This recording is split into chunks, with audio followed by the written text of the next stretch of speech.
station makes me happy.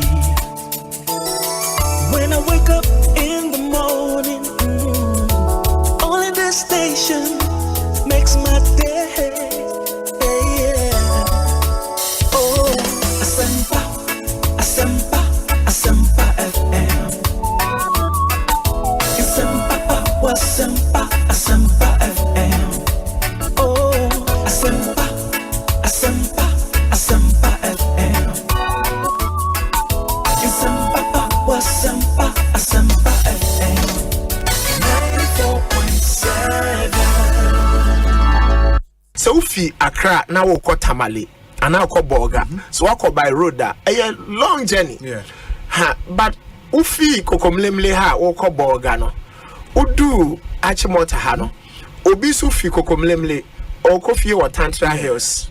Wa tono bu boko eno di wenim. Boko obo na no we yi ne sa no obi sa sa de o kwan. But onim say o ko Boga o kwan wa.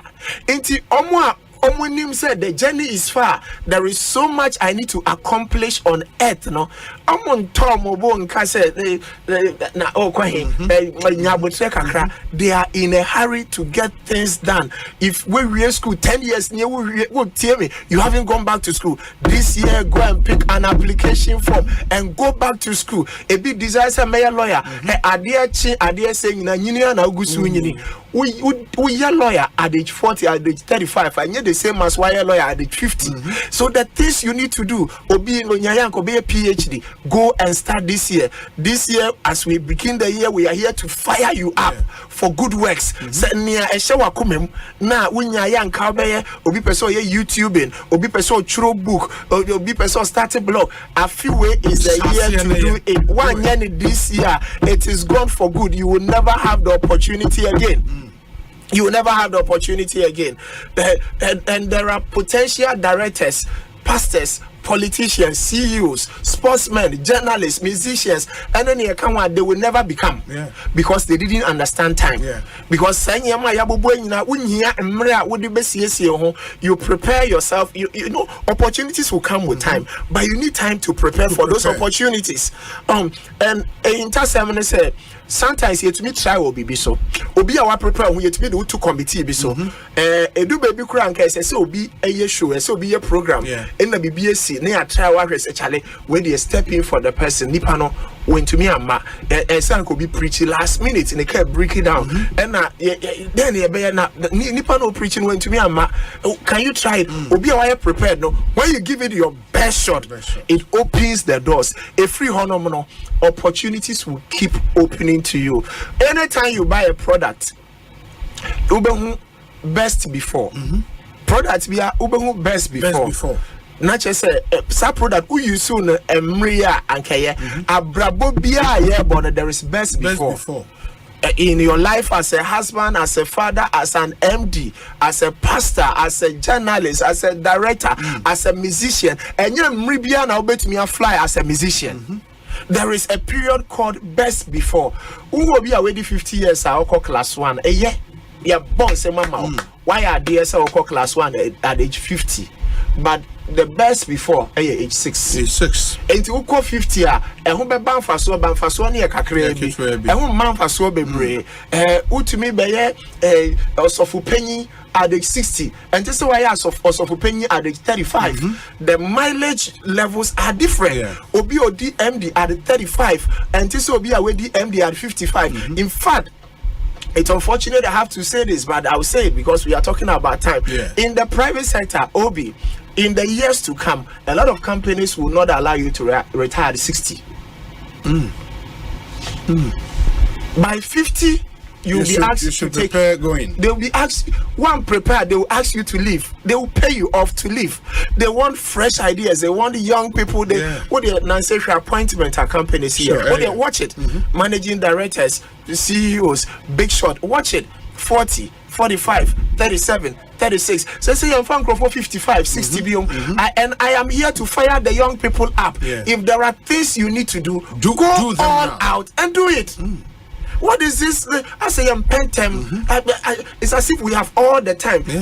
Look, if there are things you need to do, you need to do it. Anybody occupying any position, I promise you, enter your best sound.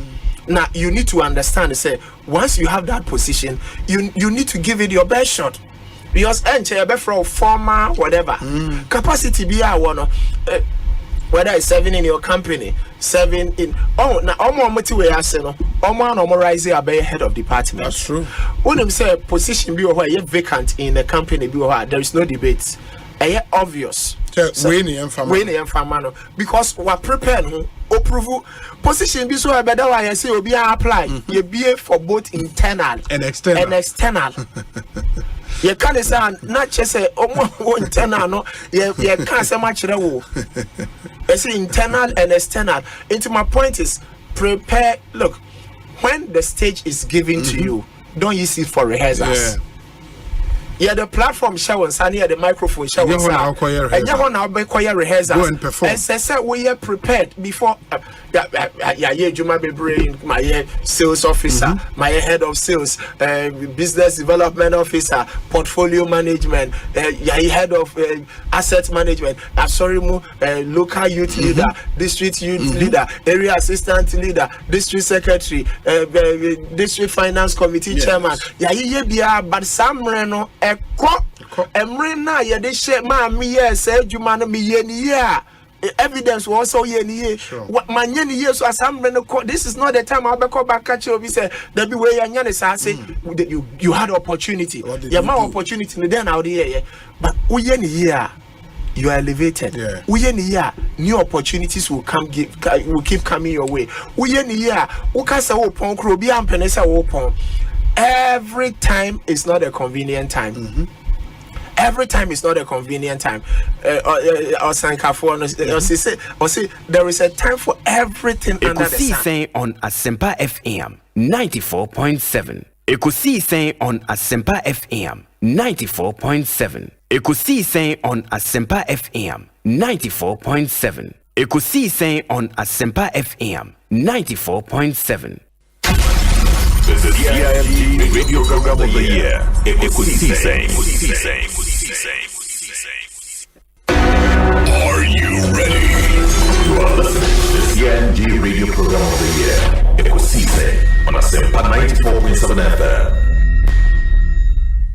Ekosiisen on Asempa FM 94.7. The winner, Radio Program of the Year 2018, I beg your pardon. Asempa FM's Ekosiisen.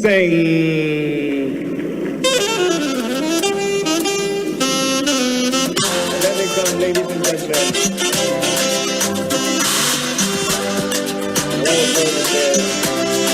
The winner goes home with a memento, citation, and certificate.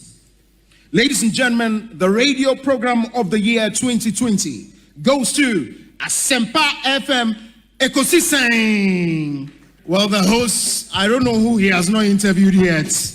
Congratulations to all of you, the entire team at Asempa FM's Ekosiisen. Congratulations to you for emerging the Radio Program of the Year 2020.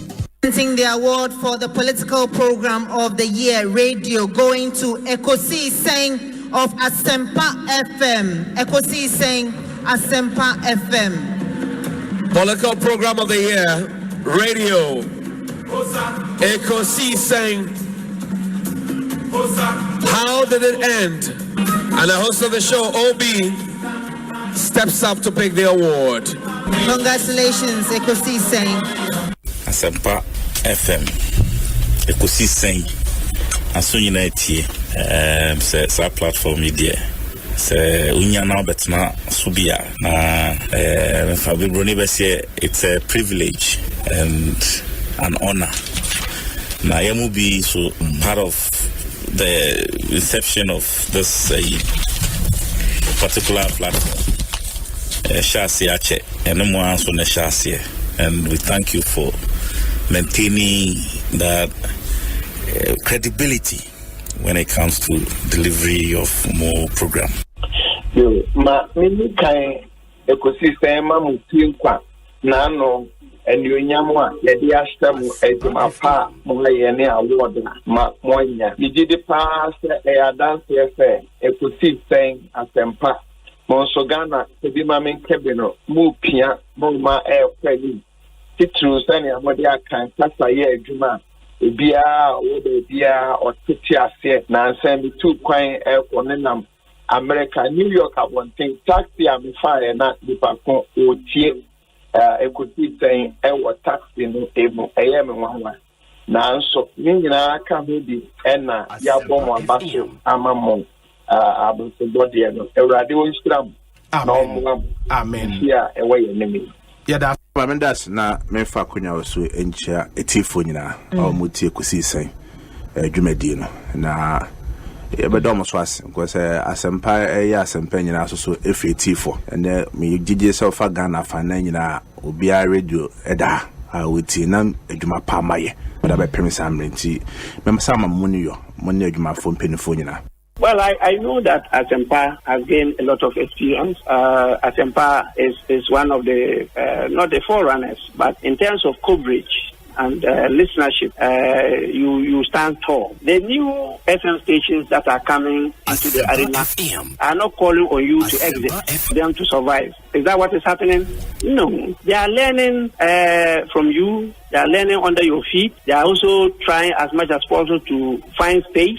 And, there's enough in the world for everybody. There's enough in the world for everybody. And so I think that those who are coming up, we definitely will encourage the injection of new blood. But you cannot also totally do away with the experience. It's always a pleasure coming to Asempa where the truth is spoken.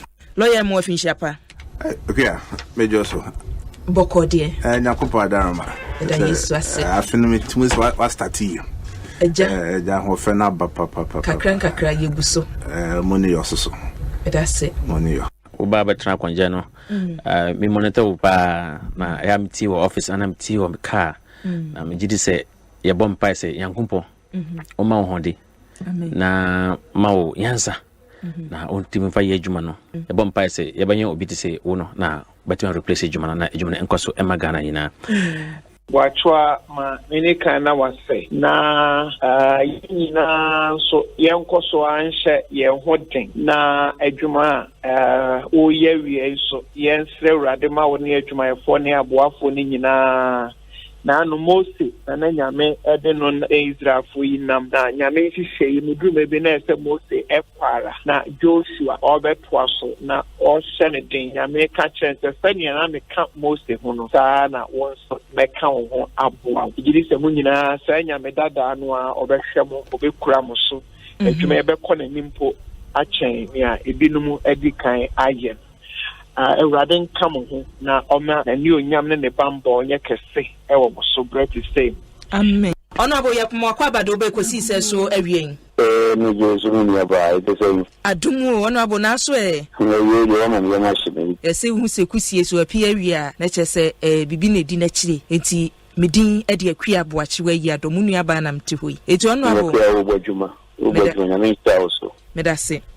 But what's your position on sa enshene da a Christo forso say untimi ware mi no o position den wadaro ma ba bie no ho ayaka na sa unse na kupa ma disofoda aye Paul ada ka se da ya aka mayen ware woni ba ma tuo ho a de Yesu ka ya yire se ye mfa ware ye nko so ahimamu na Yesu akaye ana ba bia na nipa bibre no di gina so no ye se adibon fiti ase no onyankopon ade bema ya Adam to ho na oyi ni mfepade baako ade ebo baako no ba sabe ni nipa yemi no pe ba se ya no ye woni pa 8.3 billion wo bi ase ana 8.3 billion na wo bi ase no e ma kra doso tu ka Hosea na o se beduru ba bi no Emmanuel Bekase, that never worry. If you do Jumra, would never find easily, will never have it.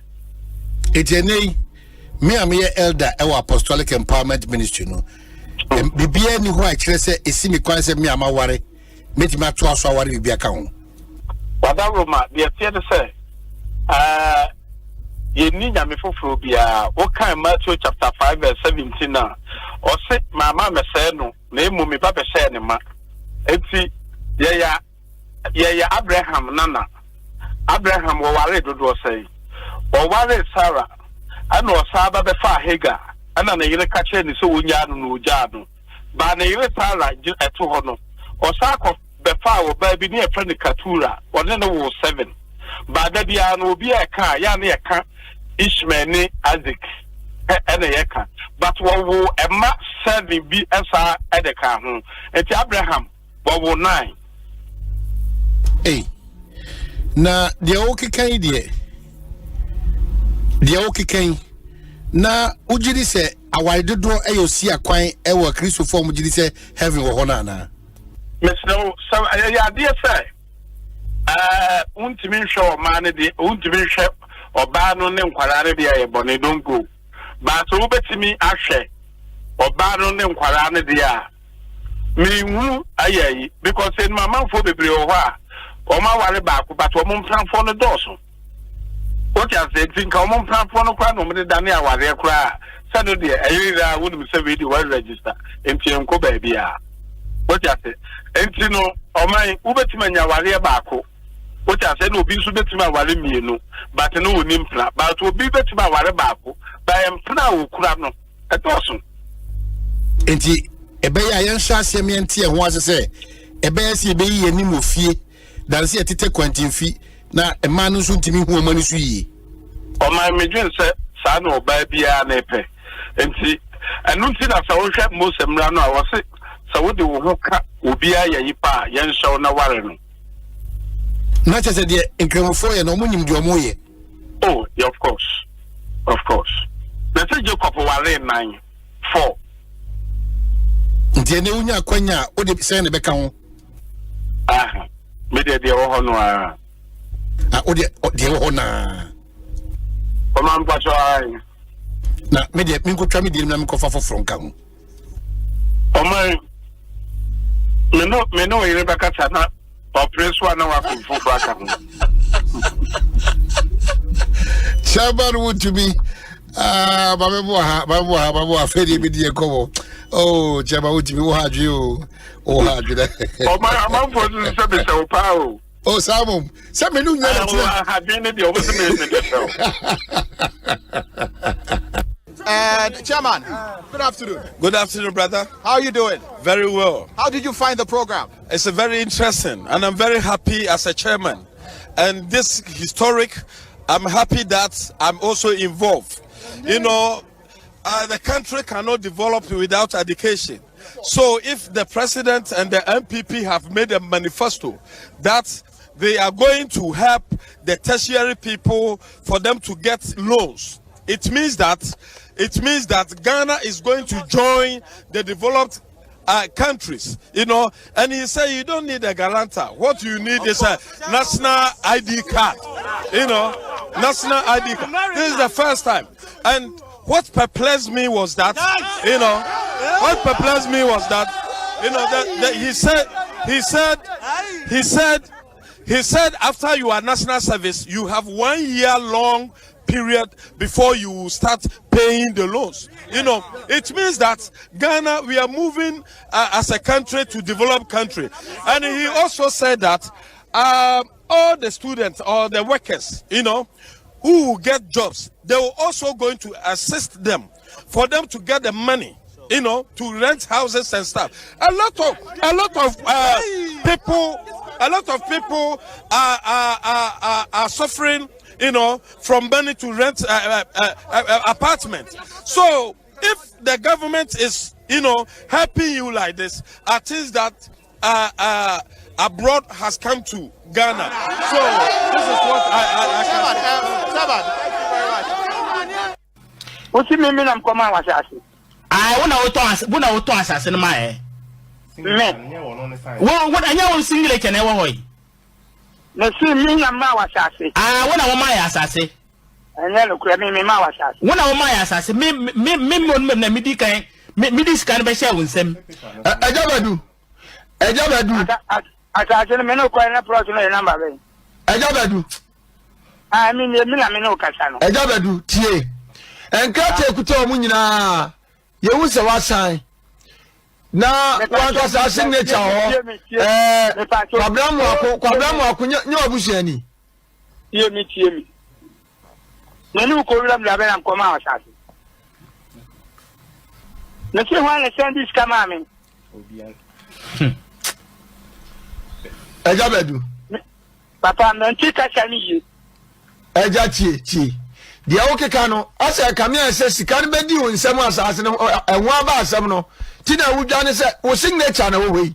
Wo mo se nkata omo ji anyina so wa na ade ma wo no. Me si tie me.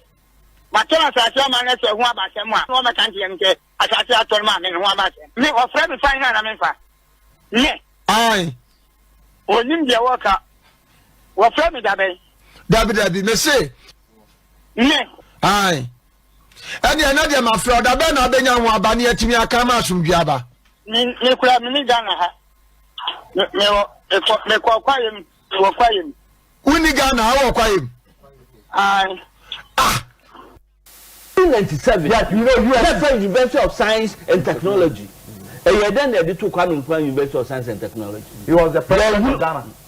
Now, Buzia not Obodo, no Afghanistan. Okay, so my message is on 1997. Yeah, you know, USS University of Science and Technology. And then they took Kwabena University of Science and Technology. He was the president of Ghana. Now, Buzia not Obodo, no Afghanistan. And so, well, he didn't come, so what do we do?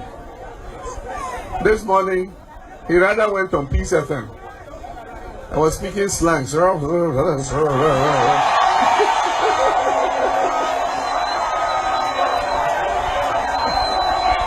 And so, well, he didn't come, so what do we do? This morning, he rather went on Peace FM. I was speaking slang. I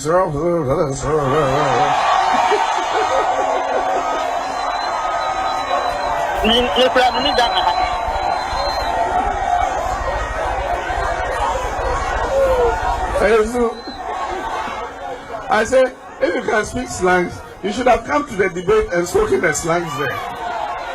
You don't run away, then now you come and sit, and then economy and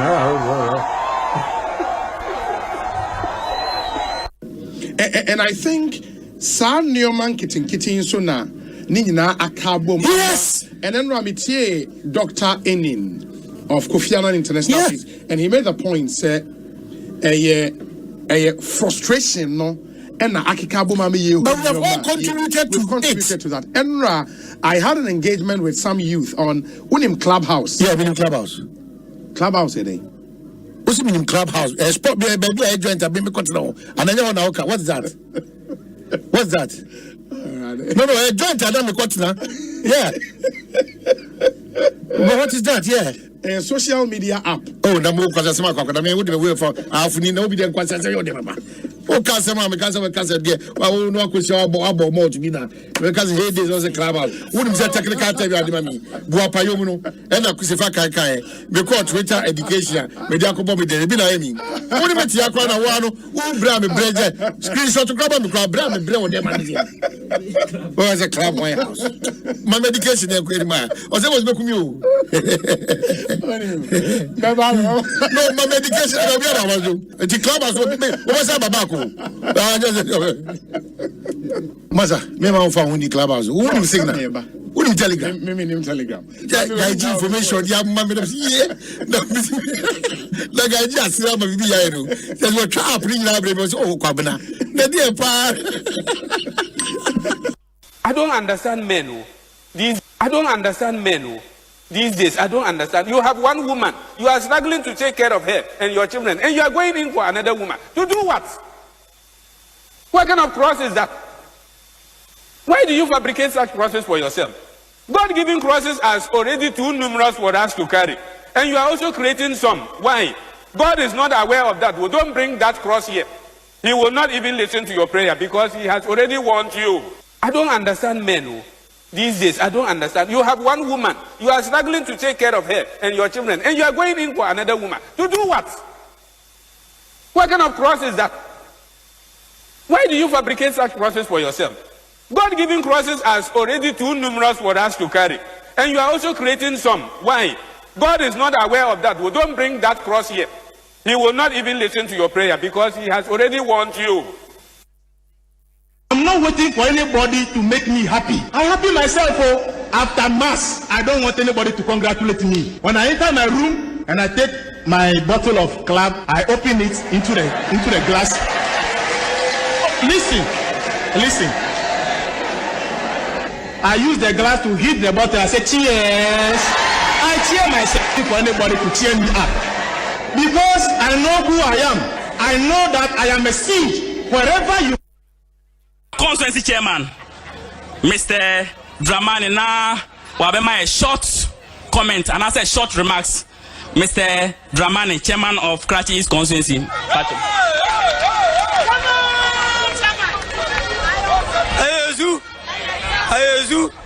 Ayeza Ebata Mwase Yamobunyina yuko Ajumapa Krachi East Ebo ma NDC Yamawa yuko Sibrani Kakra Ebesa Ajumapa Krachi East Ebo wo constituency hayi ayo bia ni gise ende ya be hiamu ha se be hiamu ha de ba ko pe entina ye ba aye ona ye former vice ye former chairman any hello ayezu ye gina mu ha me mamu nyina yuko se aye ye gina ha ye kwe ye gina ha ayezu Choboy and ye gina ha no mo president former vice president former president John Dramani mama ntine yo hanum ayezu ayenso ano chala yenso ano nso de amatutu aida adwa asiedu 410 ono ayi pay ne kura no me hu bi da o abatu akote bi ada ele me amene oba no a odi oba no a no oba na headu say gan oba headi wachi ane ya oba no a ayi pay baby oba say oba no missy me missy baba yo say oh bi ni pa o Asempa Joa asiedu 410 ono ayi pay ne kura no me hu bi da o abatu akote bi ada ele me amene oba no a odi oba no a no oba na headu say gan oba headi wachi ane ya oba no a ayi pay baby oba say oba no missy baba yo say oh bi ni pa o Asempa no crowd diebo oko 12 years dem 12 years na say obi you want to come back do your presentation dey go one me your ba no ye no ma ko kire good no crowd no o si bu say no ba no me your ba no na wa o ka kire say oba no dia platform wa ba no mada wo do your ba no oba no ye wie ni kama oba no ye ni mu dia ba chia oba no say 5-8 years I dey ama omu ntokro no mbetumi atetare ma omukọ na ye de be kai omo tetare san ntokro ni ma ye na se nkrofo ka samanfo ye pon ho oni na o school no de be kai tiesrewo jai ye be ba ho se ka topics no ye duru a mechirim se free as which as ka aduane in the school me ka ho ye duru a ye bechirim wo be school bi omo nya aduane o I will tell you duru a o bibiri embo practicals omo ye so mo chiro wasi practicals omo ye nsem a ekomu no it will shock you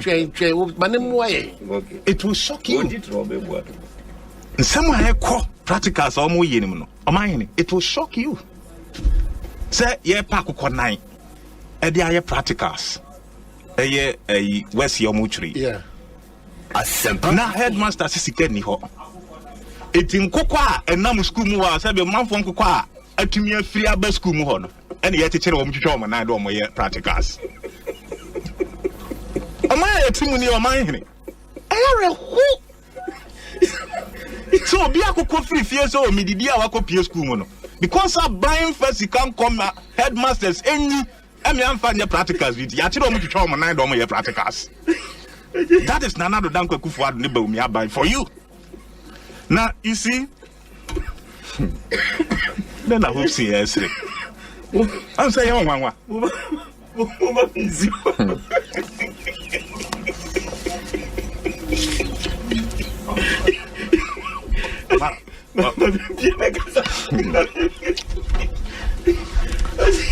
I hope you say program, yeah, my.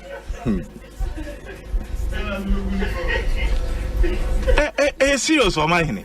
Eti ya besre aban. Se enyeman koyi. Ti onfane nansi form. Ne mre kakra akai. Yenhunu se sebe yetwaba ema obi so woni anim fo fie ngwatwe. Excellency the President of Republic of Ghana, Nana Addo Dankwa Akufo-Addo, the Commander-in-Chief of Ghana Armed Forces. I would like to thank all police station executives and sympathizers in the 4,756 police stations across the region. The job would also not have been complete without the effort of all and sundry. Complete without the effort of all and sundry. You are blessed.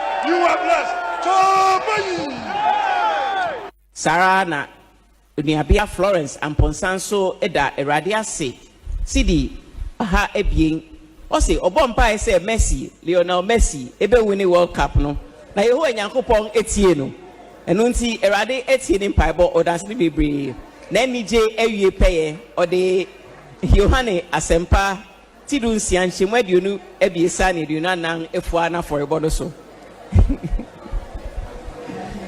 Ese Messi Chairman, many popular request. Baby, say you end the interview with a prayer from you in Hebrew in the fire area in 30 seconds. Me pacho. Yah of Israel, Shamak Israel Yehovah, Elahenu Yehovah Ekat, we ahata et Yehovah, Elohika Bika Luvika, Uvika Naveshika, Uvika Miudika, Todi Yashach.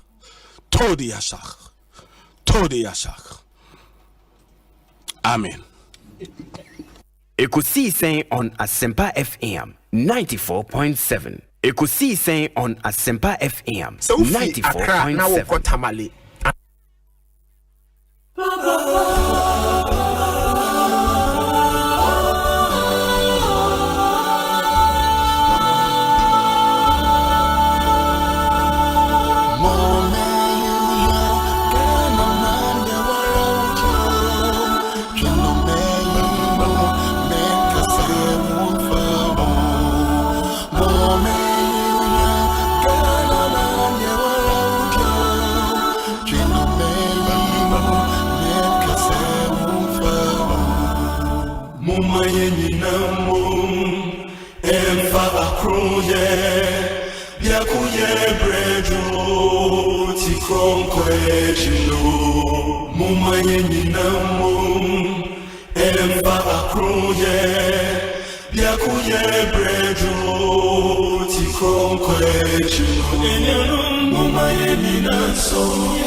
Adishema mu nyina hane mu Kwabena Asempa 94.7 FM so enesu twediampon ede adom yen eye fiada ene bosome ye toso enum nakan ne ye toso edumu ena ye wei na se 10th May 2024 ene ye womu no ye de asedama twediampon se ye hyase na wotwe juada benada ukuada ya wo de fiada ene ye womu wei wafidie da hase ye busua ye ma wa ha ne am Kwaba ede aba Ekosiise dwumadie so eye non hwere nan free sabri kopim se no nsia ebebo apamu ena yehwe Omanhene na mu nsem ahodo a ekoso ewomu amanyosemu ne edi akotene ewomu ene registration yi ekoso limited registration yi ekoso omeya fa na nyina Electoral Commission penifo botaya wode asibu ani so se ebere ya chese tuasi ho se wode betro din no wonwie na wonya ye koraa no emabunu beburu empema hensia de na nko atimi atwere wodin e de aba abato enwoma ye wodada no mu no ensem bebre na akoso wo mu efri eda dwoada ebesi enne ya chese Electoral Commission penifo hyase e wo sa di ntwero no emu chese de di kan wo hwe delays ye ba ye ewomu de toso mienu kakra penifo se o ye twero din ye bekoye nim ne NDC amanyoko no mpanimfo a wose wani di achie so e de atodwa e wo sa di ntwero yi mu se wo mpese niema bi a asi dada besie ye beti se BVR kits bi ayira enti ye afeni ye kohwehwe ne ye de ko police station eti ye say do omu serial numbers e wo BVR kits aworo a ye yusu ho no omu agency ko nyina serial numbers no wo hia won twromra Electoral Commission penifo so de atodwa na watwim se da bi enye niema nyina na wo so oda na die nye niema nyina na wo so ode to abonten eti ne aye bebre NDC amanyoko na ka wo de Electoral Commission penifo aka wo de Ghana fo so ekotwero wodin su de akire ene emabuna afeni wadi mfie dunwotwe ne boni a wodin kwa abato onwoma mu da abusia ye de akire bia ene yeda so ewomu enye nonko governor of the Bank of Ghana samode atudwa se wo mo toto niema enche bia tio wo mo toto niema enche bia sidi no ebegina yie omo toto niema enche bia sidi ni ebegina yie eti niema Bank of Ghana mpanimfo se afein wodi igu akwan mu ama sidi no atumi agina yie because enedi ya samba yachi enei ya samba yachi enne yasaba ya chiminim se oil for gold no mpanimfo ye ona timi aboa na no minim ne enti yasaba ya chi jeso omo na be kirem enne niam omo so omo digu akwan mu amana tumi asa agina ne nanso se gina ebe gina ne nanso na be ye permanent anase ne ye ne de aso ano ye ne de aso ano no bia abusua enne Ekosiise adwumadie mu ye de ani ebehwe ho no mo ba ne ebedi mu akotene pa enne eye limited registration ho enhyehyɛ ya ekosoe eti free sabre kopim se no nsia ebebo apamu no abusua se wafidie da hase ya mane na ha ya interviews ahoro ebeba ye ne mpanimfo besi adwa discussion segment no ye de bebremo ni aka bi e wose baso ebeba na sabre ya make saidie Omanhene Kwabena Asante agi adwa Omanhene Kwabena Asante gi adwa na chese mahi asem ehia asɛm wɔ hɔ ya enne wɔ sɛ yɛgyibie producers no so ebo Yiadom dendenden Dominic Siyamua Kwakuchum Jackson Chiamwa Bengazi etechi ena Philip Osebonsu ebo Yiadom misumidin e de akua Boakyewaa Yiadom abusua frame ABY amejo so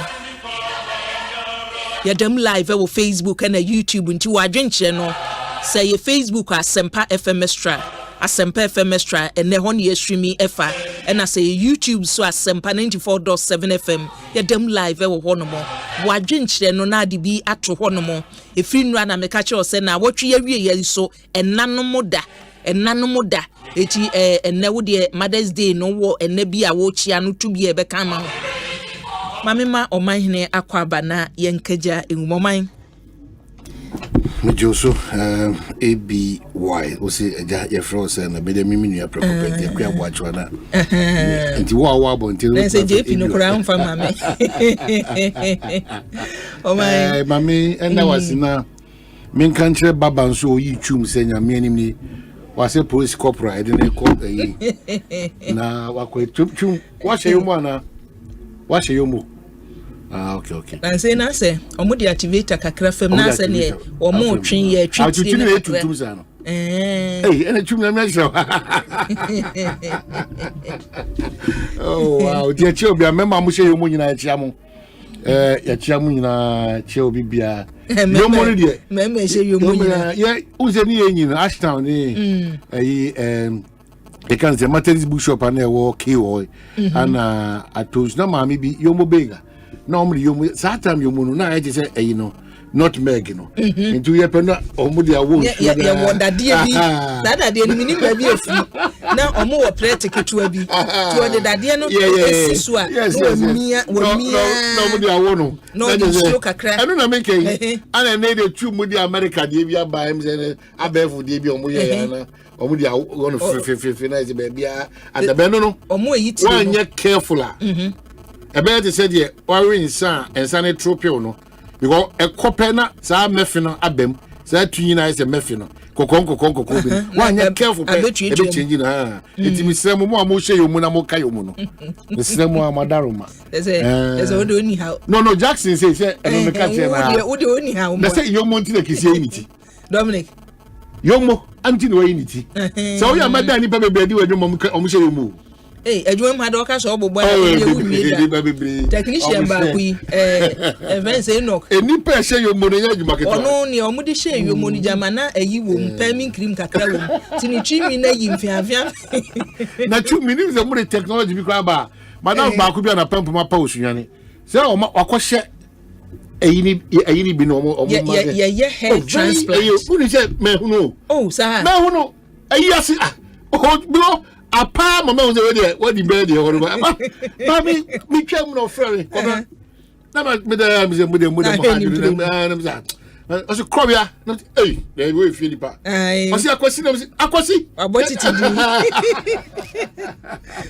edi mamu change my identity ni mo house no ye ni mu ntino we de mo fa yesa ye di enwi wo ba de bi ese be prapra go no na kwa efiaden empanimfo ni bi wo ho no man o mu chinwi na efe ebinum ofo obi te se papa Kwabena do fo se ya wo hudwene woni tom ya stay wo se between we na catch us here problem bia na wi we komo edi ko fa eru adu fo aba me pese me kire o chinwi no mo nyini so mo de na efe mpa yo na tuntun ejina so se papa o nwi anyway kala no so efe ya chia obia eno adame nai me dimenya adaje anhye anka kire busuan nyina say yakọ na yanka kire Ghana so say never again and sadness is nyame aduma kwasi dey ni me na paye Adum TV nso de bia da fi bia da no ye ma me mo da no ya ade a ye timi ehye ma me mo ni mo nyame na me ana me kase entwen ansa na da na be see we ya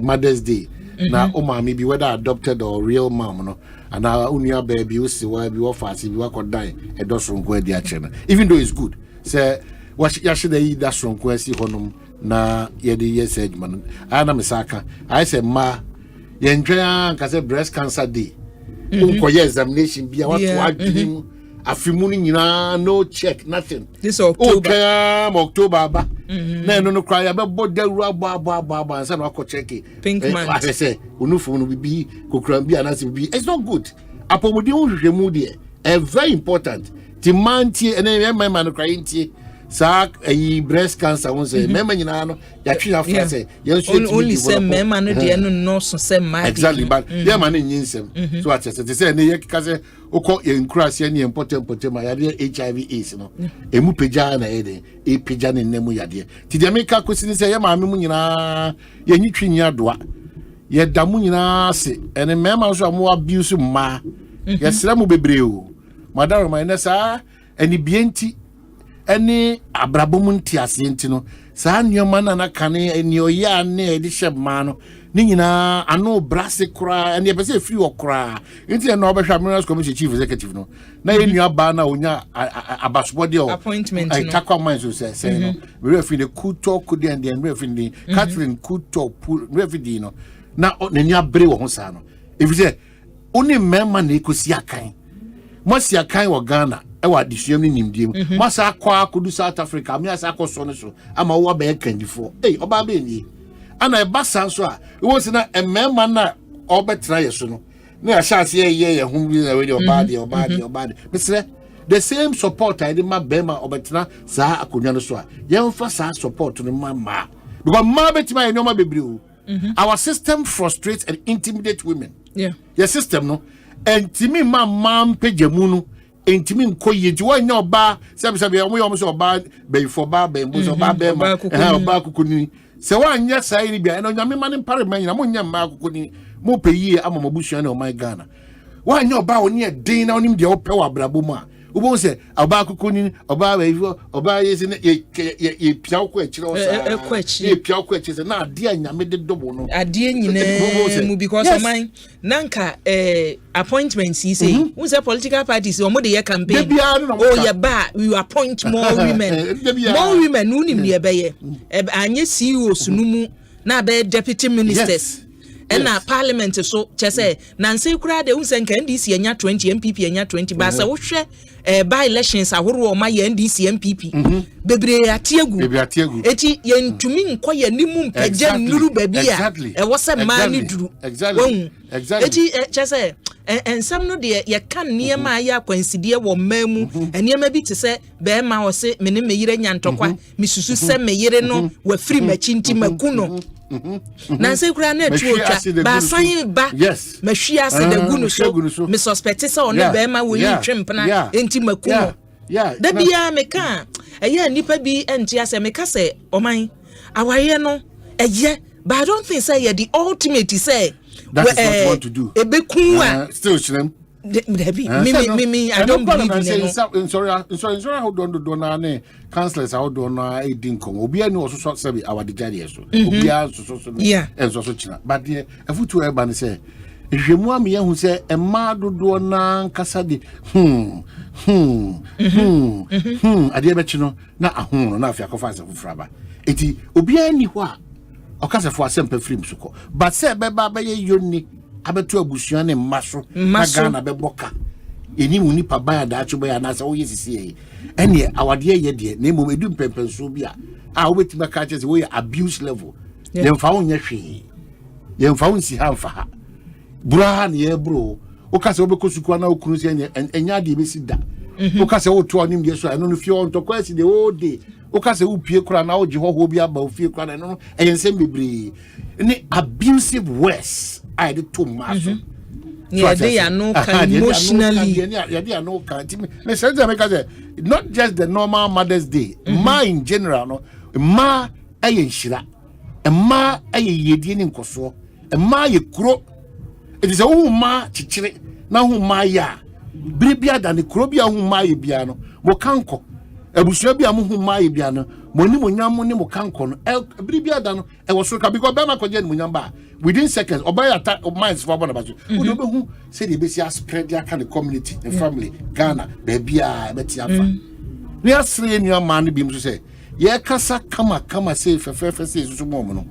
Jane name, a body and semono, or say, Mumbrem was say, na mo fan share eye ememas e no just say wo ba no sebi wo adwumam wo asore ba bia afa bia wontimi nkyere wa adwene ba ekwan a wo fa so akere wa adwene no esan se wagye atum se emfim pade ba akono de wo ye den ha ne free buy no ntu so wo hyehyɛ ne kwan a de be fa so a onu wura onu colleagues oni busuafo ebedi nkitaho ma dodo na azo no kai bumbum mari jata oka baako no wanu ansi baako no sukura nwi no de eduasa to aso eno de wesa na watra hye kakra but no krepa no se uni bia wutie awie ese oje matum se eya body surunku nyame de adome ya se nka mani mbedia emu bi de ni enim de se nka man ka wo de a kentimi wie peyoda nti emma nyina no ye mamo chese ye shiramo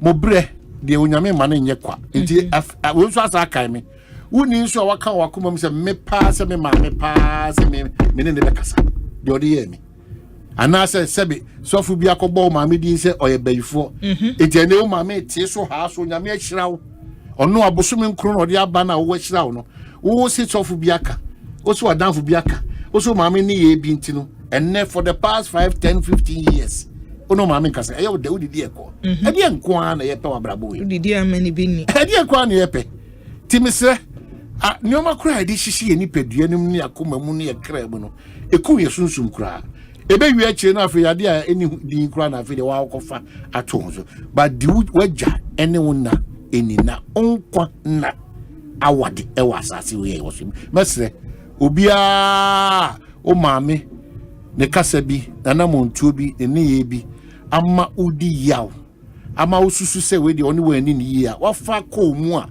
mfie be de oho ni bosun be de oni wono maame nkasa ada erade nka wakoma na enya kwasi ada necessarily efi sabri ko nyina no erade nka wakoma na ka kire o maame se uni maame bia de oya adopted o de oya friend o de oya colleague o yem fine yem fom so chicheche ye ho na intimi mpem konkan na bibia enko ade ba kwa me de hyase Pentecost of Pain asmo kan na ose o kana brofo kasema ose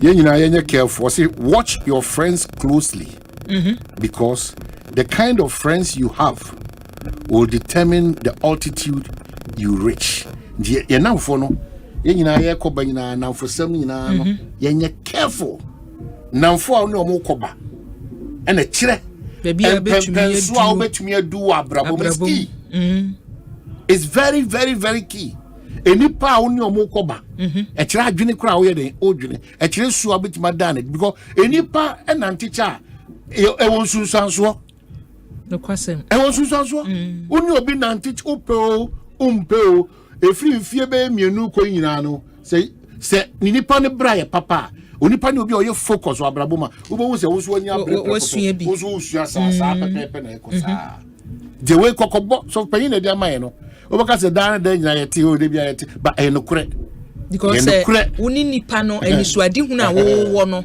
woni nipa no share sa vision no onu ni sa vision ni bia wo kono wo kono kro betwe wasan onti wase woni ewu yem onti wase kro enti se wo gidi se o ma se ebia me ko Kenya ase na wo so wani hwe se me so me ko abu akwa na ye nyina ye nam bomu yenhia baabia yenhia eti da bia no yentia wase san kofu kuo no kra no onipa wo pre konkan na ho ya eni ani bre eni adwenbone e wo ni tirimu na ono koba na manipa ho yehu se abo akraman ne se ne bufu a ono otesan kra na chese ono nipa de on tinsa na oda to di wachi tini tirimu de nyoma wa hihye woni tirimu anim guase ode to so abama ne amana wo tu ato se yade bi mbo woni munguase yenyi wadi enso ono na ekoba na ono osiro de ya kra ne politicians no de ya ne ya din wo soro kakra no nipa no so we de ni nyina mu no na epo a ewo ni trim iti de bia tane ya kai radio asema nipa bi fize bi etwetua maso adwene pa na me so ni adwene pa trim pa wo fa yen ho ene wo ho enya de de akose yem ni owo mu ni atro ni ani bra ni an wo yem mu de de ko enkwagiem de be ma ya funu mu serious hye ma but the only nekobano or no crana I see a chili about catch of mine say a queer watch no Pentecost for me no no can or no crania man 2 cities and yes over Jua and no sappy partner no queer yeah Juman see ye kasa everybody ni oh my who discernment and only as someone wakano very important because say ni pasa no obeden hu no se nyame anumwa if say who can what dey atoso yes o can be a win say no I don't want for do hey na boy be cause so frantuma so aboa no all no owo ntuma no mo say onwodin for no current bi nwura ofie ebra obi wo ofie a o man ne kwan enkyere ni say ana oda ana ote ana ofa it's not possible no strong man no matter how strong you are ana oba ofie obetime anya akukudru aba direct enya no kure you remember bi wo say the Christo 12 apostles no baako ekire say me kure I just acquired them when they are one and move on finishing the Quran. No, outside the 12 disciples. We say now Jesus Christ see those uncle for any attention of the most uncle for no. Into what? Money now, not be a common case. What my a special percentage of your heart for that shock? But when you mean to shock on a parallel. Yes, sir. We are what Jenny said, unfadness of Penyaka. You are not bothered about the kind of friends, the environment you find yourself in, and the things you say and do. When we beba wo hosono osi wo bugana nti na ko port na ko haba agentifo ni binum suba omode yen airfa so no prefixing wotua agentika the required figure ni wi a no manipulate wo sheet awodi amano no of items awodi aba no manipulate their coach the customs for when customs find out say enya sa na tie na agent ni bukata afaso and the declaring now your more penalty. Now there say utia 887,000 Ghana cedis. Ukutia 4,400,000 Ghana cedis. And you say you. It will back because Ghana and abanji to a twana yaji kwana uya to one fan. A twana yaji no. Also the same person that back out to come and complain. The debia that many will be doing for me say on my Ghana. Ye ni who kwan krasi e ko Egypt and I say America and London and IMF ye ni who any person ye dakra so die say ekopebosia say ye to anamo akopebosia it will have treaty ani nyina na ye mpanyimfo no aya ma omutumi so mmedi anim no wona e won finfi honom no so no ene wona egu ase ni nyina no ya dwene ni nyina no afri patriotism any odo aye o my no akosika any bre ahoya na ntitwitwa and if you do me I do you near the operate your mind. It is saying nyina no e de be so ya manyosem ani wo hwese asemba yen solve no se daachi se de be amfie be aduonu aduasechi no se si ya pretty kan ya kan na akwa watcho de mirika ko fan kan ya be onya fan go through na kan ya hey na we put the on my work actually say what in the governor of the Bank of Ghana can say CD no mo be ya managina.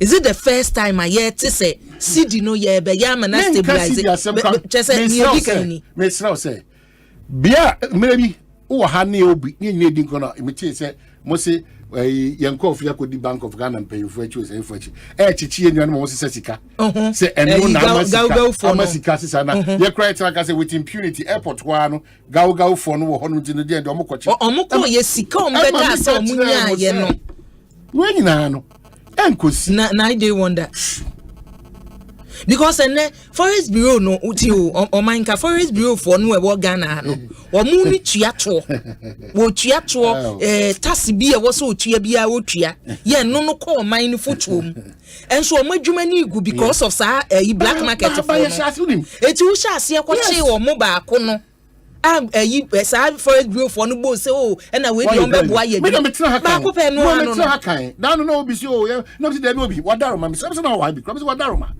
enya say na mo no mutu no enya susu aso papa o na obekom no Kwabena Asante na asa engaging kofo atena wa banks na bi personal discussion aya se ko aya ko atia aya forma gudi aya ntunu ne kwan so no enya no kura da say ni mo mutu forma gudi no enya no kura da say illegal mining no every ho because they be America Duka in charge of a former goodie. No, kwa Duka Nanino, 70 and say 100.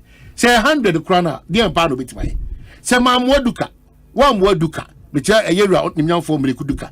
Say, Mam one, so for amwa nana amwa DC amwa ekrom panyimfo amwa opinionist amwa se mwa ne se mu hu a mo de mo yi mpanyimfo asotire na mpanyimfo nso tia omo betu hu eden anamon we are compromising will be bien because ya bra bono say abeye say de sika ana kire say o no o ya o brempon eti nimde ene etu hu ache ene no kuredie ene prepare yo no sa esu na ma ba bia nipa wo bia e ho hire no sa de na yira and nobody seems to be bothered about it. Nobody seems to be care about it. And it's scary.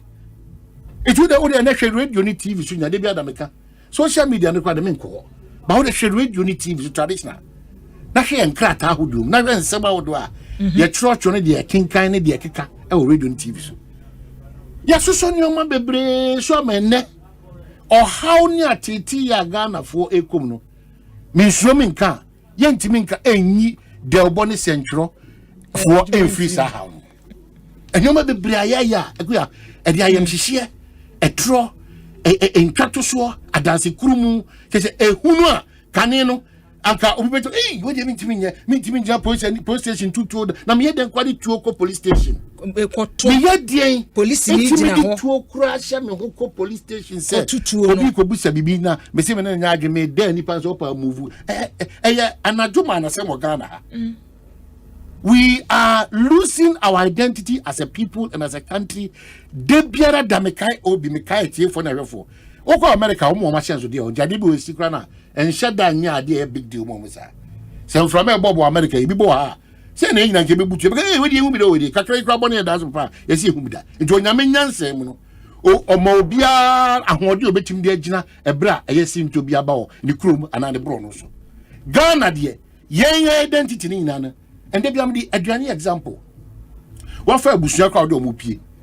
What for ayonkophobia or mupie? And I'm kwaji money or baby no. Enuani ebeba mu table ni nyina so abetie nim. Die ho nim. Eye ebunabunu nim, rere nim, akrante nim, otwe nim, fish nim, amani nim, obi nim. Die ho nyina ye nyoma. Emwama one, any pediana gas and apple de onsem, entimi ni mu wie pro. Two, ni board say barry ding. Three, one kasakra baby out here who did no crano. Who said nyoma bebre ho a enko yi. Fa choba na kodi abeti na high betajo. So we are drifting and moving away from the my Ghana for. Ama nekra de bia da meka. Edi kwaku, kwabena, kwasi yaw. Ni nyina ntro ni nyina no. Asisan fofo. Enne wa o ka twipi no. Wo no wo de wo no nyansa wo fom. Wa o ka nguna bebrebe no. Onka ho kra na onyansa na koba fom. Wa o ye dagomba na dagati ni no.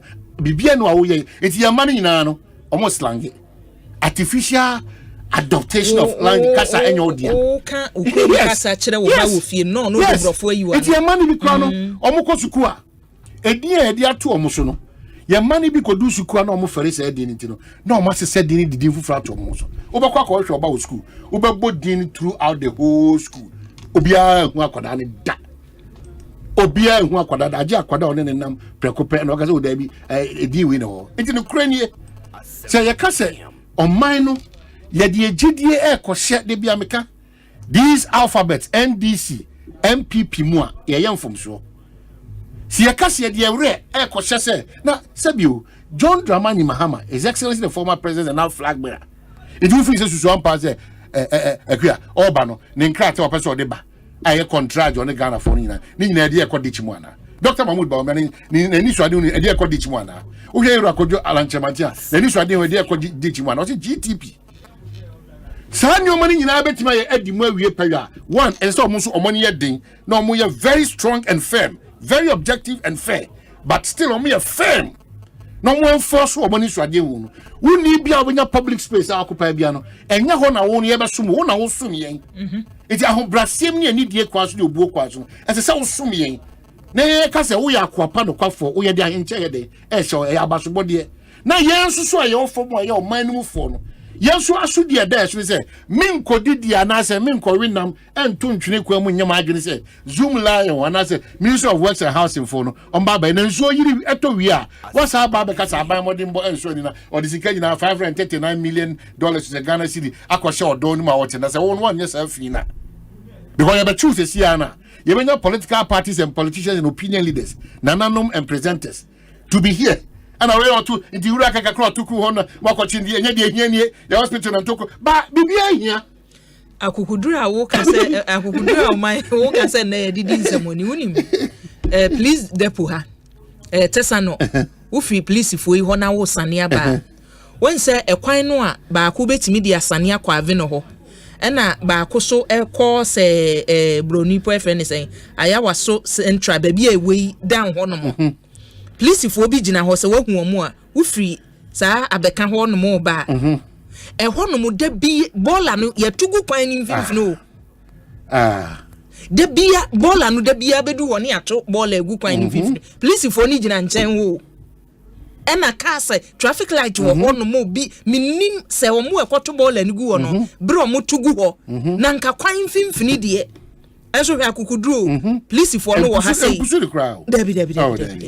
Debbie eti se nipa na ye ade na ono wo se ne wo kan say e wo sa wo dwen wo man no eno kra de enim ono no feel so de begu kwan ni mfimfini zoom lion be ba befa omo esesa bola but ehwo so nye baby a yesefa gu sa na okadada we dem I mean correcting as am kai Pentecost elder councillor Kevin Amos or say de make kan ne kwanso na emum tro no ka say ayire no mu no ahobrasian enko wonu wura ho and it is specific on submission say mombre mo ho ase emma mukurunum nyemma nyina it specific to wives. Was also general about a master one who Brazil, but why specific? That's in Sheno and as I Susiano, a comma, a ma, our defo, the bra, wadino, submissiveness, and very key. The other was a Medasi piece, Udia. Wait, see a casa, a bribiada, Ubia, Becana, say, oh, there be another, no crane say, we don't want to act responsibly. So we cannot get any responsible results. Yeah. We cannot continue to do Obia the sinto won yeno o my mano sinto we ya dwumamu the odi e kan sinto won enti until say obia be ya na famu de ya kan bo ma na ye ne de o man ye problem be to da so a o man wo kan no leadership no so no nipa ye ntumi nimra so nwie enti ena ya sheda shemra no ene ye wo mo so ehwese mra no be ye adwuma by asana be to do some pension no one so ye political actors ni na no so wo ma no ebro na mo de asai enyuma ejina Ghana na mu ye adwuma nyina no edo so dodo if so mo so abegina echi any principle all of us we don't have a principle because the NDC is capable of identifying all the weaknesses. I work Ghana. Any agencies outdoor, police for Electoral Commission, blah blah blah. And they're doing fantastic identifying those challenges. A baby by an MPP, as no opposition, they identified almost every challenge we have in this country. Principle, and then MPP in power. When you throw back that same questions to them, one you know, ubusa who say, ebra no mo pet to me no. The understanding of a net is saying no, I don't answer. If it is not good under the it was not good under the NDC. Why do you want to justify? Saminjin tum say sebi and neddy uya krana in so wa odeye. You know be brewa ekoso ya man yourself food. You are asking yourself that, are you guys principled? Do you really have Ghana at heart? What is the interest in here? Adewe a white. Mummy tum say a white. Now you move to the next chapter. Name wa mi enko adewe the debi sebi e kitrebi e fita name tuntum kakra na betua to no. Let's work around it. Now public and civil servants ni binima omukọ adwuma 10 o'clock no ma pon 2 no ma sa ba bonti beka so market yanye aban also modern money ni so ye promote me and dey ayan hwenum ni yen kire sa bracket of people say mo ntimi mesai public and civil servant for do na omobo omo mo de omo sefa efata say ye page omumu ana ye to market yenu mo sa ni peko we ni de ye ni mu ni ye because mo nye papa mo nwene Ghana ho mo de mo ho takra wudum muko hunu nsuo no watifia na mabana for but you are the biggest beneficiary of the corrupt system because oba adwuma 930 upon 2 oba adwuma no so a nye lot of people now work here na e bible no afa working kind no you will pray for everything and nipantie yen see onyame a working kind asem no kwan Yensi corona okeka no okenka wasem ne kwa na mum minyin ni se osofo kra betu fu se okotena multimedia 8:30 whilst you are doing bedroom on Adum TV na wo esan se elder apostolic empowerment ministry ntina e ho na atas kabosh kada ba pa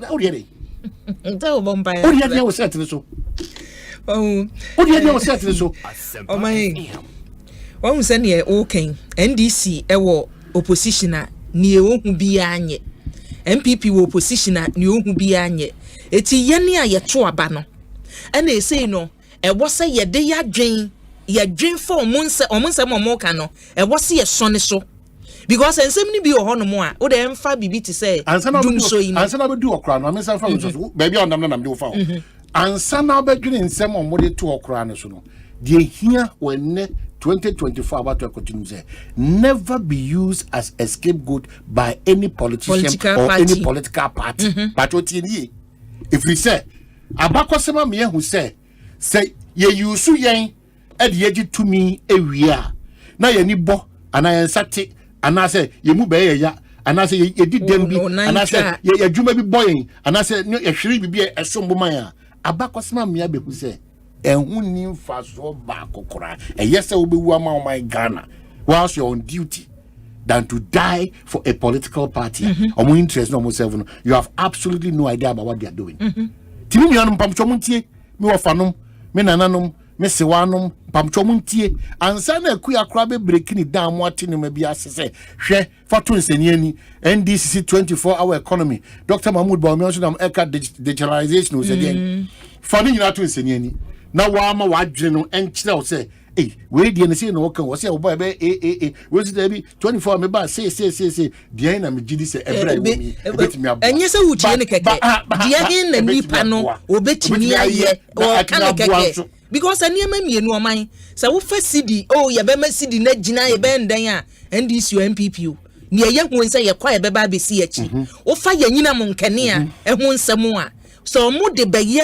campaign say me dum so agaya e wo so hu say both parties ni nyina obi ani wo timi ye eti nsem no mo ka no wo de to nsane so na wo de o ka tie ba bi sa ho say na we no obetumi ayampa because when we be da kra and the situation aye wom no e ma utumi decide because omo de ne de o ma take position bi say me wo power nko ade a bibia aye meet your position a bibia anye exactly and they cry nipa dodo na go through a lot in life it's your best you can do is to show love but not to add to their pain anybody do now Nyoma etiti nipa quietly and silently. People in their private moments, what they are going through. Omukro omuni onipa ombeka omasema maneti. Every omu kukuemu paiboni suwa nipa go through no. One yeshia manukrano. Don't add insults to injury. Just be kind. Ye read ya na nka ba ya nka ubehu ade. Baby ana ojine ya.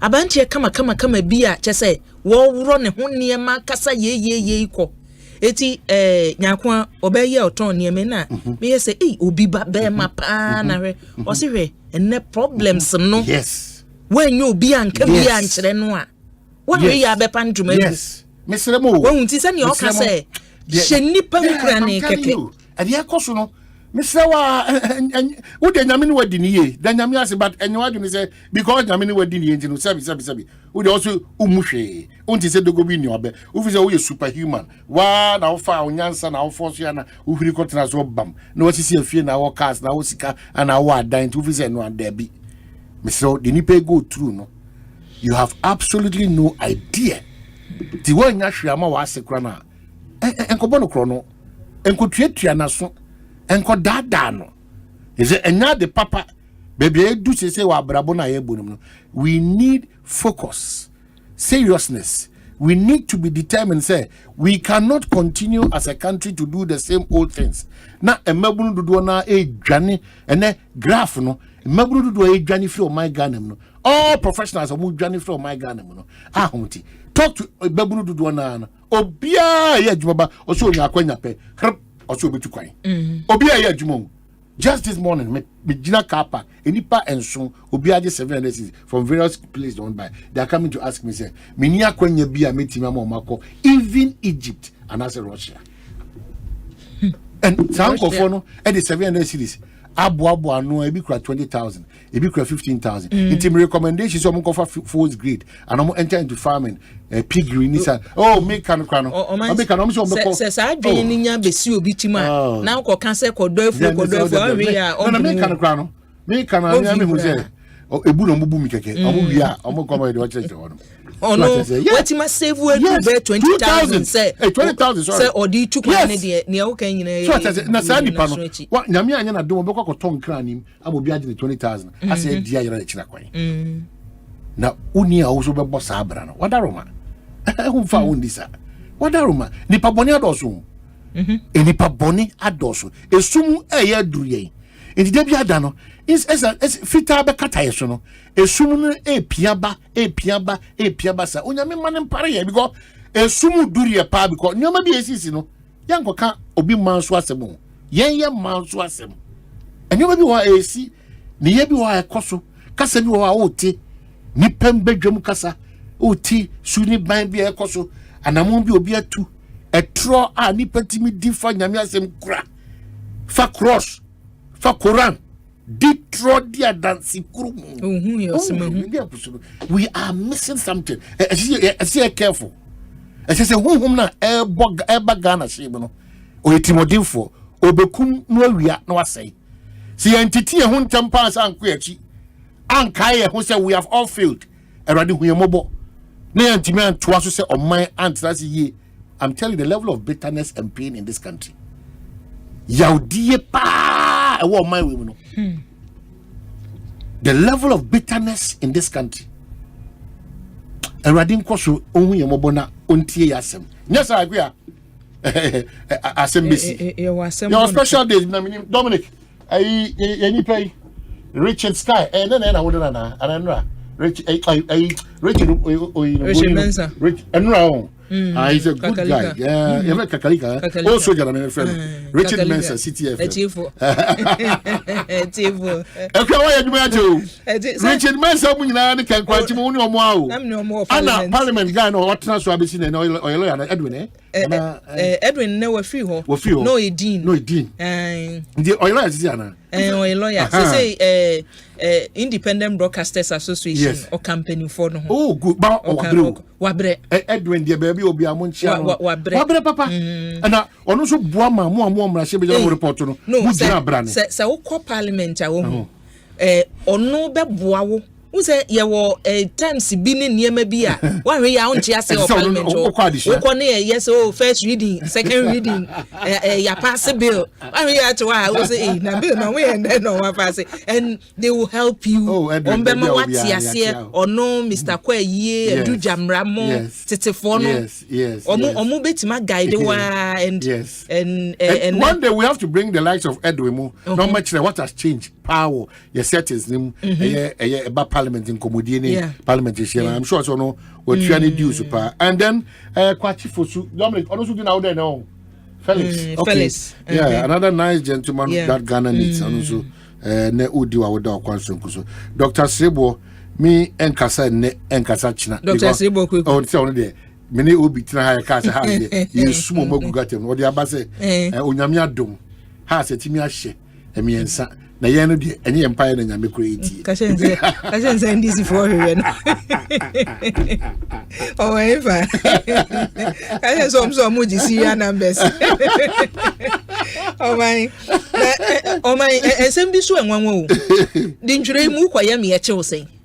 Lecturer wo kira de wo suapon mu kira de wo sukuu ntu aso. Adobi akwa Twitter no. O de o ko register minus am ye ko chew sen. Obi Kwaku Dominic way Monko Western region yes ya chipani ba ko ho Lotteria oman ensem bi enwanwa o na nipa na register who told you so beto abana ma me say be kwam betina aka say ade we are celebrating the bia because so say wo hwe pefe misi mi nua ba ko ka kire me say lawyer ba ko ka kire me say oman wo no if any penny they win fear and I'm back to them. Was that more minus will be any sakwada. It will be 80 years. No, the way they about this kakra. And this time they say no kaba from kakra. Yeah, koba yon komo ba ko bi won ma. Ka say no aba from kakra. Me boko ko say e ade a sa ade we no entimi ntwane and the church because we are not principled. And no queen no. So I say we are not principled. Say Ebribia na Krubia no yenye principle. Na I pretend to say solve problem, but we are not solving the problems. And no one say more.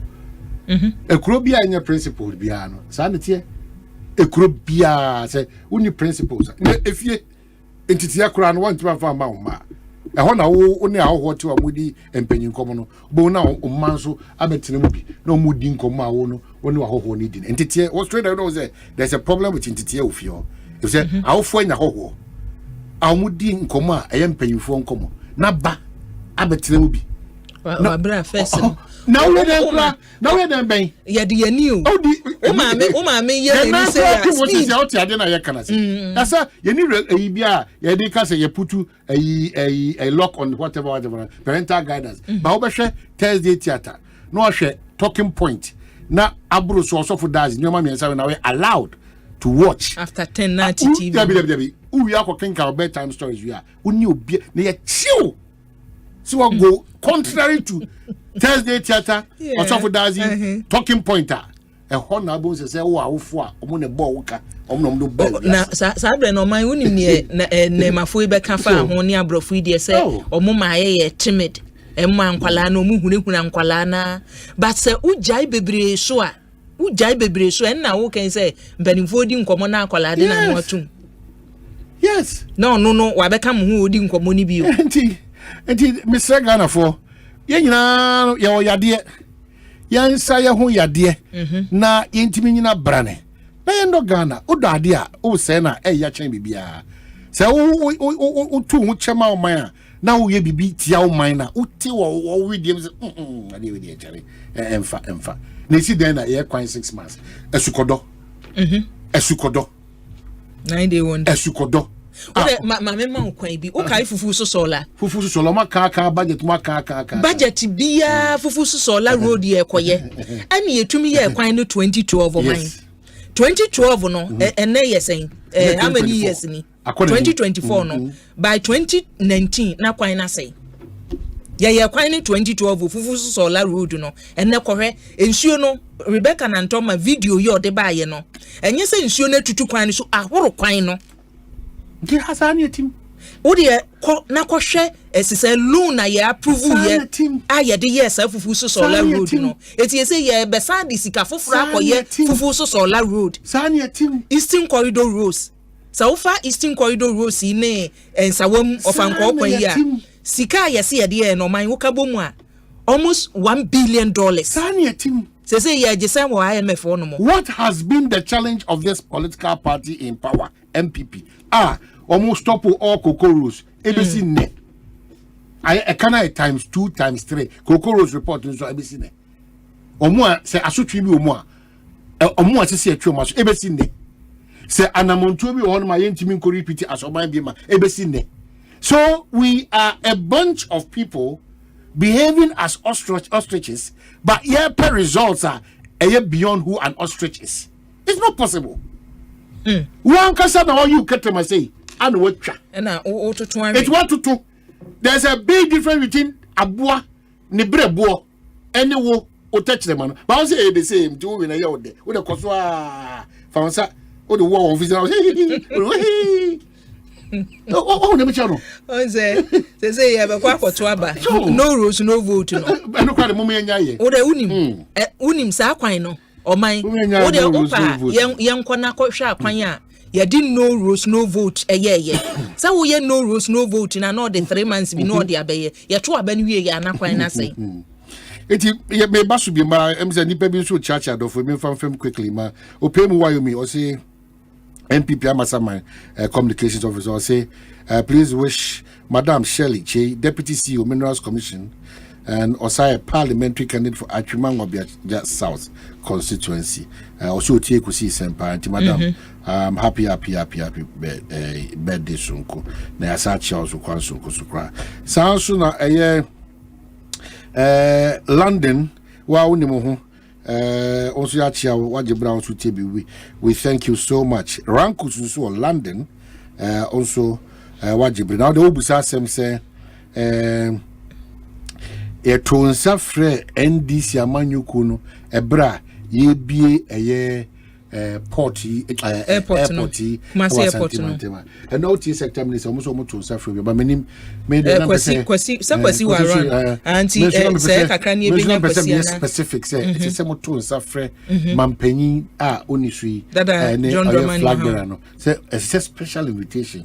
There's absolutely nothing wrong because Yewra NDC phone nti omo ba na MPP phone nyuma bi omo ye no they will continue sana NDC phone so ba no MPP phone no bi omo ye no omo continue MPP phone so ba NDC phone no bi omo so omo ye no we don't lose anything if you jitum say amamu no eye entoaso ene se nyame anye NPP fo adom no omo so omo 8 no omo ntime break a party ben na e wa kwanya say ba eye NDC the NDC no so ba na odwuma bi a waya ka 4% or 10% or 20% or 30% obetwa so wi a ampa waya de na nkomodie mu ni abakosem ntwe mu no yentimi mpepa MPP nye den emfiri mu da enya mfom so enya bone we nyina ka oman ebom and yes and a lot of things and so asi but oman na wo can say it is a manu it is nipa wo no wo dwen wo oman no ho kane no waka say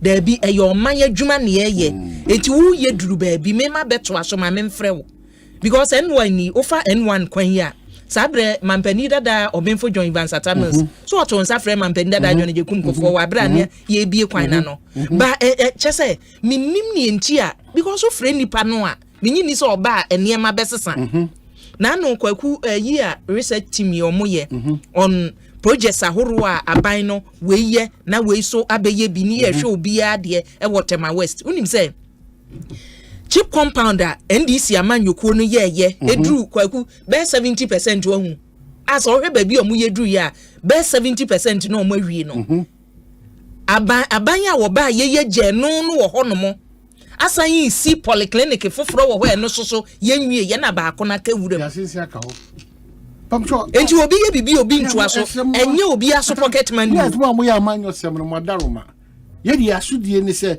ye draw attention to all these things eto de na ye to na money ekokota na say ye petition the needed agency and department but no crap pan say Ghana it's a sank ye do enkan chain baby a ye we mumma yen shas ye nwini say ye betimi akọ hare so ba ebegire ni kredie ni opepa ni odan ye o maye man if say em fa adwuma ma say kona ko hwese akwan we be yi kona ko hwese school we be yi kona ko krama de we bre Ghana every step that we are taking on behalf of Ghana biano ye pe bibia fa afri mu every step and amanfo bu mraso e wo man we mu a uni edu be say unhu ba bia akra obetimi de wasem akwa obenya emu afri ho no babia ni wa betimi di wasema kwa obenya mo afiri ono hwe nipa dodo na eba NTHC ya tena ha aka ho asem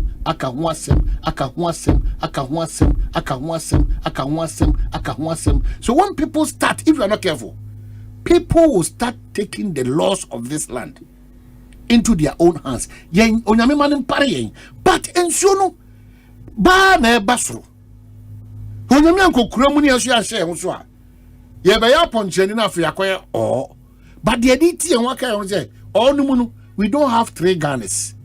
Guyana enye Ghana, Gambia enye Ghana, Guinea enye Ghana, eye 1 Ghana ne capital enye Accra wo suma hodo ene nipa hodo nyina ewom enso nyina se nipa de baako enu tire ne me free hafu akopie wonzima so le titie obi free Asante akopie o baabi Dominic free ko akopie o baabi nti ye dia manchiri mai ho me eti ase se tie bia no atia enso emuye eno kire se eni da so wo ho ba ebe gina me ne wu mienu anamontuo ye kasa opepa ene nyoma esefata ne betim dia konkre. That's the problem. That continues to be the problem. And me say nyoma bebresi a wo ho anu bi afro. You see they say to whom you know it come from ejawa okasa obi eti the immigration any police say obetimi abo na anka wo de 10,000 kra na mabuza wo say wo no wo dama to sire. Won wa dwa de nam. It will de bia amoto problems ema Ghana na affecting nipa. It will show be an adwene forma or nipa enum 10,000 when you 50,000 what ade be no no butu Canada. Now oko blame why? Oko blame why? So wo uni adwuma when you 10,000 cities. So we go immigration ya say e contact Omanhene na say Boakyewaa and say who Dominic na say e odbekwa. Wo de koso fa sa adwene nam. Koso na fa sa adwene nam. Timisra ye kasa bebrebe nyina no de e ka nyina ne say Mwadaroma this country can move forward when menu nyina ye adwene say ye betimi adi nokure e de ama ye ho a wensu Donald Kwabena or US of was say most of issues that stand between mother and child every asofono modern day asofono or say asofo dodo na no omo emma ne eja ne nanom no omo ntem dande biada no na twitwiri e wo honom di e ho so ye nhye no so se enya de a eye eboa what is your mind?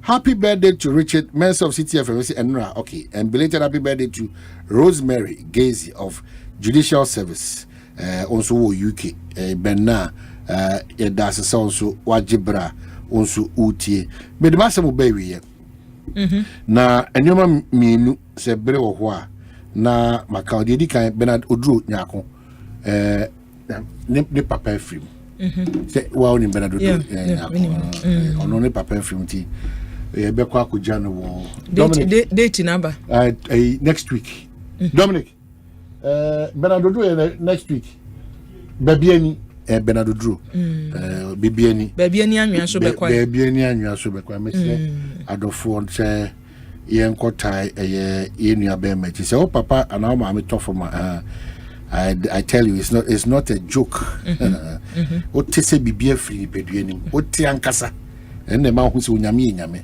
what say bibia free peduani mankasa enti yenua Oduro nyako Rade ma hodin so ko ebreti semu sanso na yankasa yenua Rade ato nsa frɛ John Kuma ono so ne hyehyɛ na ba onyame adoma memenda 18th of May onwe Roman Catholic School ne tumpem na yapen Kwabena memenda na no onwe Roman Catholic School Park 10 AM na afia kopene Kwabena ewo Edua Pochi Royal Cemetery na afia ne kwasiada no so no eno so yatena se na asiesom nti kwasiada no tuntum ni fita eno so onwe Roman Catholic School Park na afia Thanksgiving service ya bankrai nti beni minu ba ko bekoso 19th May na ba ko so 9th June ewo Disciples of Christ Ministry Worldwide and Krahaya Wager Junction traffic light na ben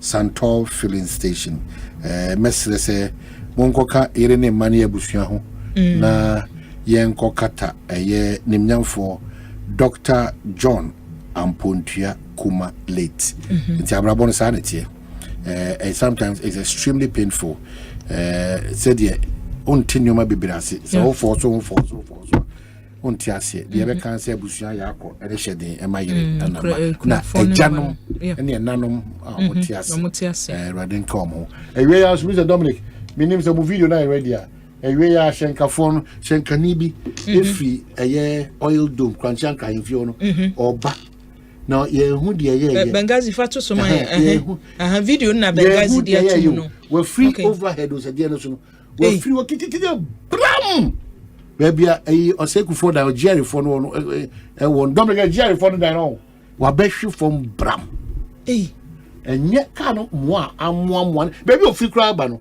chese wo na say we video ya na chese o free overhead no so ana behwe from zirim ammo say football ka na ho ani petwa we chese ka na won enye moto mpoka I share your private car. I'm more car case. I'm more. I think for near her for share live on Facebook and YouTube and video no and a demo no. Next we no car no bet me free so we better for next speed room. Free so. Next speed room. Free so. Baby okoto ye the driver ni no onyaniti didi mu de. Na ambulance you just offer the share na na. Clearly I say yes nyame say onyame be ma no. Eh we de nyame hu na mo. Nti no kure ni ye be say a driver for ni bi so. No crepa e be say driver for the biso say omomoi na speed no too baby ana me ka me amanfo you see omo de nkane bi yellow bi no nka ka ba me be yellow omo to I imagine na jo omo to obe yira kwan kura apart from no car no light na nkasa me bi so asan the light bi abobom say dey bi kwa ko fa sa tintin say eto wani a wuntimi mie wani o driver ni na wuhia wuntimi mie wani cha enti we na say o man awie ya wo ho CCA less than 2 hours CCA ana sisa it is a we enefie bi asem kese pa so umpo hu say ye ka o ade na moa ama so enti yesre ye ti ha ne yedi nkomo ye ti ha ne yetu ye hofo a ni nyina na say pese nyina no said ye kra o fie say rade hwe edi fini efi ba so no sa pepepe na rade mfa yen kofi but sometimes you don't know rade nti ye nyina free assign bia whichever form of accident or whatever on you free because bakrefi and look at what is happening enti ehwo asem enso no na makai say enenso na ne yetwa jatum na prempe international na prempe de baby jena boni airport dida wa ya na ti akoja keza da kwesi da ya de kesi wa ya na fi enenso nti enen yetwa jatum na no amotisa kwesi na birthday ni yemwie ogusu otumfo bla ogusu o didn't sa mo we dey papa na ajiman prempe the first international airport na ajiman prempe the first international airport inteni His Excellency na nado dan Kwakufuado no obi odaso ho ni Royal Majesty otumfo osei to the second and munyam shede command kese pa ni munyamfo Kwakufuado Asiama transport minister anafe Mrs Yvonne na free opai ono so managing director Ghana Airports Company Limited wono nyina ewo ho a wono eboy pa enti mesre ebiemu so mo amoko kumase esa akwasi den no any other activities no monye careful ya kwano so my medical tenten and just onim kaka we usually Land Cruiser na so Bentley na so we usually Crossfire na so ni nyina nkawe ebia na tundra kra pemmoa na sa mfiamfia we no yenya hwi nya na be test say Wezos no and our car no a sports car e tukra chain e we na say we so hwe se the driver for me titu so e for no 207 for no hwe chase and chase ayo mo ye okwan so na passenger for team o mo nkasa so a eno so ha adwene dimi fa sa kwanya we so asere obi ase modaroma na otwe wi ye activities bebre wo ho mo ma bibia enya adobre ho mo bibia enko for woman said ye be ya nyame de be chain ye be ko baba juada nya sa be da nyame ase e marenfi a special gift for your mom and I say obi a adapting unya baby o ma me be osiwani na fa be sunko na beka Adom TV enapa ye jumedi PKS upon say Oman the EC have sought to end the registration of minors by relying solely on the Ghana card, something the NDC vehemently objected to. I am not surprised that they have been caught registering minors and on Nya Bema PK Sapon Sudiaba. No man who catch a day ma and nanumi no ma yanka tea for say a free and ne o masha see and nephew Malcolm branch be a ben wo bia no Malcolm penny for your modia ban say o to ade wo koto ade wo honom and na chede a your discount kese ye dey ma wo your discount kese because send your work no e betumi I say the whole year we be show that appreciation by na de wo kita bibi kakra bi no enaje eno so efe enti do pebe bi a wo kwa ya tete bo no so e de ama wa Malcolm Mother's Day promo no ye de ahyehye so enye enkran hanko ba bia wo bia ya behu se Malcolm branches ni bi wo no kona koje ade good kona koto ade enu anum so amuti ya manu nyina Felix Baba Mr President any mo amaka nyina no ya damwase Most more enjoy my weekend, but the best catch was a monk so na Muntinche Asempa. Na a new problem. Anna FM stations are doing now, so I'm offering na any Kwame or Worcester. Also, o fire pa a chill bibia. More yani more sefi more a year brekum nita chiman any kumasi amosu fina. Yet you'll be we should be the best this weekend. When I made the chair, you share a drug. Mate ni denia can bet to us so. Now we can crab so anadi biato na kwam futu. And how come a na kwam bediako. No, see ye be futu kakra. Ya chere say the new force fund no. Work a team of David. Me dey say bia mu gina nam gina. No, me chese omo me omo ne makasa. Omo se omo de makam. Me say obi kwa akpalu. It me yere me say me consider Jennifer Nabila. Janet Nabila. PMP. Na me dwine wo say metimi. Janet. Na Janet bufu abetumi agina no. And here you be crack. Bro for very good so no. O de engopen na ekwa mbedi akon ni na chiara. Obafuto bia na. Say ne na ekwa mbedi akon se yenka nche tiefo nyina say the new force ne odi aba ne say kakra so say kakra wo tietia na botoa enti ya sheda di code bi aba kwaku fa ade ne bra code na yede aba no code na yede ani brisam na make misro mo fa ma yi ne mame na na kwa mbedi akon wo kire say kakra bi a wo benya bia no bo code na wo di atum wanga na fatum because no no de beye campaign no new force campaign na obeye no we say wonamu den odu ba bia no waka na ni so ade hunu no me de po beba kumase mi wo vision na che say wo hwe o man se ne osi twiro asem no a e wo se me kan ya yes o tim say nani abre na me ka se bia wa na wo gibi bia me nim say David na me bo me ya den ko jibibi ma me hwe na wa anka say na kwa mbedi akon e na ejeje am I paper we should about so say I don't have any criminal records. Cheddar response to criminal record rumors. I know I'm so a criminal. O say am for person mo yen hu fi keke. Oh person so papa. Say on na ebe third force no. Say de hin na eba so be second force alantemantia na yenim. Sa ene nyom no de bia da wo se beka se kam. Afafanto na tabu no. Obiara ni mu. Ami chama ma part, me say alantemantia ono. Oni masa. Ono so gibreti pa. Na me nim say mama part ya de sa. Me hwe no ayi na otufo ayi na asi ayi no. Mama part. Otumfo wa Yiadom apie. Ya. Otumfo Yiadom apie. Nyamfo Ghana pao. Mama mo gamancha baso. O man. Me see ye wani munyamfo Ghana amani sem na bese nipa bebre. Fekeke.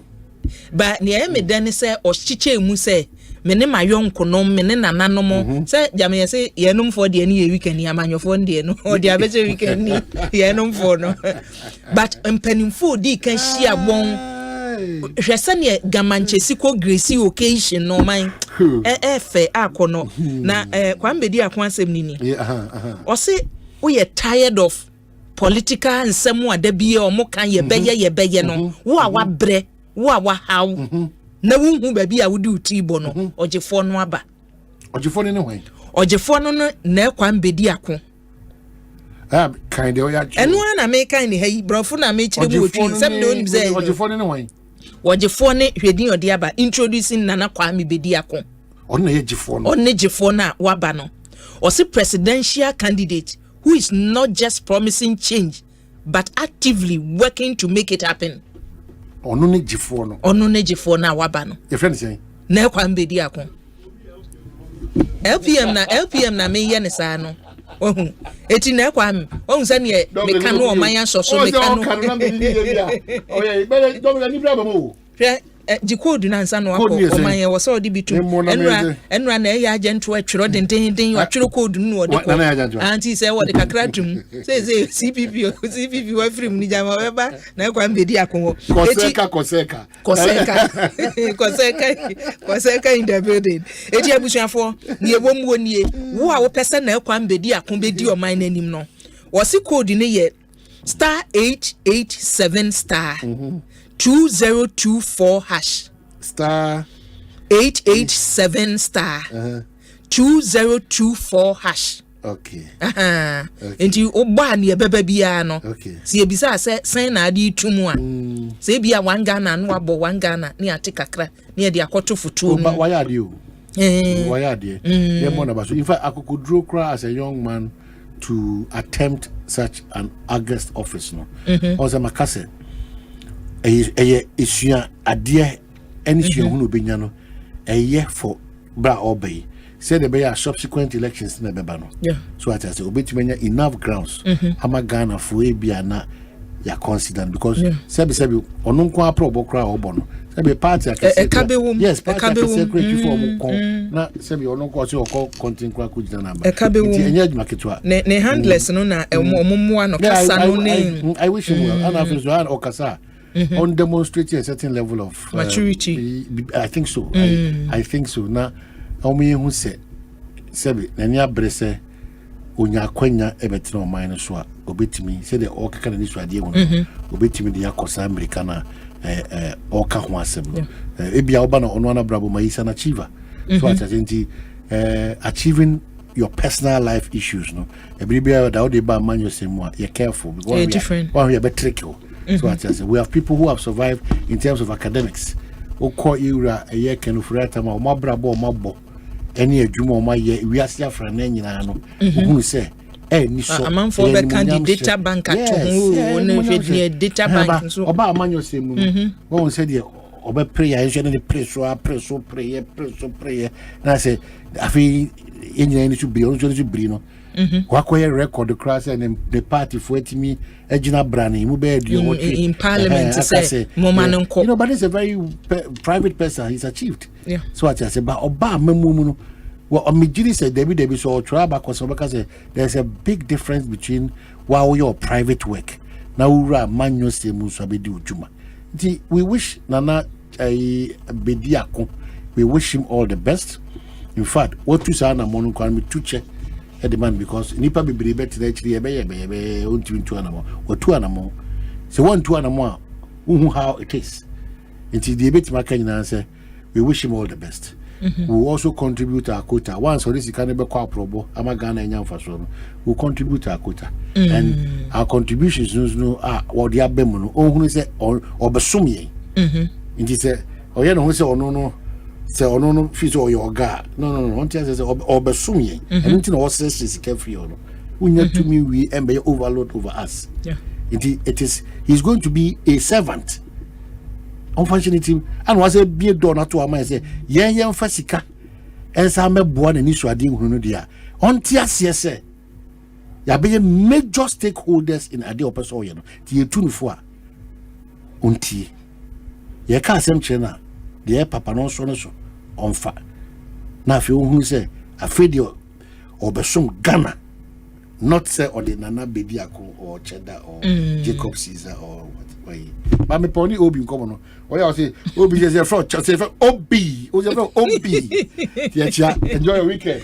Also visi no so. And no day by. Abusi asafe no bi o afidi higher 94.7 FM Ekosiise say dwumadie so eni Omanhene Kwabena Asante na watene nka mahiasem na yede abrɛw no wadwenkyerɛ oba live on Facebook Asempa FM Extra yedem live wɔ hɔnom live on Facebook Asempa FM Extra wadwenkyerɛ no fa bi to hɔ ukɔ YouTube so Asempa 94.7 FM na de adwenkyerɛ no bi ato hɔnom yɛbɛgyebre na yakenkan de ama adwenkyerɛ no kra de anye ebi aba bebre ya enche yebekenkan bi ede amamo Facebook and YouTube madwenche no mudi bi aba enche interviews ahoro nso ye de bi ebeto aso na James Opoku de ya wode aba o se media mesremo ada momiensanfa omampani dada John Dramani Mahama ne NDC amanyuko no emra omo na omu ebetumi aboa ena Nasiru Yombo o se mehwemo live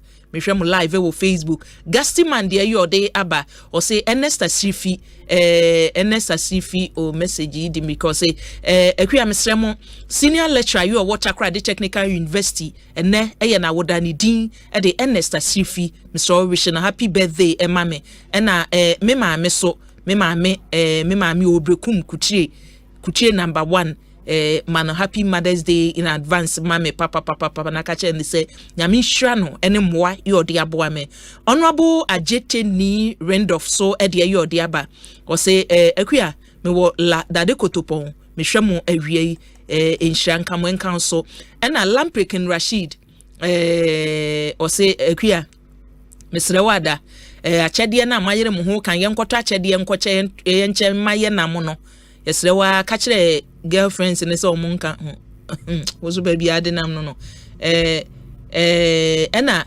dakwa amia o se mehwam free ba bia wo hwe ye free no wantwere anwie David Opoku o se akua misumi tie mo awie free Dubai ena mitie mo free abusia ma menkwa mama so political parties ahoro NDC MPP amanyoko no enemu ene limited registration no a ekoso no panimfo ni nyina o mate party mpanimfo no agum ya kyese obia wo region yo namu yenhwe Mustafa ewo ahoma so ekwaku Mustafa de ahini Mustafa Gbanda na se Mustafa MPP we Mustafa Gbande na se NDC amanyoko no mu na yekro ne deputy general secretary ma the National Democratic Congress Mustafa Gbande ewo ahoma so mini abema ma ha o. Hello Mustafa kwa kuhwe ahoma na mame na ase babia Mustafa wono enemu eye abusia bo modern say ye ne hello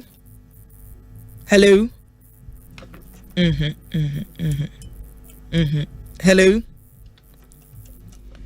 ye bo modern say ye ne deputy general secretary ma NDC amanyoko no Mustafa Gbande ebetwetwe nkomo na yahwe party no baby a enei wa probo ya wonemu baby ode adru reasons enam so ema ben ansane ne or this statement abase BVR kits no say serial numbers ni nyinada serial numbers no party agents a omo hwedi ntwiro no so no omo momodin so ombeji ni nyina na omo de abre amanyuku no Electoral Commission for the wanu ye aba but NDC for gina baby ogina se setie bia wonmu ebeje enti ye hyasie free na no ewo dintwiro no mu sane na ne masikro ya kyese Electoral Commission penny for ba no ba se da bi from first day no eniema besesa eti mpanimfo edi akire a won monitor dintwiro no from the first day up to enne no say eniema asesa akosi sen nipa dodo sen ne atumi a register won enche yebekọ na eno ho enkomotwetwe no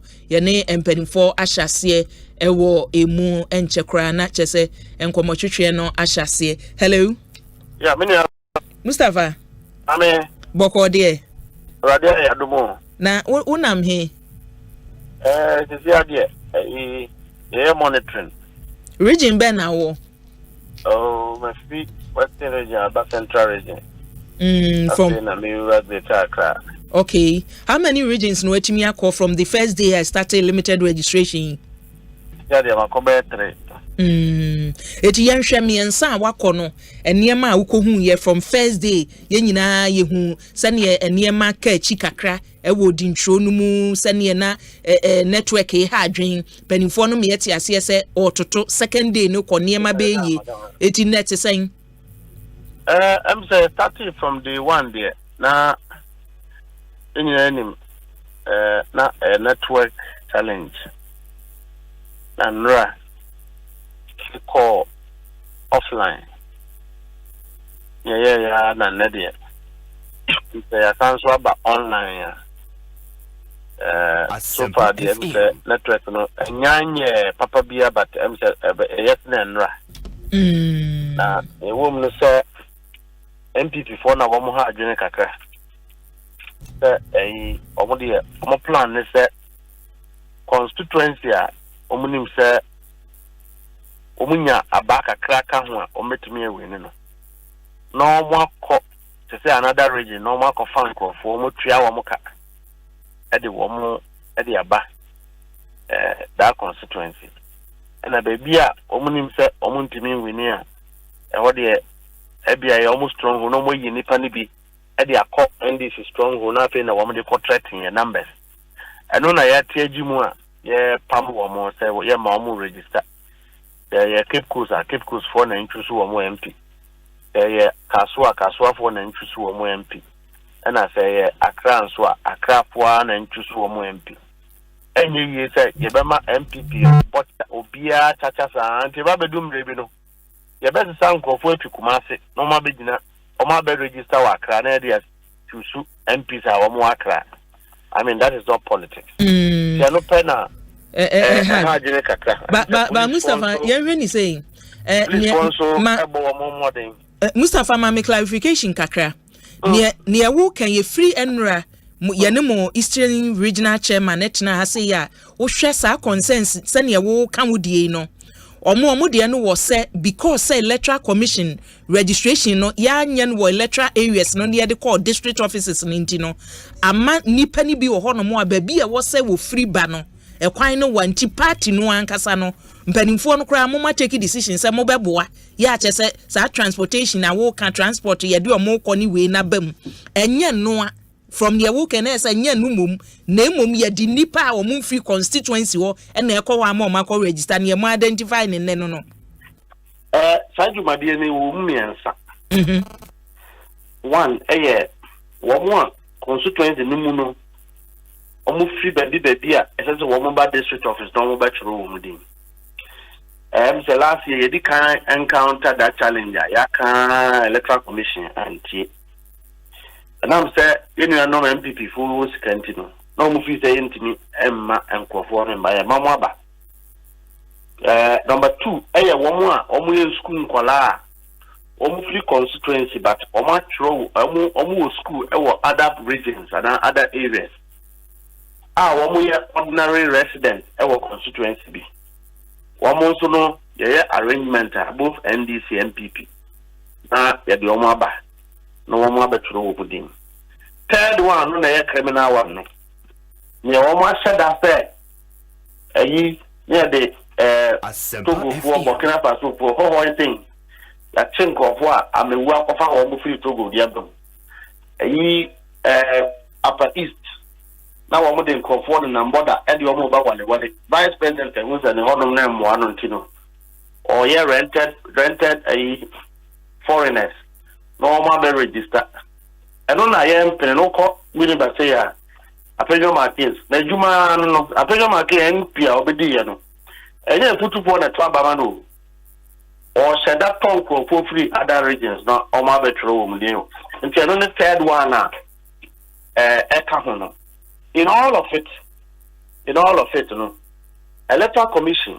Nanka say at the end of the polling station. And one quiet no. Nti bi na ya car e dey abre political parties da ye dwen ho na krono sem yi ababe wum MPP pese omo dey enfanya hansa krono bi so eno na ma ye ni abre a ye monitor ye stop wo mo one by one ya me ya dom na am se Ghana for tie kire ntino the team stop wo mo so far they are police for also baby ye wo ma famu yi the being sworn on my idea as a MPP for Acofa and go far by Bro amount for a sea or Brekum West. I call Bro School Kola, the so far, the M say, and now say a Negana phone and Namunti. Yahoo, they know was true. We must do it. Omu use scan of the Electoral Commission at a kitchen back home. And the Electoral Commission, yes, or the Babu MPP for one Solina and Kusiaga. They are grown over Minimum futuo ya mode ma mo penny for near chicha for because Mustafa wo ken South Wako Western region wa hu. Sesia yen reporter wo Western region wo hwe reporter dey aba na che say mpoho constituency MPP amanyuko no treasure yo wo ho no mo ya yese osan ekira de wo mpoho senior high school wono aye wa register nipa bi a yese omo ye nkwala minus a ya che no photo na nche video no e wo ho aye de beto wo de no to nchen a wo badan wa mo deputy secretary ya wɔn so wɔ constituency wɔ benadafo so wɔn so na handcuff gu ne nsa yi wɔn so the same thing wɔn so register minors eti kwanya mo fa so na mo akita afo nso wo kan wo se MPP fo na ɛyɛ ba say both sides ni nyina adwuma mo yɛ no nka police for no ye wo mo nka electoral commission ye wo mo adwuma say the police for no ye wo mo de no nka enyina so medwe so wo mo ye boni police for di ka ache wo mo Asempa omo ama ho kwan akra ama na ensi wo wo adwuma ye nka say I ain't touch ma wo e be touch ma ni o emra no da no na police and afi electoral commission. So the police watch what me nyina na afi aye pepepe because e bia omo me nyina aye bibia e twam etiamra ne wo ye watch man e mamra na ye police for na electoral commission dia ya twe antwe na akoye ba bia wo ho so ye nka se ya se ha obi mbumra na obumra na ye se one emra no na bedi na se obi bumra na ye ka bia obi enti no eno ne asemo a having the electoral commission o machine se nye juma ayi Cape Coast ayi Cape Coast South na if you say MPP NDC parliamentary candidates and to scan ko high generator because dum so ho meanwhile electoral commission here now be ka try and machines generators standing generators they are all registered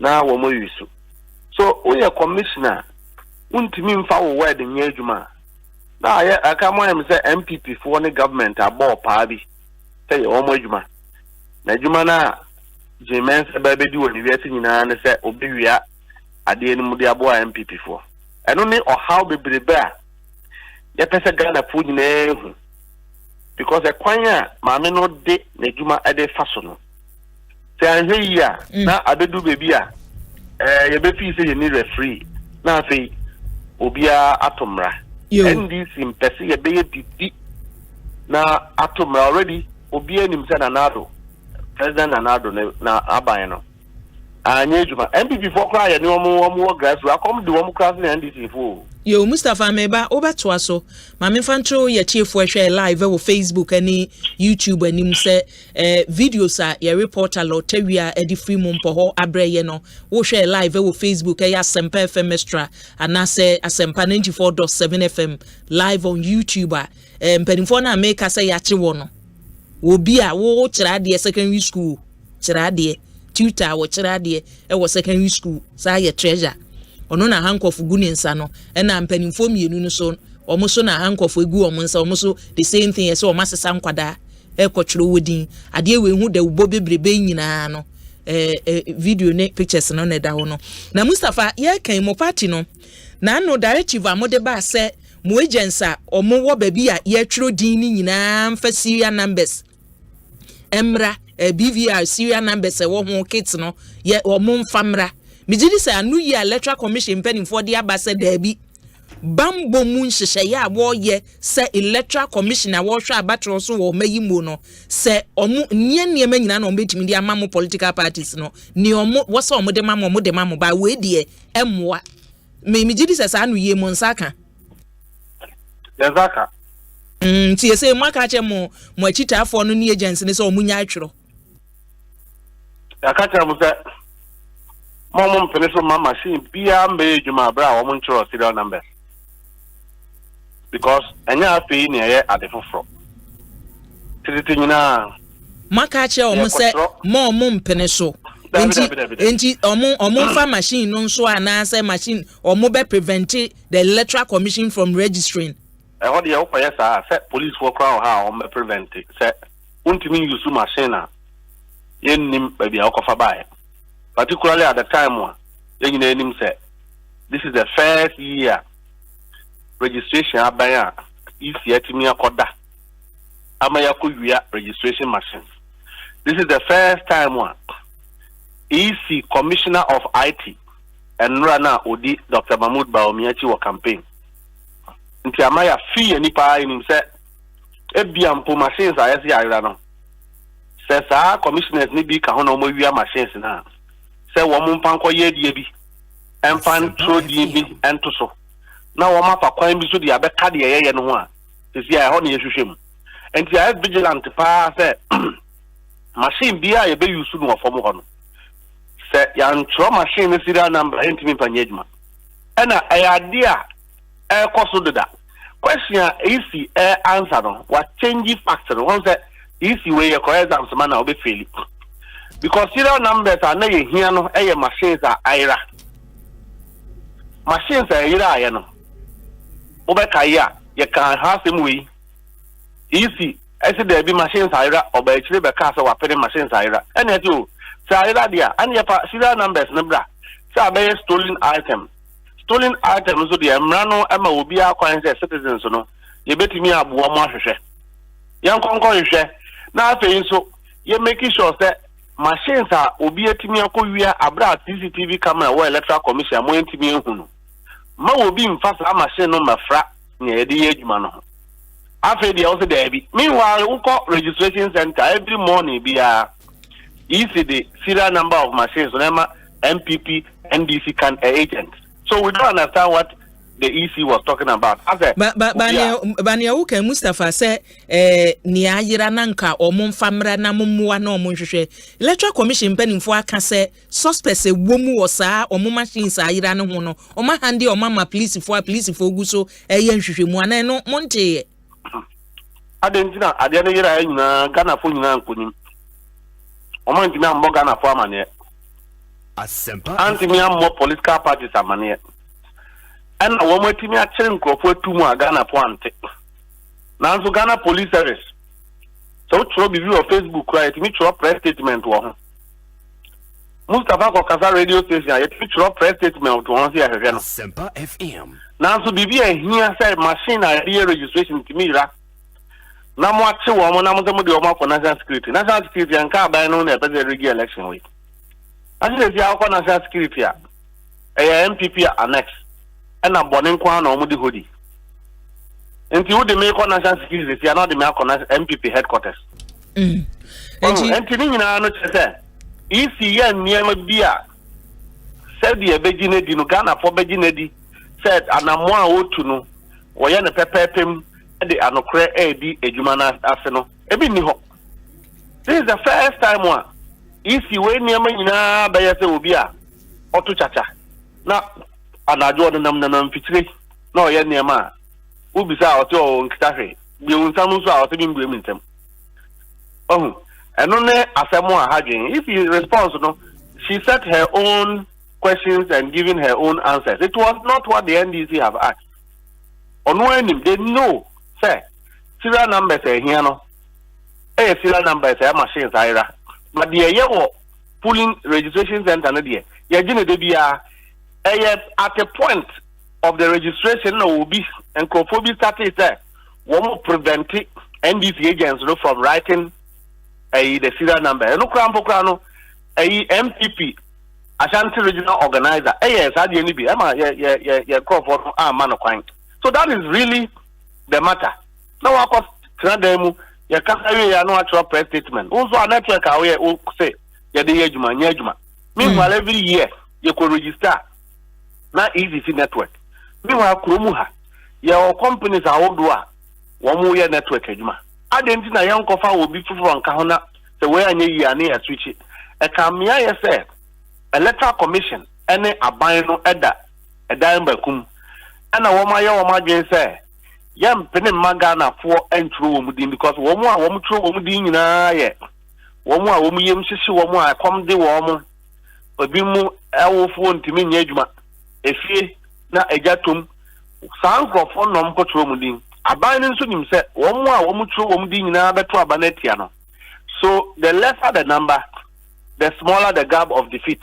Enti Mustafa mochimi agada sa serial numbers ni nyina wie sa mai sa compilation monya babnie dodo amuhia monya nya from regions no because enrana mo eastern regional chairman e kasa Ashanti region de no muntumi nya ye ave monya ni nyina Yabenya nyina obi antimi nche obi akwan yabe wa oma ampani ama ye agents na ntwa ya be ko ho akwan sure say serial numbers no yatro enya afi na obi baba through obi MPP ni bia o nuaba enti regions send the na monya ya bibia so far the menya report say yenyi but say ebi wo ho a yan yentimi yan dia akina be ko akoko bisa di ntia obi timi political party bi etimi prevent another party against more different numbers say na yenimi mrano enya afi na obi be hunu obi okromu ha o dabi ya tie sikrum abato no ne ebe ye adwuma ne pepepe yo ne mra obi ntra baabi enka se ono na ode oye tumi baban mu obe de o pe dabi enra po ye a minu ye a excavators a o musizi akoton ye kwa usi esa na okoye no Cape Coast North ho no de langa sa o mukuta tuo de akọ Mustafa ya share asemu edapono so no se wadi achi ben and sane ne regions aworo awakoi ye start ye say online registration ewumu delays aba ye say yenko offline enne se ne wo kan ba bia wonam ya samba online Electoral Commission penifo am ye nyan nti ye say o man register kra no nipa be say over 600,000 o mo be say o mbetumi atwere wodin e was limited registration mu from near wahu wo monitoring yimu no wujidi se ye betumi atwero se din na manabro so ana se ye ntumi nuru because mo running mate na no ofa mu kakrai beginning na no starting se o call for say ye extended time no ne wahu no ye betumi awie ana se extension no still muginem say Electoral no Electoral Commission anya dia to say after the tour Electoral Electoral Commission apologized 3 times. That is on one jitum say in Shaya on there to come na no na edwuma te fia ye kasa in school collect meet na mo for meet na registration center e bi o 300 400 na ye be wie no maybe a 60 penny I register one me nua ba say wo mo kofie e san so babiem nti Electoral Commission na nim say ba be do there enya ade 21 days o sese no betimi aye adwuma no e no no age atum say edru ho na Ghana phone bi da so e wo lines mu a on be extend the date nti na there is not a point of argument because okay obi enim say Electoral Commission say ya dey atokwa mu o mo ntimi ani so ebia free next week diko na nhyehyɛ no bɛboa ma yɛtimi atro nkrofo no din nyinaa sɛ nka yɛ deɛ yɛka ate so yɛka so na yɛbɛte ɛna bra yɛ nyinaa yɛbrɛ as political parties no nka bɛba fam ti yɛhwɛ isi anim sɛ onya sɛ ɔde akakye wada ne nsɛmtwerɛfo akakye a de bia press statement ɛna letters na ɔtwerɛ she should follow the arrangements that she has put in place isi ɛnyɛ place a yɛde discretion ɛnyɛ aye committee ɛyɛ body a constitution a create ne isi yɛ nyinaa yɛ mmara kwan mu enti wo the arrangement to no when this wa ebu mmara ɛno na de chaos no ɛba no saa koka yɛti nyinaa nka isi yɛ na adwuma yi a nka yɛnte ne obi esuo ne sɛ enti December yɛbɛsa akɔto aba a network ɛbɛma nkɔfɔ nto aba in this high stake election are we going to experience this kind of delays and answer this kind of obstacles if you did proper administration, proper operational strategy, proper logistics budgeting, we shouldn't have these problems that the Electoral Commission has landed all of us in.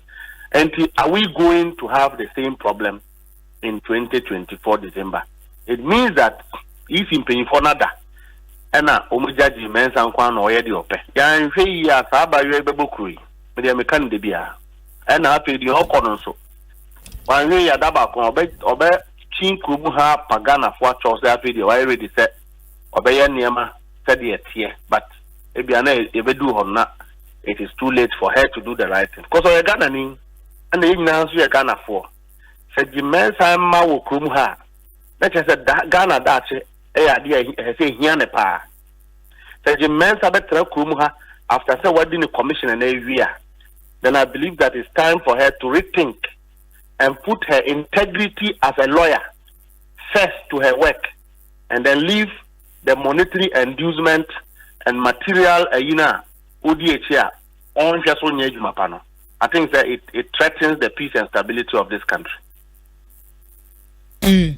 Mustafa Mamina wasina memfonsi awie sene o kano mudi achi other regions sudu Greater Accra region ne the other regions a ye besi obi ano ye besan aba monaso yedase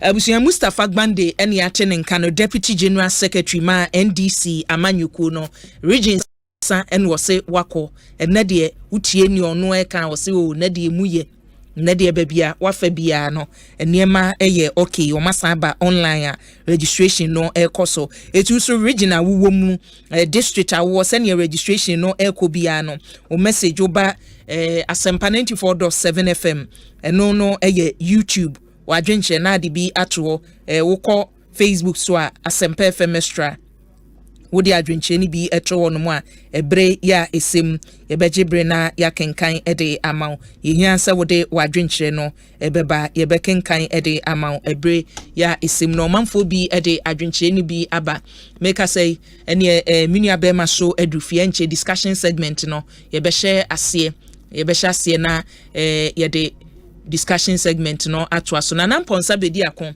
o say no kwasem NDC amanyuku no ase agro ewo mpanimfo ani so na Lamprekin Rashid ose Mustafa Gbande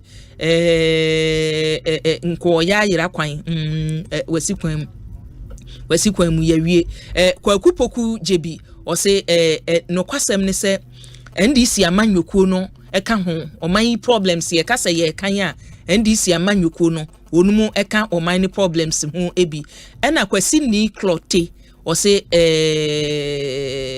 sene papa yi kasa kire se NDC elusu awie yo adwenkyire na oso dia ben na William Churchill ahado ose Mr. Wada kache NDC amanyoko no ma me se ne ehia pa ne se ombetwe ni omo agents a omo de omo ejinagina no eyie na chese jemensa no omo ntwa so wo mu training omu agents a omu de omu eye adwuma ni eye no ne ade a ebebo omu as a political party na Ernest Nanaya Anodompre o say nti Ghana pa ye betumi ato aba wie ama nipa to aba na se nipa wo manum aka say aba no eye free and fair ever ye betumi anya bi wo my Ghana mu eduru wa ye behu abusia ma menko MPP amanyoko no so emu national organizer ema MPP amanyoko no eye Nana Boache Nana ewa ahoma so Nana ma ha o oba pa me so boko de medium point daroma o de enen so afem ye ena afem moi megidi se aprobo munamu ewo limited registration no mu wo region ben sa pepe me wo eastern region amani to Asante region na say two regions and watimi akọ yes pepe na wo sha se every day di kan de asa na munye de toso mienu penifosio o ne offline cry registration nkoso enne ba bia wo na munyina no enema ye okay na me charge from enra no bra electoral commission yes omo betimi aye omo betimi atrodi no ewo ni omo frɛ no offline no ehunu sɛ ko show kaka ewo mu sɛ offline no wo disadvantages there ba wo hwɛ nipa na ebodom pem registration centers na no ashi enti from enra no ene de me hu sɛ dwumadie no koso wa no sɛ ne sɛ no imom de ne message ne sɛ ade di kan na enye kra ade toso no nso no na enye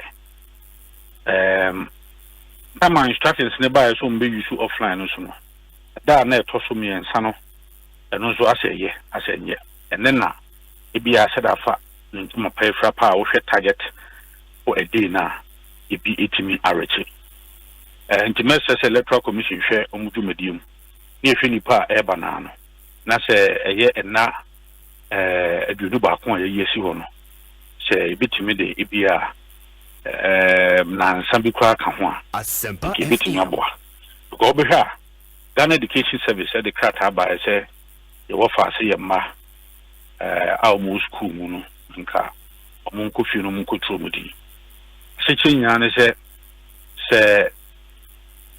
omo dodo na omo SHS 3 se no ombetro omo wasi no August September ye omo tro wi a bra beto ba no de na dodo na na fi school enti no omunko fi no munko tromudi se na be omo so betimi anya akonya no etimi de ato ba ne bi enti eno no na wo hwa o melusi first day second day third day na say enye ene day mo 4 days enti eno so ye best electoral commission ya say empoji ye se committee me de da ba fu mi no bi kwa ka ho na nka omukọ na ye ma omo a certain special treatment se bia ye ma registration officer ba ko na hwe ye omo free school abana eno so beboa na omo timi akwa kusu ma de ya e wo fi ni de okoswa na dwumedi ne ne de na uyi sa delay si a ye ka ho asem ne electoral commission omo and directives omo de ba ye yenko ni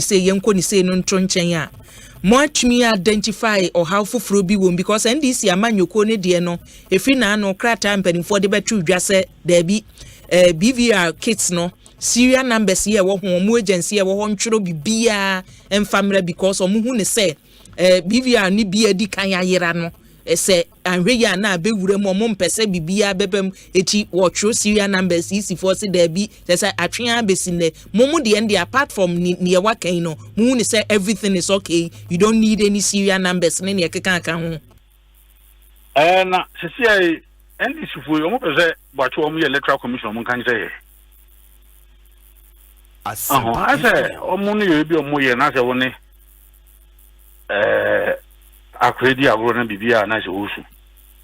I think that also more I'm not kwasem I'll be very frank. Look, I have great respect for Chairman Esedum Tetia and the achievement of politics more. We MPP ni we NDC ni ayi na say issue and man kitin free your home. And he's very experienced.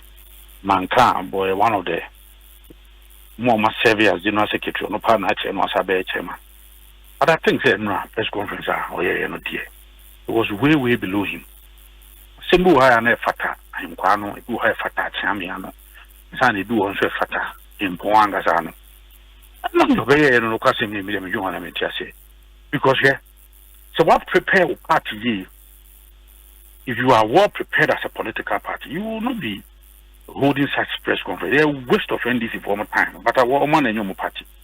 Yeah, about a month ago, Electoral Commission in the calendar, the BC, and the training young Kofu in the national level. The trainers are very experienced persons. You train you fancy team, almost call region. The national phone can region for also the fancy team training you for this. And Sana region also can consistency or police issue what training you for this. So for us as a political party, we are well prepared. We are well structured. We have been briefed. You have the proper education. So agent for Honoma Anopano, Yabesha here. Registration officer will indicate machine was in city. Now why a chassis, yes, I say from that day now, was a recording to wow agent out to will be by our own recording. And to nipper do and a day now. Or proper well trained agent or very recorded do. It's no more sudden a day no. Registration officer no so at the chair. Electoral Commission in penny for almost the number, in fact, including male and female. No more the other tuja. And there be a Muslim registration in Nano. You did can't gazette it, yet ya tuja, every opinion, ye minim, me kuta, CCA, it minim say, aha, including even baby grandpa. Or things over corner on some of the registration centers are called. I have it all. It's a may rock constituency, ma. When you say, aha, say, difficult to access places, no, aha, umbeni say, aha, umbeni say. So if you are well briefed and if you are on top of your job, you should not be crying like a kid.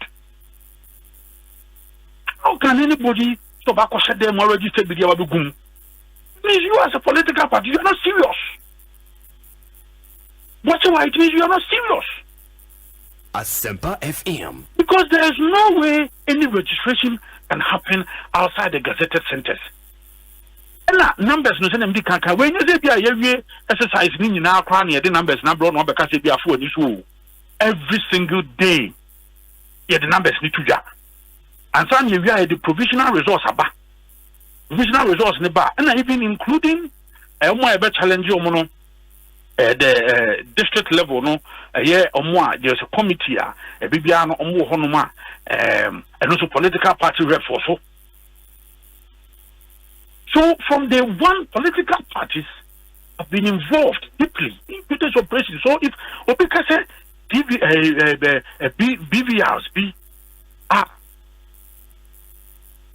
now omo mana ye say as a omo kuta supernatural powers bi no mo hu say ene mani bia ya ene no kore Electoral Commission edit to jaya ko IPAC omo chichi mu e kamya question se mo mbeka no omo aba no mo okuta omo narration Electoral meba nana boachi nana Electoral Commission for no na bon mo amane se omo niema ni bi ayira ama omo de suspects ni bi ama police for ana say eye mo political parties na mo raise alarm na e bai their operations no omo niema yira omo mebo alarm omo dumede no mu di no sensitive enya afi na e bia for hasia ni abeba enti no already no na omo de accept na national security ni police dada ama nkofo no krampo no ya chi omo kokko FM then so no information na ba begina element na oka o de ba IPAC o ma chichi ma chiro na no akwa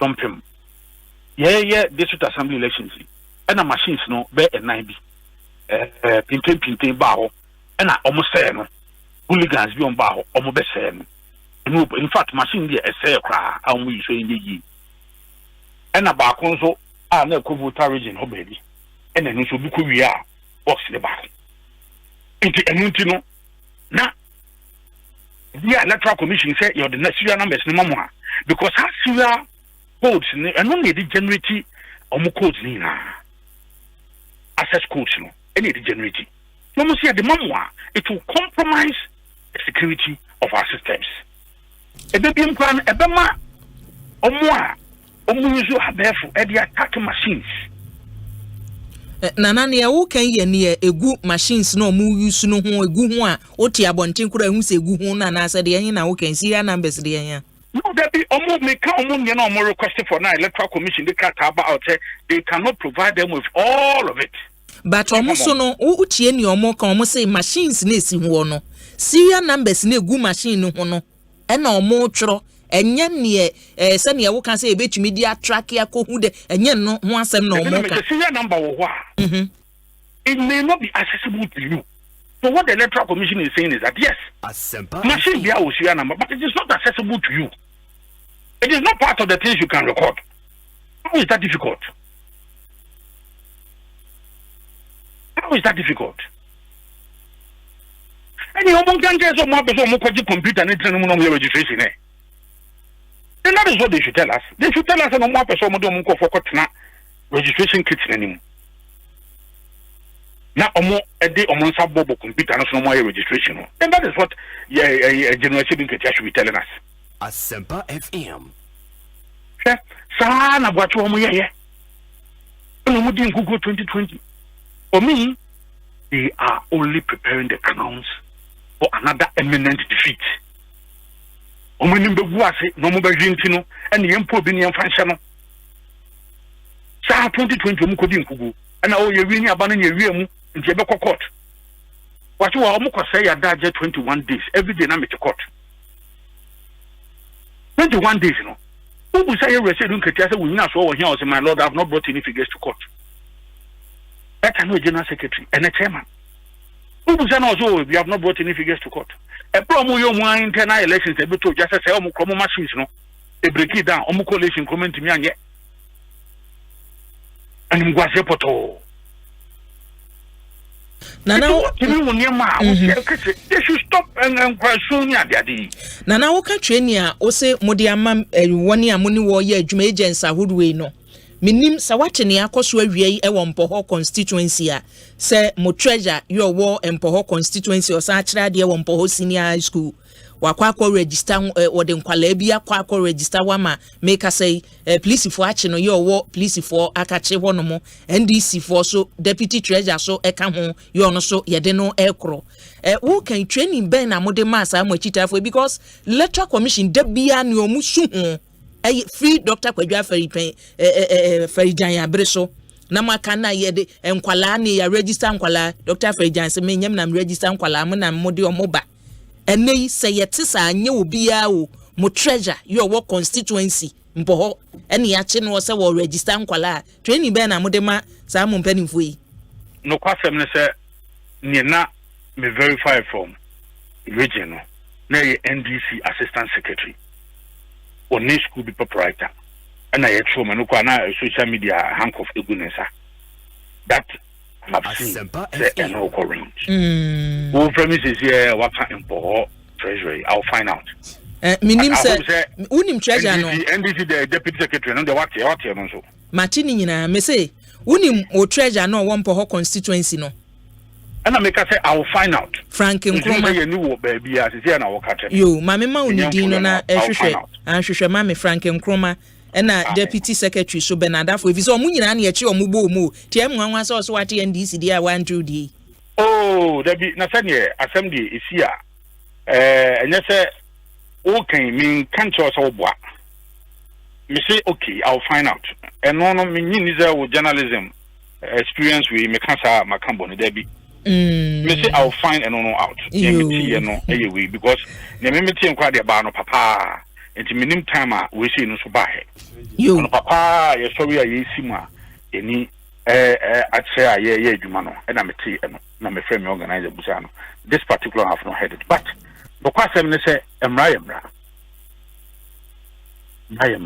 18 in fact 18 ni pano ka 2 days ko no ndi ko ampona untimi register yo matinana ma yanna wasena yemfa NCSA sane wa waka no se ye di CI 91 no na eye adwuma de a sane wa wobobosui no ne ye hwese ye bedi so pepepe ama niema akoyie etimo course a mode ba no electoral commission panimfo aka se o se duru honom na se nipa bebre wo honom na wo se omudi biri ni bi ka ho a eno so ye behwe ne ebesinana meda se awie abusia ene ati ye MPP amanyoko no national organizer boache na yate ne nka no ene empanimfo atena se ebre no anya so an sa no nan abo apa ho sima aduonu enson 427 on Asempa 94.7 FM eti empanimfo atena se ne wo se ye discussion segment no eto aso ede emamo ene empanimfo aye ne wo si adwa wo Ekosiise adwumadie so nana ya sapon oye edema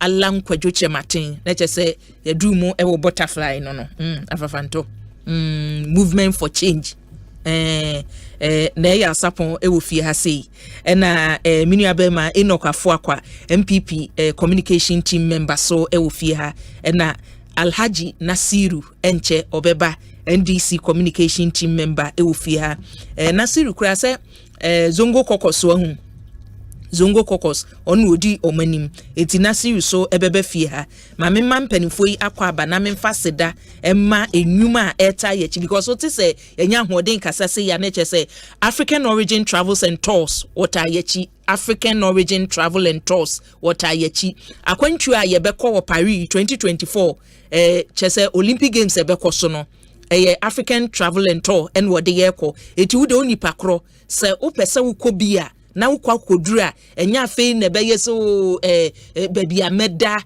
ticket kra me de ko hwe match ni bi minya games ahoro minya ticket say African origin and tour na de wo kwa omube make provision for sa na mani nyina baby a wo beda chese matches ahoro ni obekwa akohwe ye ni nyina e de amaw onfa nko emma wani enkoye ontoto bi entu de ye hia ne se wodo ho ebebo wodo ho bo wo so de a ene na bomoden wudi ka atua $700 eno ye part payment ne de ayesa ne mani nyina visa application visa fee accommodation travel insurance bed and breakfast ni nyina ye mekisa arrangements no proud to say mo be kono nu hono na se bibia edita na kwa mutikisa wodo be ko nyina in and out ni nyina obetwa ede amamsrew opesa wo ne mpanimfo kro na ade ho bo woni a betumi afre 0302 766766 and 054 4347 ofra ya jo so kama ama niema akoyi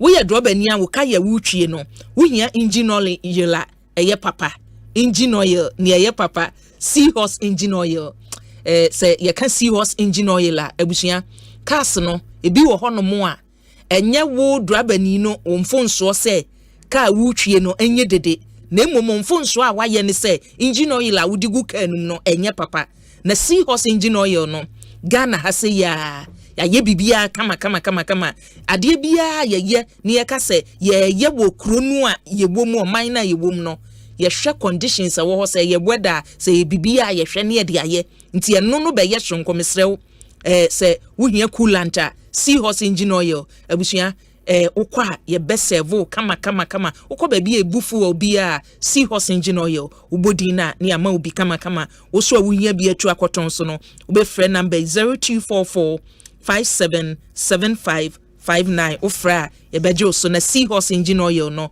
odie ye de ama ani ye ka cocoa dairy milk abusua wei anya milk a ye nya free emoa ho anasi ebeka se obi wo hono mo si o ne ye nantwie no fusuo ne de aye me no milk na me yemu bubom we aye plant based milk na ye de ma wo eti ye ka cocoa dairy milk a wo a wo de also we vegan me vegetarian nti me mpe de bi efra boa mu wo na wo se cocoa dairy milk no wo gibie because obi a wo ye vegetarian bia no 100% to wunya cocoa dairy milk na aboawo na ye kanua ni nuro so ewomu a zinc wom iron wom calcium wom magnesium vitamin C E ene ne ka ho na se die bio na wuhiam srew eno ko supermarket bia we ene plant based milk a FDA for approve agia tum se wonum bia je se how bia eni akire e de ma ene ye wo power jet batteries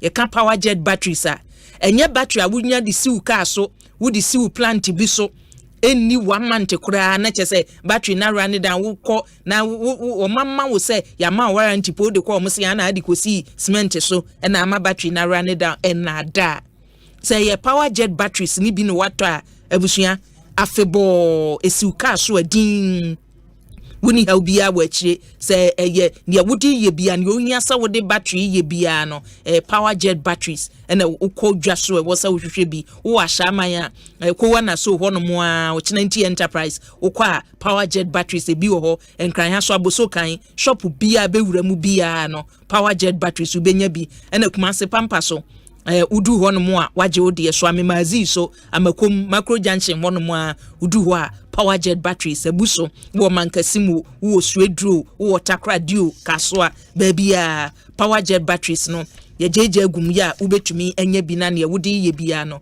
watumi ede aye ye wo tontina 74 abusua tontina 74 tie din ni ye wo yade ni bi on my friend kwankro se kidney yade ene hawo se etoda yesi o nsono no mojabrosho ena chese woni padua no wo pese wo bo niema wo ni padua no nyina ho ban a wo na wo se wonom tontina 74 tiedin no tontina 74 wonum bia niema kakra bi obi kwa ayasabi ese na ni kidney ena ne den wonum tontina 74 na wo de bosa ehunam dua mu akwani wo de bo ho ban afiri enyawa bebre ho nti misrew enyade ansa tontina 74 nunumbi na mo ho ban mum emfiri yade no eho wo pe tontina 74 dodo atu akoton a no afre 0246 073 498 anasa 050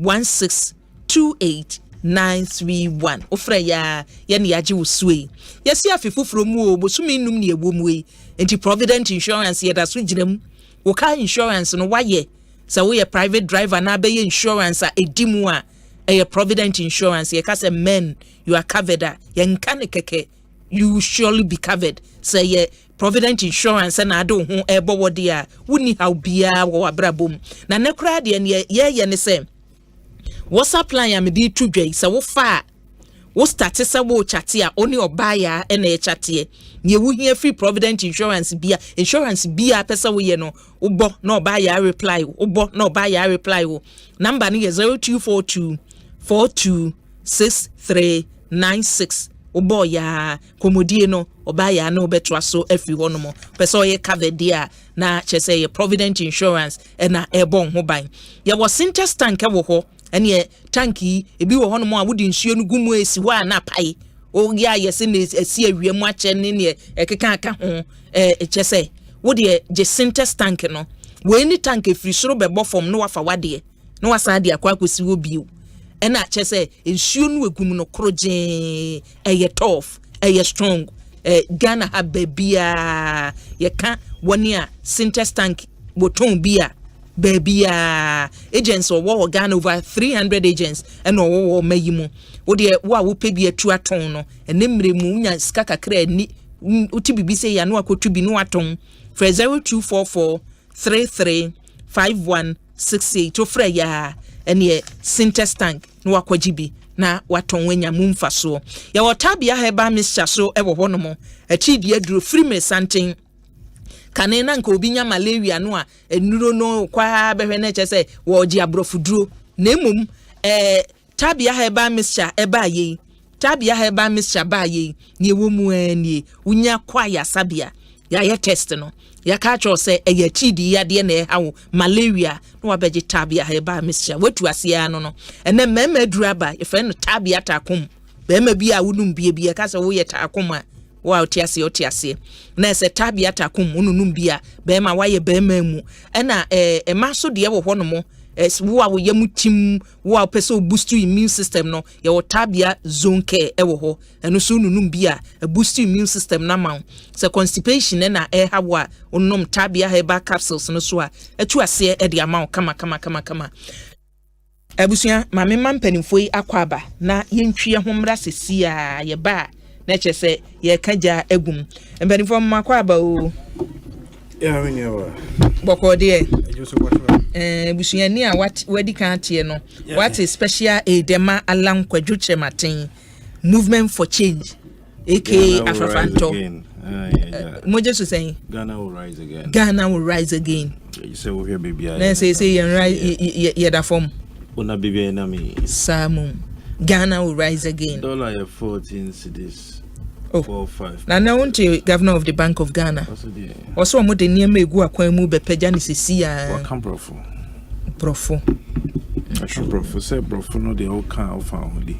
Na ya sapon. Treasure mu twi. Sa. Ena oko dwom. Ana oko to dwedifo a. Kometi ase.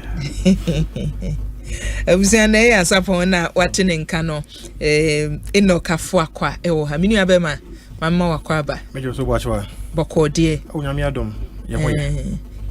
Yeda Yesu ase. Migidi se watene minu abema na ya uken se Ghana will rise again. Se baby o mine dru na wo se o mine san so gina ne na so. Nti ye twie ho aba. Nya hwe kwan a se Ghana no ebe rise wo momo time you se gisa afafa ntoba wo. Nche se ye hu se ne ye si akoje abusuya. It is still rising. Sa Senior Munamwa, Osha independence and a population here saying. Osha independence and public universities na what do saying. Okay, from independence na senior high schools near what do saying. Technical vocational training institutes, TVET institutions near what do saying. Yen Aquine interchanges near what do saying. Airports near what do saying. International airports and day Kumasi International Airport and a friend no and now my prepare the first international airport. Yapa no Yabiano. It's three international airports in Ghana. Accra Kutuka International Airport. And now my prepare international the first international airport. Tamale International Airport. International airport you have three. By year independence, now your international airport do saying. So there are a lot of questions that we need to ask and answer ourselves. And she say I can say Ghana continues to rise and yet Ghana will rise again. Into in measuring say Ghana ye kwaye nim no eye niema obobo so na chese ya so dada. Certainly in terms of development no enye event a process and it's free baby and ya bedru baby ye gusun so aye ko enti no come free yakwan mu and Mr. Akwan etene Kwame Nkrumah eya kosumbo no ne nipa dodo say ye tema motorway Kwame Nkrumah dwene ho se motorway o se ye no e nipa dodo say tama ye fufu sosola one and oka maybe na meet you yeah the infeed do was any budget in the room ni pa do was saying the mamoto with as well for so la ba say I mean let's be real but yes I did not inti you know me papa wo me no nim se me ko primary school ba be say ko university we what you say na me nkombra abusia for ye kwaba mpanimfo no na ahyase no ye twe ho abasisi a ye ba afei na ensem no ye behwe eniema measures a Bank of Ghana mpanimfo say we put in place a be seed no agina ne na so and then limited registration ya ekoso no so no ye bekom ne ensem a ye de ba no edoso twen ye ba sisi a ne abeto aso medin e de akua Boakyewaa Yiadom Ekosiise adwumadi so eni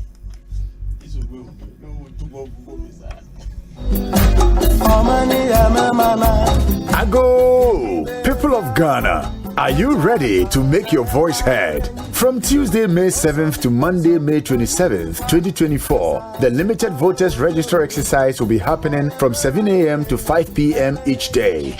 If you've turned 18 recently or missed out on registering, now is your chance. Simply visit the nearest district office of the Electoral Commission with your national ID or residential digital address. Don't have an ID? No wahala. Bring along 2 registered voters who can vouch for you. Replacement of cards, votes transfer and proxy will take place from the 30th of May till 14th of June. Please be informed, it is criminal to guarantee for more than 10 people. Remember, 1 registration per person. Leave the premises when done registering. Let's ensure every eligible Ghanaian is included in the voters register. Your vote counts.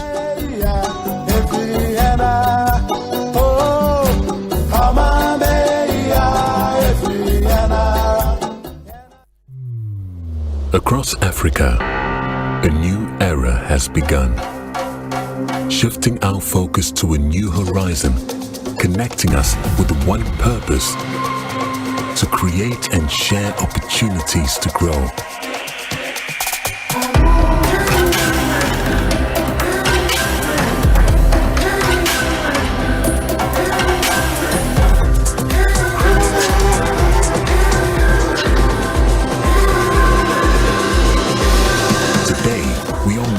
Brighter tomorrow, built by our dreams and our energy. Across our continent, across the world, we are creating a better way to a better future. A Pan-African future. Together. EcoBank. A better way, a better Africa. Senior won't you how Tibiano. We have Syntax Tanko. Free say, Syntax Tank to me, Jine, a real sacray bia. Empire, ne bonus so ye kama say. When him say, Syntax Tank ne D kaye double layer tanko Ghana. When him also say, Syntax Tank Korea, any D kaye tank muda hokai. Emu fite. Na say siadie, ubit match size, color, type, biara wope. Syntax Tank, beyamau. Na nini ne chino. Ekita 7 years warranty you. Umpewe, na open dien. Frakra, ewo 0244 335 168. Kumasi 0505 555 666. Syntax Tank, emu dahokai. Syntax Tank, eye strong, eye tough.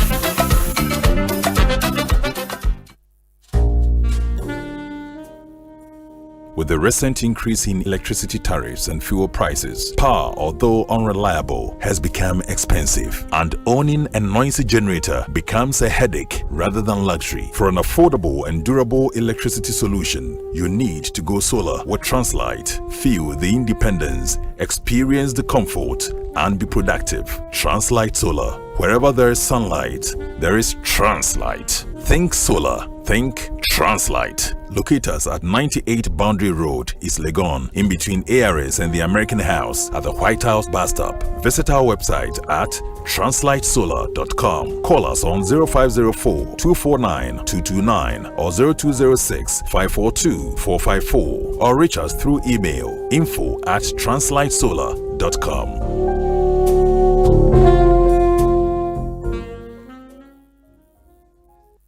From where I hot, narrow,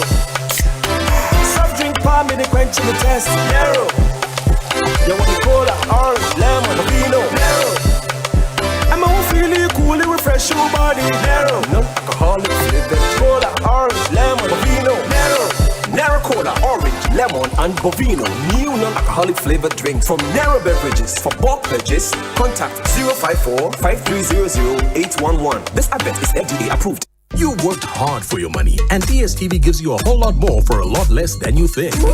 Instead of one takeout dinner, how about treating the family to a whole month of the best entertainment with DSTV?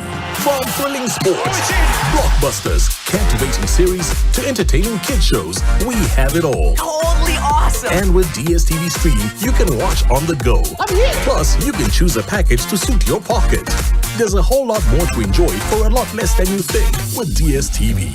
Asaya hodo tu akwanya hodo.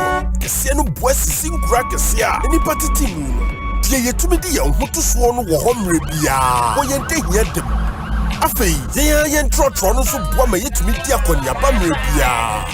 E na chef efenso ma ye lorry kwan so ye ni ka. Boka, yetu tema.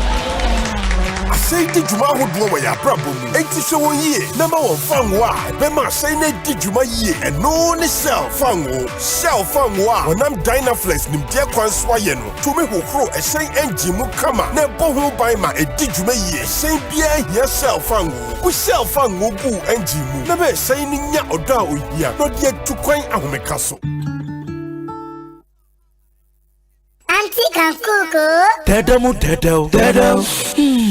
Dedo, what is spices? Dedo, who be dear Philly? Dedo, you will remember the Bentema Cordufio. Dedo, me did the dynamic ground. But Dedo spices, you what Jenny say. Then good taste. If we say, yeah, the natural spices and you're gonna have your Annie, you want all purpose, stew, noodles, curry, and nutmeg, and a jollof. Dedo spices, taste yummy, taste lemon. Dedo spices. Taste inside. For 15 years, Quick Credit has been your trusted partner in micro-lending, empowering lives, and making dreams a reality. Today, we're excited to announce a new age. Quick Credit is now Bills Microcredit. Still committed to serving Ghanaians and changing lives, Bills is here to show you that everything is possible. Join us as we embrace a brighter future. Bills, financing your needs.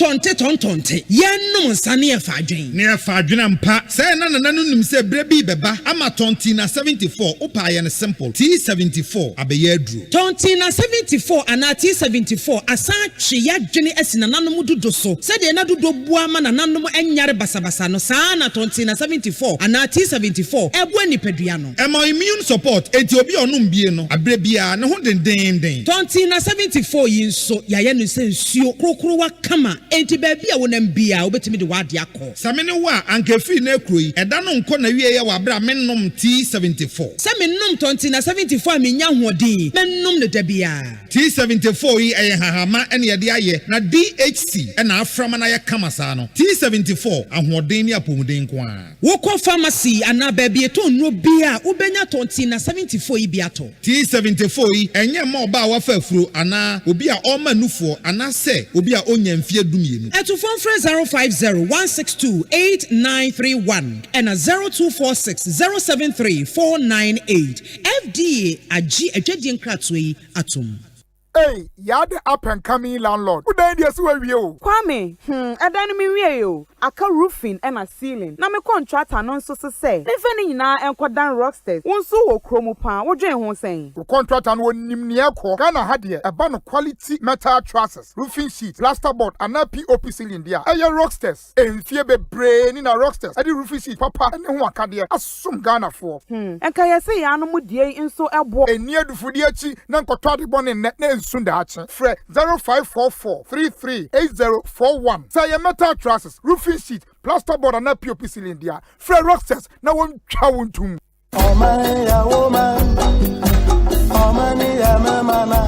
Ago, people of Ghana. Are you ready to make your voice heard? From Tuesday, May 7th to Monday, May 27th, 2024, the limited voters register exercise will be happening from 7 a.m. to 5 p.m. each day. If you've turned 18 recently or missed out on registering, now is your chance. Simply visit the nearest district office of the Electoral Commission with your national ID or residential digital address. Don't have an ID? No wahala. Bring along 2 registered voters who can vouch for you. Replacement of cards, votes transfer and proxy will take place from the 30th of May till 14th of June. Please be informed, it is criminal to guarantee for more than 10 people. Remember, 1 registration per person. Leave the premises when done registering. Let's ensure every eligible Ghanaian is included in the voters register. Your vote counts.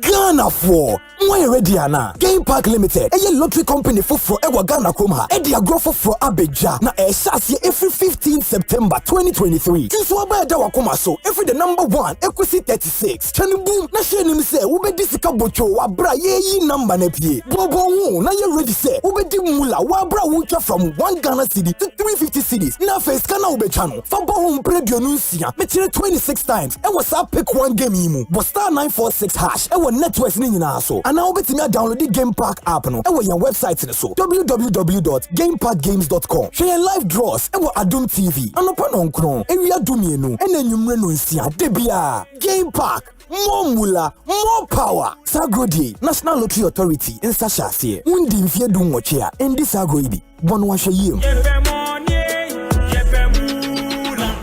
I go fear. Hey, brand new. Now, I didn't tell us who your friend Ahumeka hit patch. So what young, I will baby. Now they are tariffs. And they say, what be Nadu? Bra, what's the pain? It must be here be power. After construction, a year not me back and me neck pain. I have me pa. And no, mamma, papa, and the cutia arthritis. Anybody pains. And yet you must say, Ahumeka hit patch. Say a back pain, waist pain, menstrual cramps, any arthritis and quadia. You should Ahumeka hit patch. What helps and oil. It's a ginger and cinnamon and I at a phone call Alpha Duo Pharmacy, Origin Chemist, Pharma George Accra, Palace Pharmacy Accra, Buakwa Pharmacy Takrad, Knock Chemist Takrad, and Malarigo Pharmacy Tamale. The Biafra 0599 802297. FDA Ajijodin Kratoyatum. Ghana Fway! Yay! Tema Fway! Yay! Afi! Yasadi Asempa FM Champions League Fun Day on the 1st of June. Yani will share the UEFA Champions League final in a grand style with T Havana Restaurant.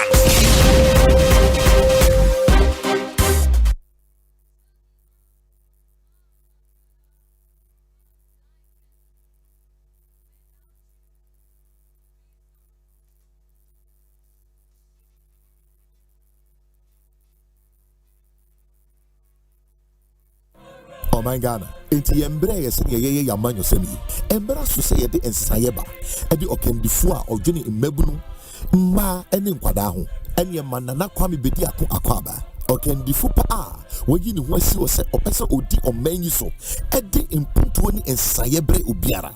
Onye okendifo a otese amanyofo bia yenim won. Oye okendifo owo anidaso ene akomapa.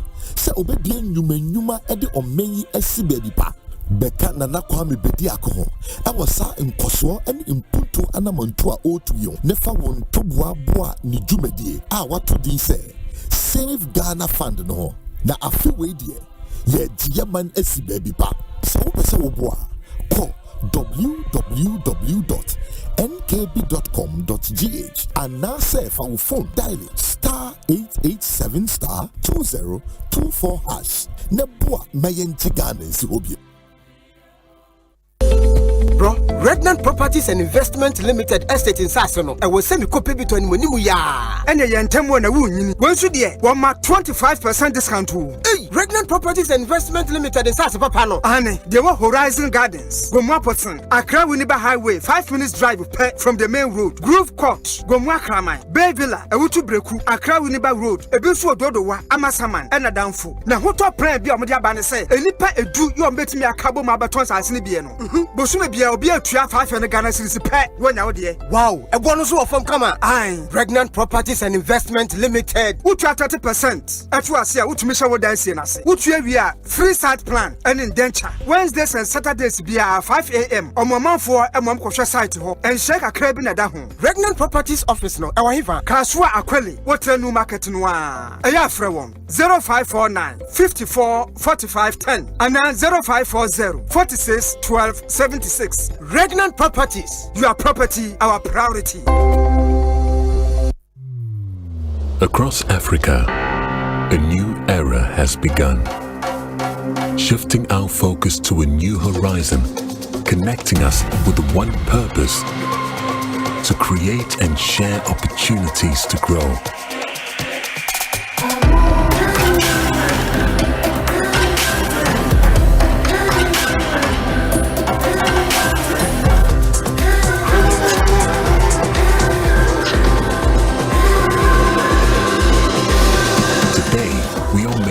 Brighter tomorrow, built by our dreams and our energy.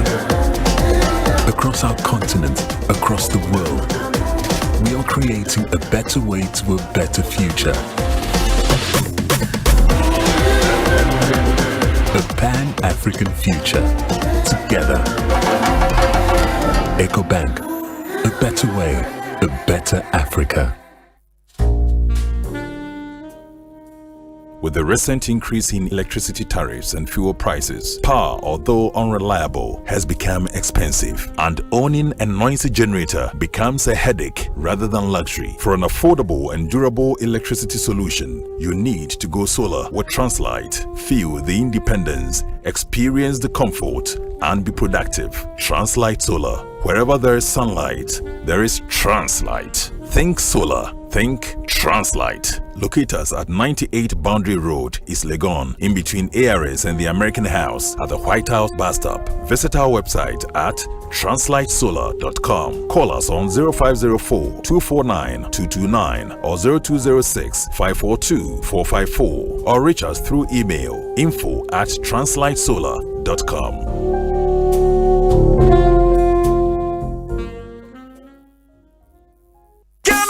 Yay! Tema fue! Yay! Afi! Yasadi Asempa FM Champions League Fun Day on the 1st of June. Yane will share the UEFA Champions League final in a grand style with T Havana Restaurant.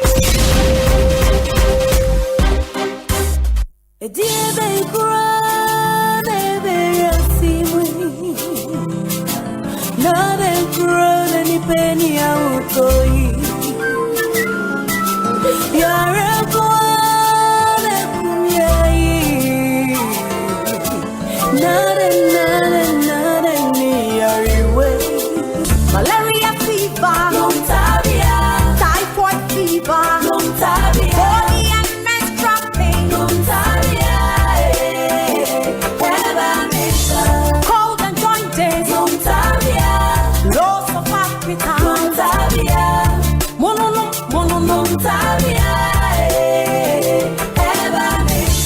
stay up,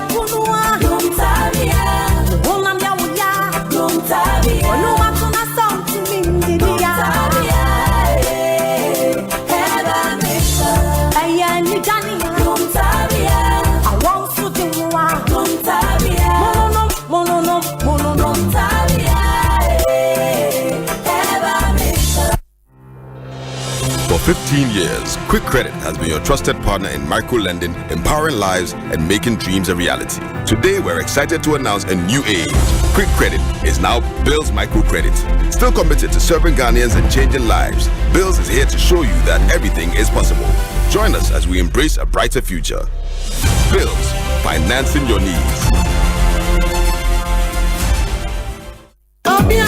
Asante sidia kesi agana fodi o power jet battery hono ye no kware o efisa me to me kai ma sesa battery be de wo ko sesa me discover power jet battery what me kai nya me si kwa mu bi me ni battery issue to kwanta paye o enti sese de ni power jet battery ambassador mi mo na nkrofo ka kwa so ma me jump o mo de na makampo power jet battery mama who say battery mu gwa hodo power jet car battery the Roxin Ventures na ko fa ba omo Shalom Sport runabout wo community 18 Sprinters Road Frelmo 0208090789 and 0242 314 774 obenya bi so ashama ko wana so Ochinenti Enterprise afi battery shop bi a waboso kan kuma se Kwame Choba Enterprise pampaso and a battery shop bi a waso amemazi amako Macro Junction every caswa ko Winneba Junction Swedro Magazine Takwa de Asempa bia power jet battery day power jet car batteries oh put that day.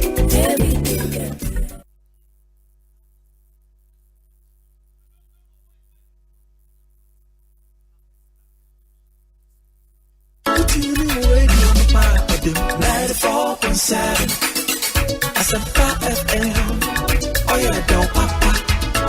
Asempa FM, everywhere you are.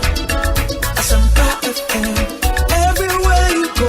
Asempa, hey, Asempa, hey, all talk all day. Asempa FM. Abusia haya Asempa 94.7 FM safei enwabi wafidia ekosiise dwumadie so enie enne mpedimfo aye ne won esi adwa na yatwetwe enkomo won yensem ayede etopono so efi ne Electoral Commission penimfo wode esi ani so botaye ode esi ani so se yemmomodin a wo awudin ni abatro nwoma mu kura no kona kotwere wudin wo so afein wadi emfie du enwotwe kona kotwere wudin omanfo wo hwa ahokeka from day one ahokeka Ghana for the ekwa enko obi beka se kane nanka ne eka ni so wamanfo dimirika kwotwe omudi because voters ID no ompese omode ye omu businesses ni omu niema enya batronko but this time yenim say ye wo national identification card wo ho ya so obeye bibia nke no na ade but still na say people are eager say ye beto aba 2024 abatwe emu eti abusua political parties ni de akire ene ekuhodo ya omodi omanisu edi akire omakobia ene no nkomotwetwen ewo mu Bank of Ghana pani ya woda no so na ebo Ghana fo nyina no ho ba se obi anya abotre sidi no begina enche kura omode eniema egu akwanmu ebema sidi no atumi agina ne naso eti emperimfo asi adwaima yenkaja engum na yenko yanim na ya sapon ewo fiase sada so na enokafo akwa MPP National Communication Team member meka na ya sapon inache se special aid ohun ana aid keke special aka Ghana dear, what me batem so special aid. Oh, me crash me. Emudi ahi na say me fama special aid to ana aid. Ibia sir. That's it. Minister special aid ya no mudi omachi no. Mo abisia na ya eno atene nkan we di council atene nkan dada na enokafo akwa na Alhaji Nasiru ewo fi ha say meka Alhaji a ene zongo kokoso ho Alhaji. Yes. We kasamafo na say una representative communications director zongo kokoso NDC amanyuko num na communication team no so Alhaji eka ho nti Alhaji Nasiru so ewo fi ha Alhaji yade alhamdulillah. Wabi bambedini ya Naziru ya Nasiru ya Naziru mediane ya Z. Okay. Mediane ya Z. NHS. By odimbi so ya Nasiru. Minim sa eno na minim. Me kwa minim sa mediane ya common. Okay. Minim sa ya wo Naziru ni o Nasiru. Minim sa ni nyina ya baako. O de bi. Ba o de ya Z to. Mediane ya Z. Okay. Difference wo mu no ya den. Nasiru no ya the helper. Okay. And Naziru no ya the warner.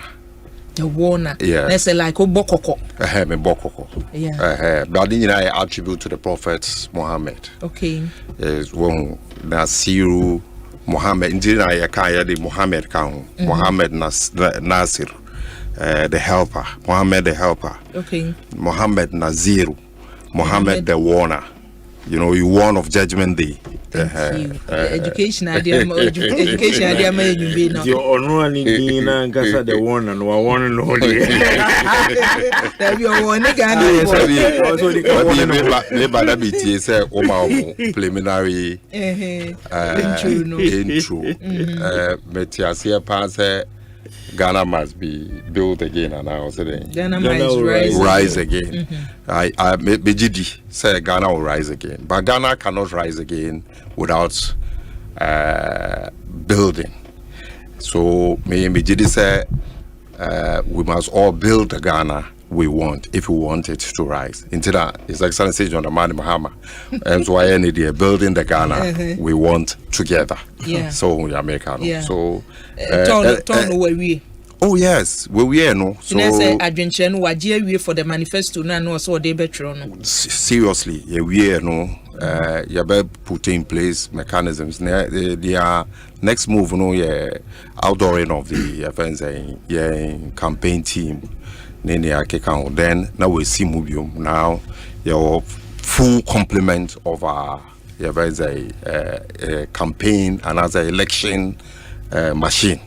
The Ebeko 2024 election. So all in all, you did so na yada Ghana for us because all call rounds and ultimately say na man for a budget you see ma frankly obia the nasem etubia ya bebo ye humbody na ya kanini na bom akire Ghana for sena ya be build your mind Ghana sena be ya Ghana be rise bio you mama now was say Ghana be rise should be our bold solution for the future and also possibility more some dey bold solutions for the future bold solutions for the future. It is possible. Say Alhaji Dr. Mahmoud Bawumia, who represents the future of our country, no Nyame na doma me I see him as president in waiting. We can putoka we can say omampenyo ti apatem o hwe ne nhihye now no call Western North ne toya and then stakeholder engagement now share overwhelming endorsement from the Western North Regional House of Chiefs. Call Northeast region I can say Bruno East Ahafo and the Bruno region now share the response coming in it shows that the bold solution for the future it is possible to achieve it. And when the end say Ghana will rise again or what yes say a bold solution because Ghana is rising and we need to ride with a bold solution now properly into the fourth industrial revolution and go into the fourth industrial revolution ABY here say sebi ye be kwakofa obi a ono de ose afi ne be mawo ye be mawo nkoko buo kakra ne ama nkoko kakra nketenkete mpreku nketenkete na be yo ye be train the minds of the future generation ebe community na properly Ghana I mind the needed energy ye be rather the fourth industrial revolution and we STEM programs are here running or share the free senior high school no modules near the abemu na aerospace engineering it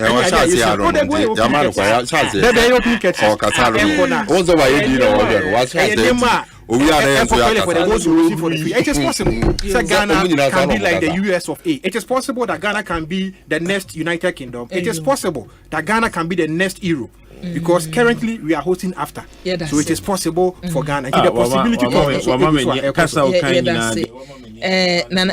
na me ba so wa na me do be start ntinya abotre ba bia mpesa me do hya se free no ye enema bi ase me nhum yie papa movement for change because you can see NDC amanyuko no ye share limited registration yase send ye mpanimfo no namu wodi akire omukro enye political parties and say movement sene mudie maye no utim say we yewura ha na we ikọ ha ye hwe sen na ne masiko ba mo ankasa no mihum mu ba bia ohu minnim se mo mudie ne ye say ye tiachire ye twan ne besi anko ha na yeyi ana abeto ye na so because enema eboa ye de boa ye ho akọ abatro manu ni o mo wen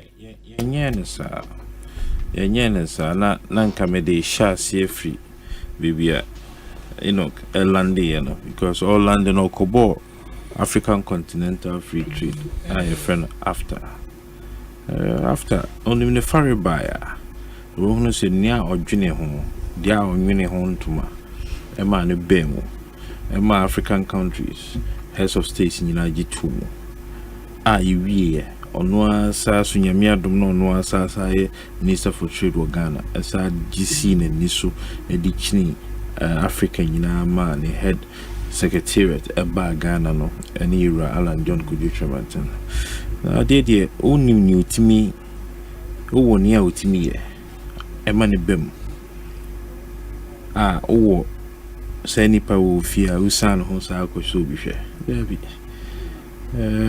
ni onima de ye ne edition ansa yesuma obenyansani nyana mo tenten nti we no meka ba bisi bibia na okan Electoral Commission for instance bi so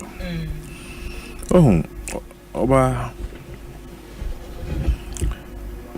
amanyosem ani ne hontutu ye no enya ho prepare enye ni gidigidi so enye yemi yenhwe eyese ode enyoma gu akwam na wahunu se nyemedie gu akwam no ntutu ye amahihye no ebekoyi say ye share see from day one and maybe me kind me say Hanuma na one of the network stations me can say ye babe Electoral Commission ho ensensem satan na no de calendar babe to abontin and chena ye share dum so ne ye wanyoma ase me can say dum so ye ekosu hwe na Electoral Commission for amfa omu ehun asisi wunye nsisi ni ango shedum so day one so kaya centers bi o mentimi ansha sene centers bi a district offices bi a anya aduma omo de ko shedum so na sebi se enye se da fiti sorry ya na ehunu se na dum so na yini ansa na Electoral Commission registration be shase Tibane sign on mania preparations for generators, any other alternative power supply. What you say? Sign your way in I come. Now, you need the cheaper about movement for change and the alliance for revolutionary change. You need the cheaper. Now, you need the cheaper. And he said, wow, can't be. Yes, I say we show program now. Say now will be ekasa. Okay, I said. What time on your crazy bass? Edinako. Wako jina wako ye dida opesa we. Oni akro agene card a okon. Ne no nchire se. Obeto na aba ma. Ana aba onka se oka asa. Wa inti enhihye ni woni edi chire no. Enye nipa odi omugu bass mu akọ. Nhihye ni woni edi chire no enye dede akwa kujina district officer aye nhihye ni woni edi chire ni se nia ekoso no Electoral Commission for nhihye ya omodi ato ho no obemu woni edi chire se omobeye no pepepe ne kwanso eno ni eni di chire eno na ye hwe ana no mekoka asem oba bi me say the monetization of our Ghanaian politics and the Ghanaian democracy, it starts from the doorstep of the Electoral Commission. Because as many people be answered on intimacy, but they may pass and say, "Hey, Raj, say, oh, district office, AC, the district capital of a certain district." Now we're about 100 or 60 or 80 communities in that district. Now, we receive almost services from that particular district offices. Who say a bit too kind of into me, I'm interest. That district. Some person me MPO, some person me DCU, some person me assemblyman, your friend saying, whatever I want to be. Meno only a chrono tini feel only na adwin so about register because me hear numbers in it. I will be forced to go and buzz the person inti ebia transportation I be man no ebia in and out on average be 50 Ghana cedis semi de komanu semi de bus e kwa kofa no ni nyina esi wa o tena bus mu aba district office ho aba be register on fire from pine and a baba. What I say? I was all didi. I was on Munsu. Intimate bibi. Or Baba Bedrew district office hono. Ye doom caniano. Or Baba Drew ya network tiko ya intimia nye jumano. adeɛ sa no ɛwɔ sɛ bus no saade ne kɔ ana meboa adeɛ kye ɛwɔ sɛ me saade ne ba na at the end of the day oba 2 days no obedi wa register o de no kwa money bibi and that is what we see inti monetization no na hyasia no enye ni nyina za bia omukọ e na omu discussion envelope mama da bi nanso no se bia omu bie mu ana ebe nipa no esukufo a sisi ye adwene omu hu omu betworo wasi December no mu ofie no me school nti so register wo school mu a ana district na the school no oba wo ye sure say December ne maami ana ne papa bema ne sika se je tina care mu bus mu na ko district a ko school na ko to ababra. Let's be real. Inti the upper MPAD wo ho ne besa de bus asa akọ fa no and the number. Inti from the onset it has been influenced. And these are the things we need to talk about. Omo DDH ni there. I am monitoring. I mean, okọ say the omo ko no omo ye na ekoyi na enkoyi. Yen and then we na maka akire we. Ope baby a yesu yankofo amayen report. Say omo sha say day one the whole domain me anya adwuma e pema. Ye wo baby wo ho no mo a machines no kura yes angodu. What you say? And no can babisi near ekoso say amanyokuo bi pe serial numbers bi no. What you say? Mosi ayira. Mo ameka obi ne ko hu ye mu wie na mokọbọ amane wa iPad o matiti. Okay. Machines no mo ye hunu sa machines ni serial numbers. Na dachi akwamba bi no. Some de sa machines ne beka nia ye wo foforo yi ho a. Ye hunu say we nenka ho. These are the issues that we should be dealing with. To me dear. So what na basum now nyo amanyokuro wa ban mu kura the national organizer so wa 2 regions. And there was how many days? 7 days and 7 days. And then 3rd day. In Diaka 4 days. Registration 21 days. 21 days, sorry. Registration are 21 days. Yeah, come 3 days. Inti odi average, you know. Let's just say on the average, you know, I had 21 days, no to me encourages ni nancy. Omo mo aba ngura mzo music obeti me ato. Inti if you have a proper strategy and a proper procedure in place. Yes, anyoma we know. Oba se hu se ye amanyo semna. Ye nye hu didi. Ye nimse we ekobei. We registration limited registration. Me bompa esa exhibition no kura so a se ka se be exhibition a embe ya asem.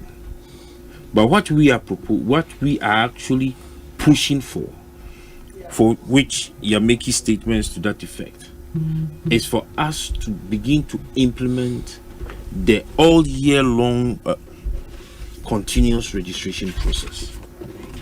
That is what we are actually pushing for.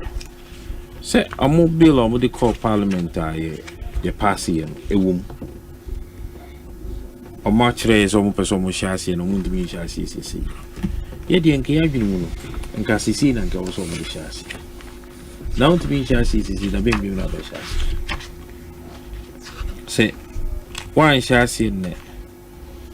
The next person will be take you over. And I say after these elections, no say be honest workers will not be chassis. But we ought to be able to start from somewhere, so that we do not have to wait. Sometimes maybe I know numbers in this limited registration. We almost target a little over 620,000 new registry entries. Good. 2020 elections. Sena Modeba Abemo. 2020 elections. What is any year? What's not coming? What's that not coming? It was a 500,000. See, I will can the island to me here, or my brain after 500,000. Now, you want to go on there, you know, you free it. Yeah, the after no, you man go 3 months. Near delete be a few. Yeah,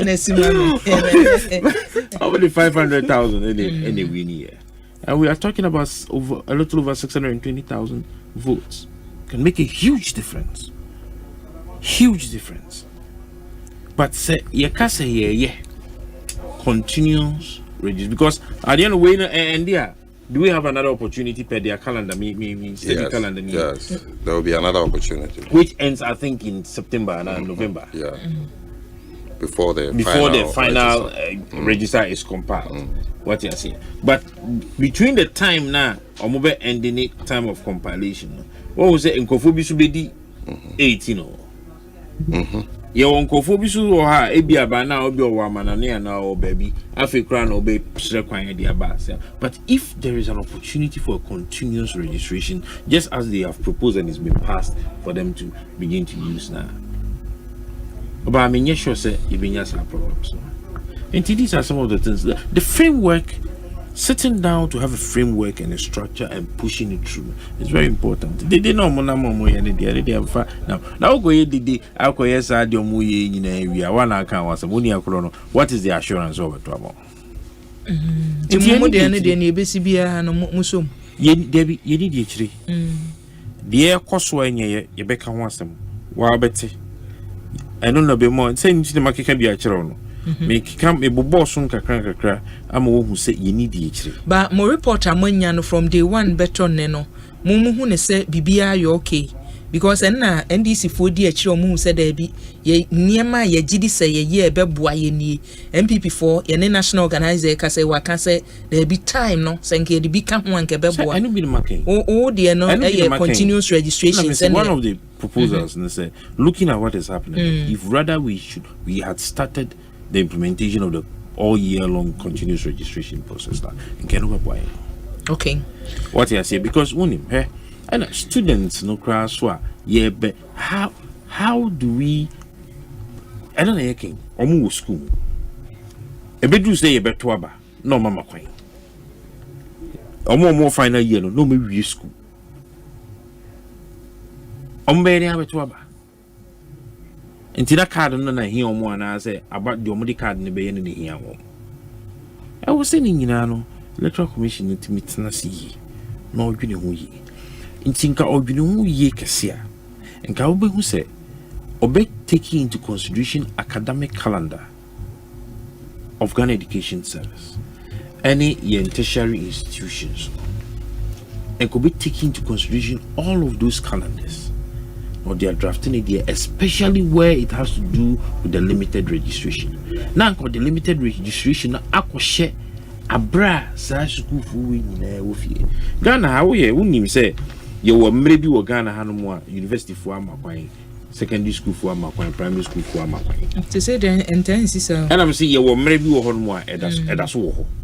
I anchor or the limited registration a fakra or share on Rana you could make me making good use of that time at the registrations into your bar may sure say electoral commission the over you media one or more preparations no me and fair what I say I believe that they could have done better near koso any omunyoma omudi year I mean media the omome bomb baso for the 3 days especially and there security for police for omobo omojumayi I mean oman hwe political color and for no ehye say MPP say NDC say CPP omo achi omo for trying to register enkwara which are nyina ya bohu de hu nemu de ye pesi ye hunu ne say yachi omo wie no ne wie ye ne sen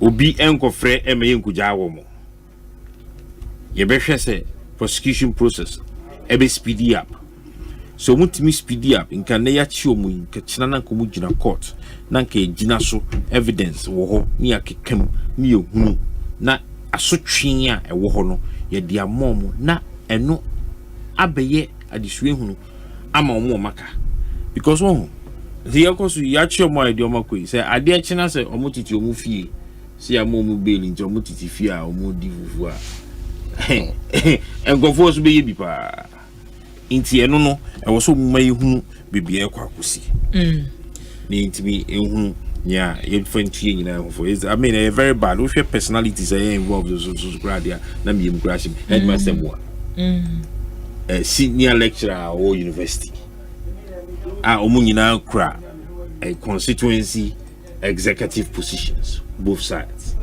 but offer GTP no na ohwemu clusters na ye wono there is the last cluster na woman has to do with social service, which actually has to do with the behavioral change of the Ghanaian citizen. Asa nyuma wenyina ewo. Sebi utafrate. Eye ni su ene ne ban.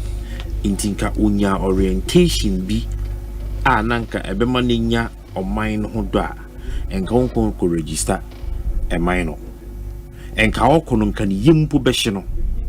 Omanhene no ne kasa waka asembi o se eba ne sen kura no binya akukuduru editu ehyen hoko police station se oludi ko hunehuna obi no wakotwe sai tu no e de aboni pa amanewu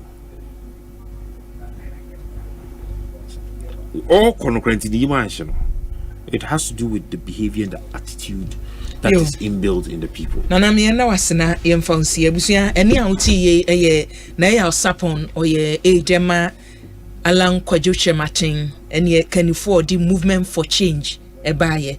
Ma menkwa ndisi amanyu kunu ansana mako minu ya kwaso Naziru ewoha Naziru so mayen. Yo, everyone. Alaji.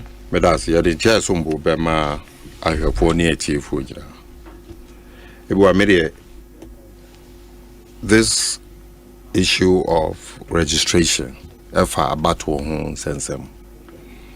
Abato ho sensem so ye nyina ye gitumu se wiase afa ne nyina. Etumi di ntokwa kese eba. Ni a obetimi aya obesi santokwa no eye transparency. Sene be obia beje no ho atum. Na yakubie na yeto aba no bia obia aka se o ade no ye krogen enti se medin kugu a na medin kugu se medin kunim nso a na eno kura se medin kunim na ntokwa bia ntimi mfirimu ma enti na wo hwe ya abato ho sansam kura yetimi aye nhyehyeye bia animu yara se wanje bibia ntumu a fa court na yenhwene yenka wasem ma sane be ntokwa mba wo enti na yeye we nyina na ne yetina se na yeye hwekan na abato no aye kwam ye wo players ye wo referee ena ye wo teams no team ba kwa start ka kire wo se asem wo ka no so wotina se na wo dwene ho ya asem bi ate se oya ye petty e asem a wo dwene ho a nyansa wo aba wo se wo pe yona ye beye transparent dia na esefata se anka yendi nsem we a yede atudwai yendi so na obi amfa na asem ko meka ma asemi me bisa se ene mene wo yeti he Electoral Commission yakoto aba anase edinchro ana bibi sama obi no ho akada na answer no yes ya to aba ama yenya Electoral Commission ne officials no se wo mo fa koti kwan bi so e de bebo obi e wa abato ni mu ana yes and na endro ya yakoto aba wo kumewu yenti ya yete ho ena yizi declare abeto ho se ne nkrofo mienu bi when the sense kasem bia akoso nti watwe omo asan so asemu a ye kan na enye se ye kan kekewu they are precedents e wo se ogina so na wo ye nhihye ye se ne ebe ya edu abato no a ye nyina no ye be hu de se o ya to aba na ama bibia anasem de na asem ko me ne wo kasei ne ntia bia wo beti se NDC emra no na ye raise issues with the Electoral Commission ɛne sɛnea ɔyɛ ne nneɔma no baako ɛyɛ sɛ bi no wo ɛkasa sisie electoral commission panyinfoɔ ɔnyɛ just a district officer na election even say IT director of the electoral commission or deputy director to Jane Mensa yeah Piahini Dr. Piahini obi enimu no so we MPP ni and Andre you kra baumia started say obo apro okodu obono region owo ho ama obi ehu say odi baumia echi then na wo be referee na o sign so edu team back echi na yekwa wo say obi an yedini na abato no ebe yi then na be sa it is impossible nti hu bebia wo so raise issue no ntem se na ebe ya obi biara odo Ghana man no pe Ghana kan kon ono so de nano ebe ka hu bi na yenya asomdwe wo ya abato nsensem uye nu free wa ye obi te say madam ye say Salma Ahmed Tijani obi anim say Dr. Baumia contest election we be or a candidate mami electoral commission deputy director mami any Baumia wo ye say relations after say ono ne kwa referee kwahwe abato so indeed denti ene besi me kwan if I am a player in the industry na makwaya hwe han if you say I would expect say electoral commission here making with such number of people womu no be hwe abato no so no affiliated to a certain political divide in the contest.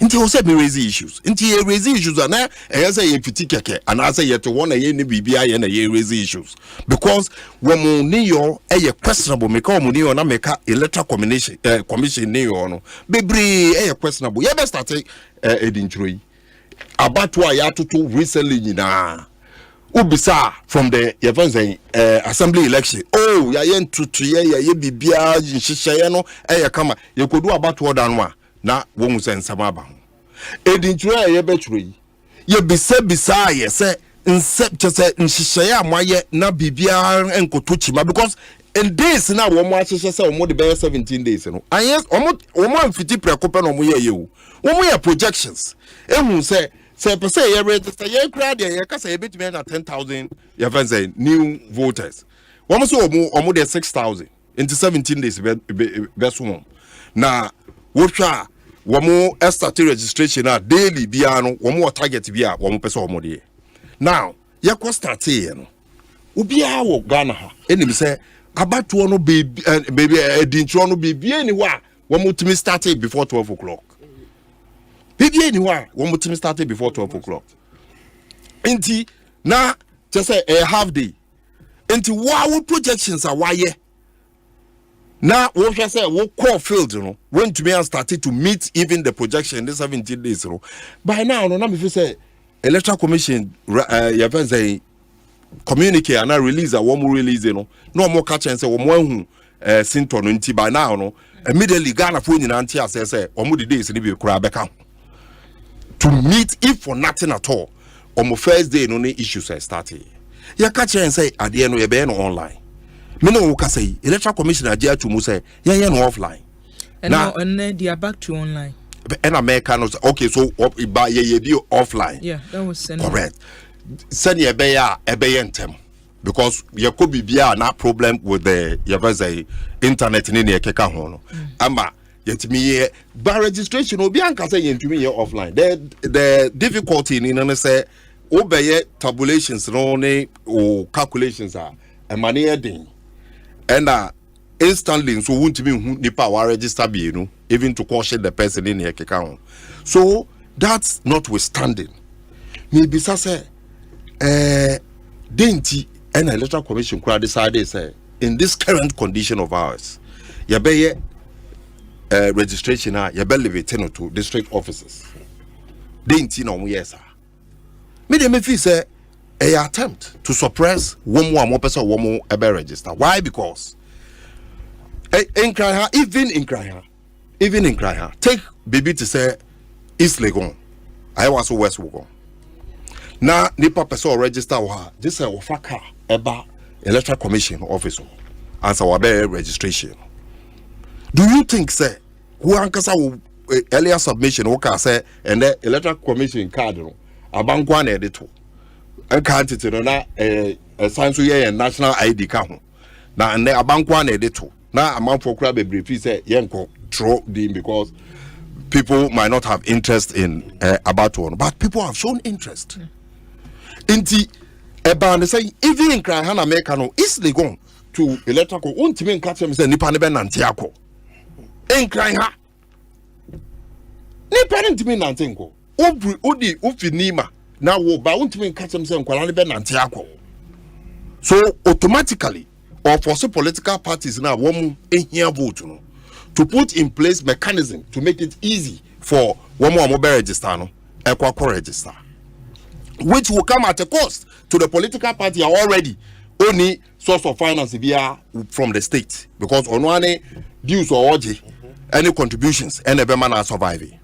Now moving forward, NDC4 Ebisa EC 35 questions on a very important issue concerning the missing BVDs and BVRs. Start 35 questions, but Pimunde, Electoral Commission say yesterday registration and then fourth and a fifth day, third day, and then fourth day. What say we would release by 4 and abetuja from the beginning of the registration, release by 4. Now. So release wage now. We have 35 questions, which is very important. It's say Emra NDC for your starting say yeah kase BVDs any BVRs ayirano. O ka say BVRs ayirae. Later over ka so BVR ayirano emo a component. After the question I pack what you to say yes BVDs ni BVRs no e biayira. Now e biayira na ka say ade ya ayira questions na e bi say bi ni say who was CCTV wall was here. CCTV no a capture obi and answer and capture obi be it said nipani maxed nipani then obi because CCTV should give it to you. Say I see me see baha one of a background. CCTV no say and capture obi automatically then should tell you say na in-house contribution because then you do CCTV no for that theft to go on without you capturing it. So, and to me answer, na me want to say I can be rest assured say ye fearful. But who answer? You be say your man BVRs ni BVDs na ayira no. Because BVRs no the difference no say BVDs na mostly on election day. BVRs no ye the registration. Now, ebi ayira serial numbers no ewo hi. Na se ebi ayira nso a nia wode usia numbers no kra nia ayira no den na kire say nipa no ba ho no wan fa serial numbers na ne wo kasa wuntimi mpa ma obia integrity of your equipment no den na kire say wan fa serial numbers no mfa nko which means me no yeti ya dance ye nan go abontin on this particular election, so everybody must be vigilant.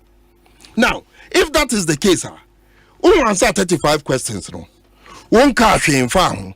And very important to ensure if you indeed you want to ensure your prepare your transparency to give everyone confidence.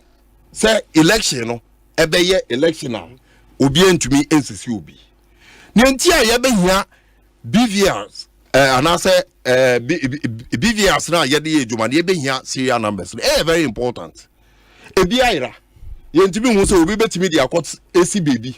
No so true di no na onya code na ode ahemu na eno so akum more so is because me no woti ha ye kasei wouldn't say ye register even before I started this exercise obi anim the number of names are I will register him.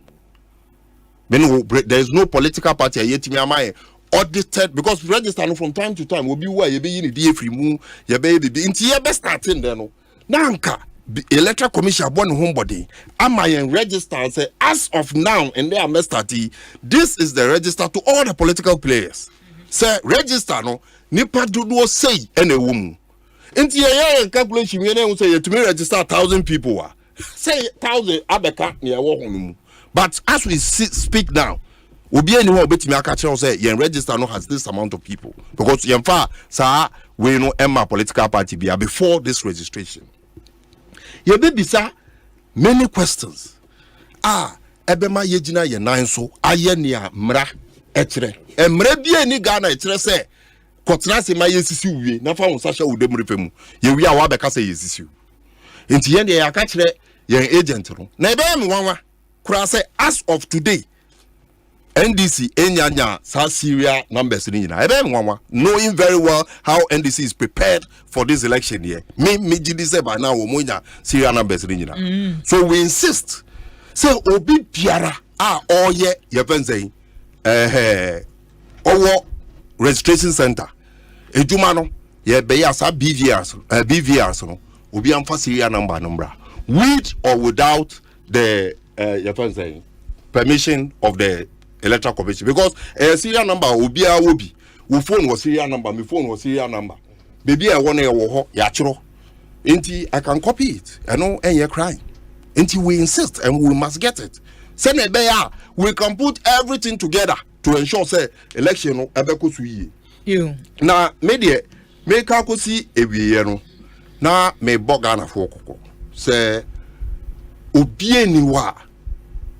Wabi say what Asempa ABY sorry what Asempa now wo pese wo register na wodi nimu a Ghana ni bie ni wa obetimi esi ukwan say men register officer won ye Ghana ni officer won do 18 ni obetimi an say wo register we obefile complaint form to challenge your registration say what constituency ni nkwa dia. That is the only thing you can do. Your requirements for registering no. As Oshe CI 91 na de year juma for abattoir needing through ya actually requirements 18 years. Wadream mu eda honomo baby a wotie ya training na wo mu. It is a ukona utimi prove sa niema no you register. Correct. Obi ba wo call registration center wa yembisa wo birth certificate. But even that, to meet that requirement, no be by default, no ni be. Random makwan said nipa mienu to be guarantee man. No uncle register. So until onya nipa mienu so mo guarantee man wa. Nia wo beti be we police ni o. We electoral commission official o. We then we political party representative o. Nia wo beti me say o be file complaint form.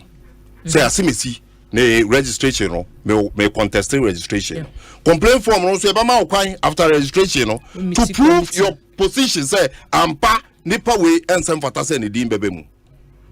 That is so nipa no e constituency ni mu different from me a metu me yele wuti he na e say Asempa ya kofa ni ba nkofo from Nima wo mo buy him say Nima for na e ba no then so mo be register that one you don't even start it so on America no now ni nyina achiri no ni America che me nkrofo ne say wo mo embo mo ho body registration ya ma ho kwan say wo ni nkrata no a ye be ma guarantors wonya so register bi a wa register ma ye do nsansi machine so pe se problem ba ho men ko bibia so ko register because we yes pe especially ye offline registration e be double registration ti se wo card nso ayira mesrew wo det na ho uni card kura because a biometric device na be use wo betimi de akọ ye do nsa kosi so na odin wo so a wo beto abanji uni wo card ayira na bibisa men ko ha ho na wo san so e wo problem a yesrem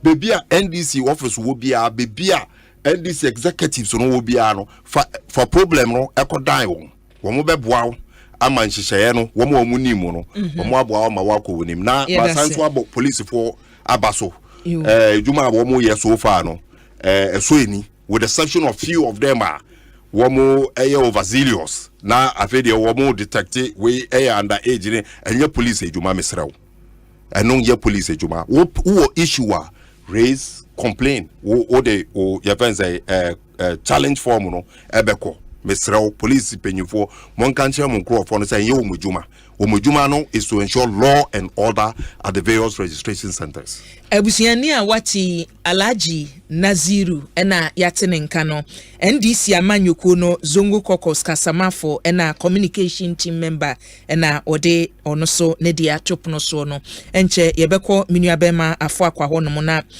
Paul Disoso adwenkyere yode aba osie biwan MPP amanyoko no ene Nana Boakye a one ne kasa yi omuni mpe yi se ne NDC amanyoko no request for ya chese eye serial numbers a NDC amanyoko no se ohia no ye ka steps a ye dey protect the integrity of data reconciliation a one of the steps a chese ye dey boa ama se ye keka niema boa no data no ye se ye kam niema bomu a niema betumi akoso no nimpa yi se no a na ye na oye na ne wode abase steps ahoro ya ye betumi follow for data integrity no wa listing tenten wo hanu wie na ode atwa se kwe Electoral Commission no stand for transparency, data integrity. Say omuniema omu ye nyina no chese bibia mu beda ho no mo se ka se yisi for data ni a na se Ghana ni bi agie di se won konta wo niema wakekan bomu no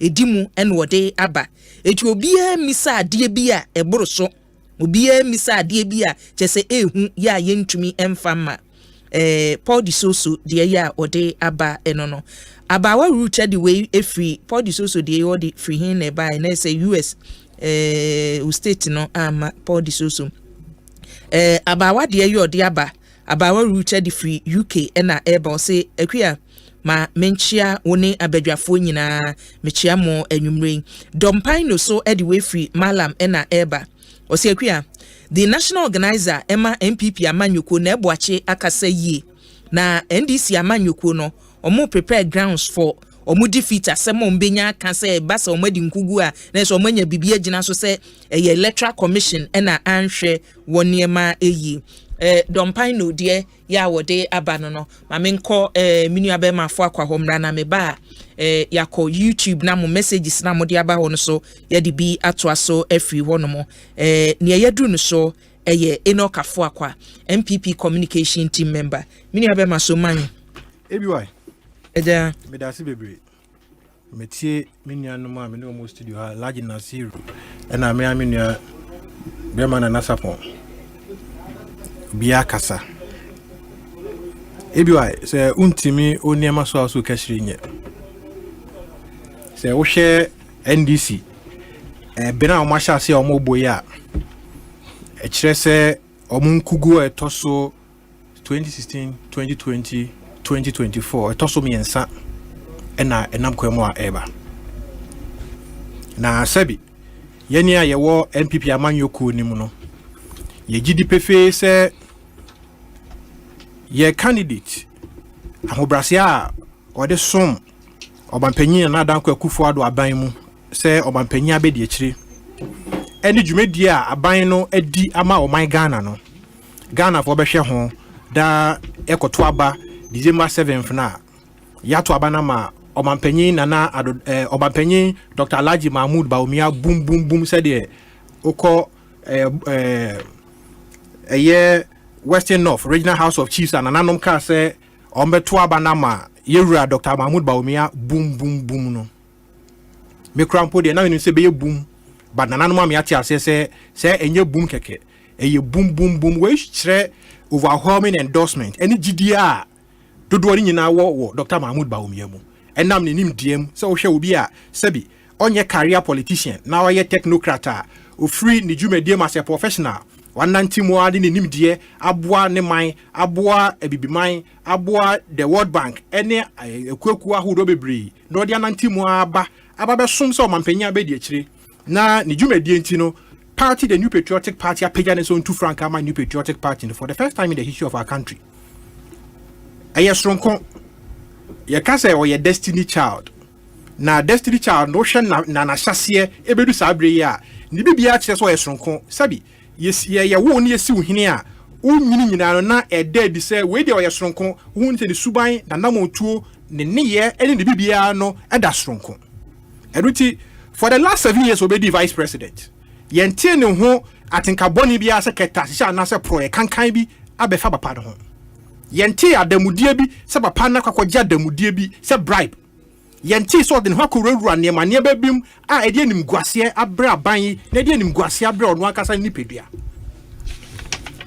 neba nimdeɛ nso so a ɔwɔ bi paa metie yɛ nana ɔsagyefo agyebae badu ɔkan or install the virtues of Dr. Mahmoud Baomi and nimdeɛ ne na ho brasseɛ saa na baabi obɛduru biara no obi aka ne nimdeɛ ne na ho brasseɛ ho asɛm sabi ɛno na Ghanafoɔ mabunu egyina so a ɔmo se the bold solutions for the future na ɔyɛ obi a sabi ɔde nimdeɛ a Ghana hia ɔde nimdeɛ a ɛma Ghana ɛyɛ competitive ɛma ewiase amaya nyinaa no in terms of competition ɛnɛ sabi yɛni akon bio ne ya conquer territories kane no na ka wo hoɔden a obro ɔman a na hoɔden so aso na wagye ne nsase na wagye ne japada de abɛka de ho na wo de trɛ wo hiem but ɛnɛ yɛde nimdeɛ ɛna conquer territories around the world and it's a quite borderless society although say oba Ghana there was various borders aflawo eche ne elibo nom ne ade na so no because of globalization no areas na borderless na obetia compete favorably a ekire nimdeɛ and how prepared nimdeɛ technology and nneɛma de agu akwam ɛno ɛna Dr. Mahmoud Baomi a de agu akwam a ebe man nkunimdeɛ na yɛsoronko for the first time in the history of our country say obi aba vice president na wato so be omampanyin a onkotena fie no wasan aba ebi why dinjuro ya mu na we edinjuro na mu na meba no so wo hwe NDC kasa omo kan yewura shiri nketia MPP for hand over and sa nneema omo kan na friends biometric registration devices in BRD case bi ayira obi di akwase ba bi registration and sa nneema na it shows that NDC as a political party no ebi a omo nim ne omo as a political party. The New Patriotic Party is the largest party and the biggest party in Ghana now. ABY, the New Patriotic Party is an organized political entity. And every political party be a new vision and new focus in Ghana is to win political party to be able to govern.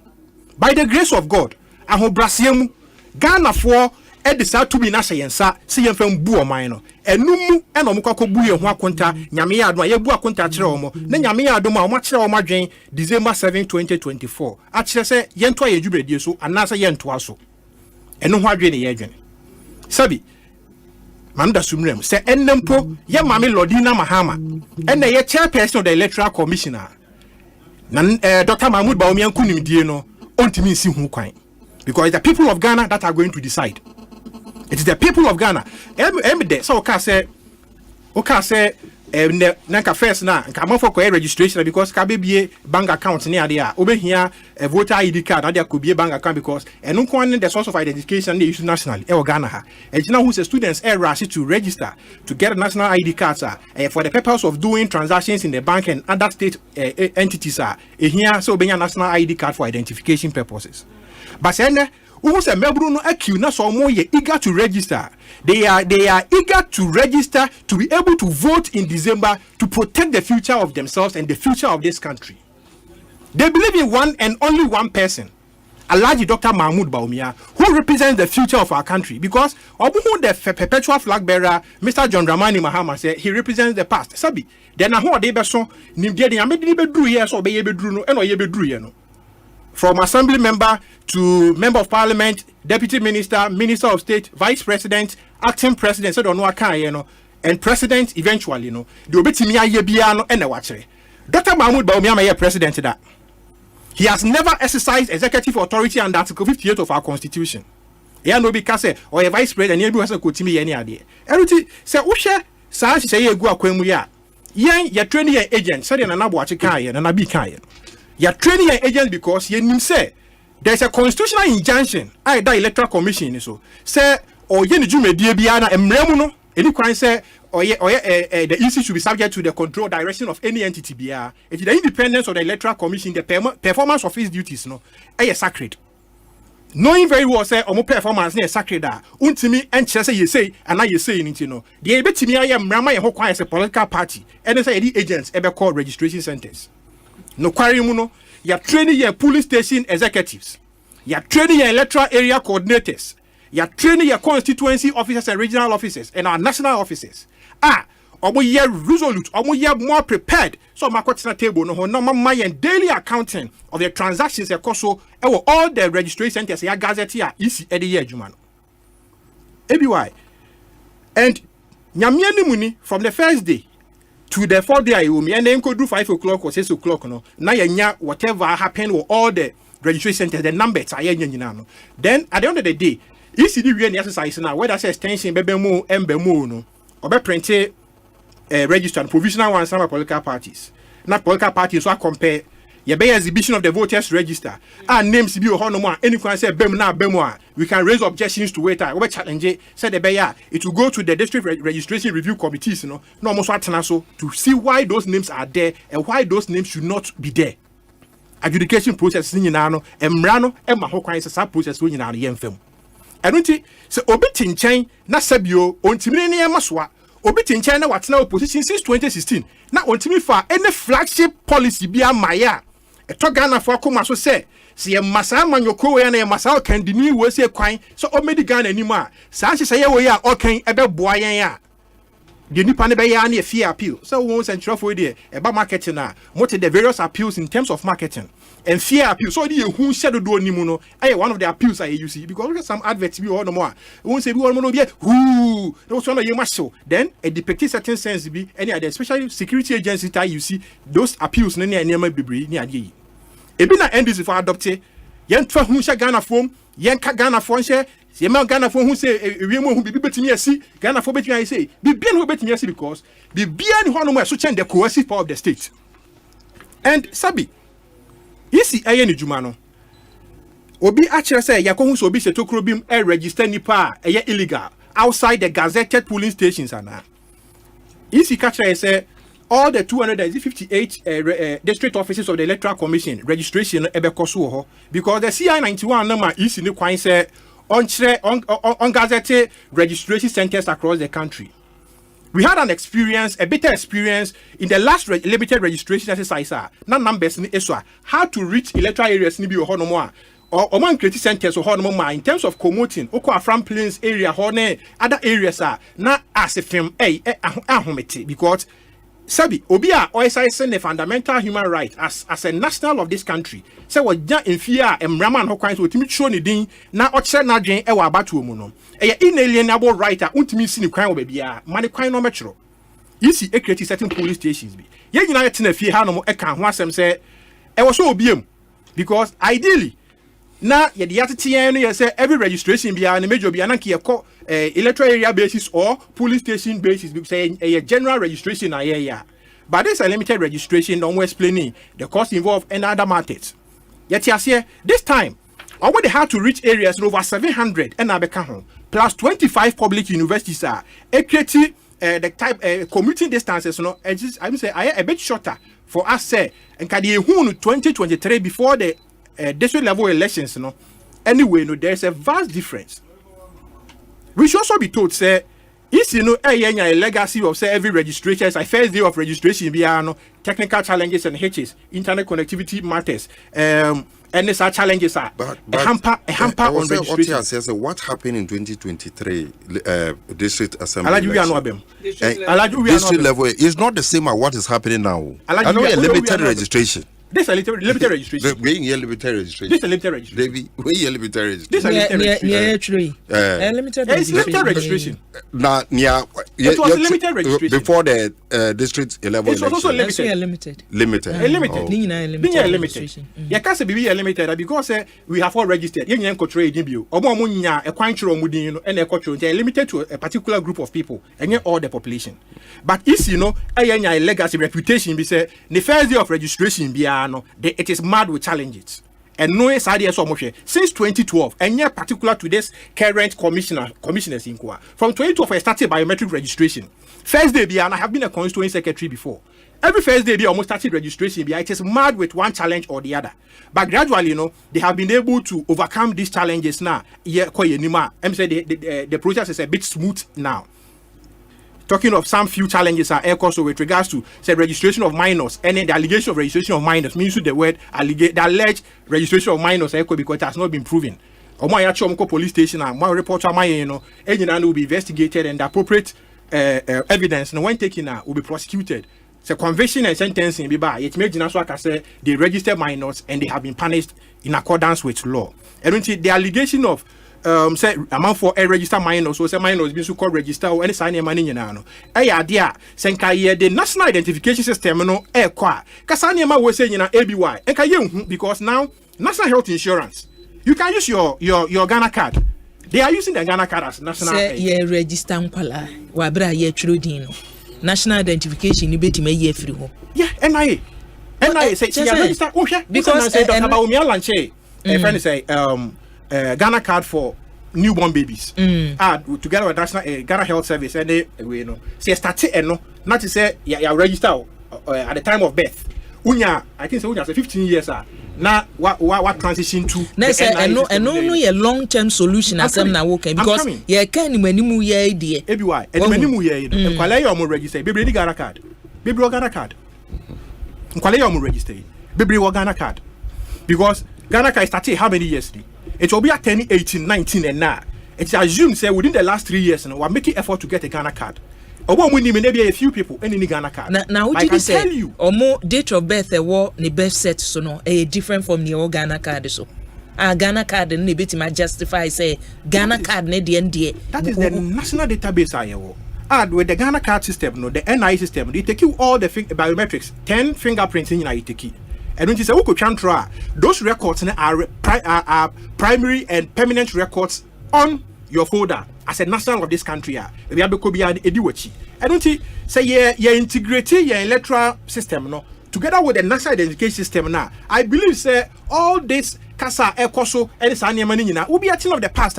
Ghana Ibenya Asumdwe na yakoye nima. Si ye nyina no ye dwene ho ehun se be ye dru no. Enough is enough. Ye waste ska for this registration sizes we can synchronize the NI system no with Electoral Commission database system now. Now my one off identification system between the two about IBBR. ABY, what's the sense in doing these things? You're wasting revenue, taxpayers' money, and then you to do all these things. Meanwhile, we can do it in a simpler way with digitization, can solve this problem for us once and for all. But NDC objective to the NIA idea, no, because Obufri say under a regime, the created database, probably we have control over those things. Was that the reason? Yes, they raised red flags against it. Nye bini se nipa dodo a wodi was a woman who no more etima register no.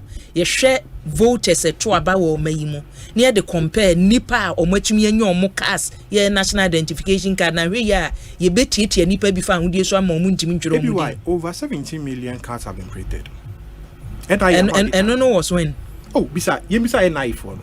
They have reported. They have even cards printed as they have been saying it.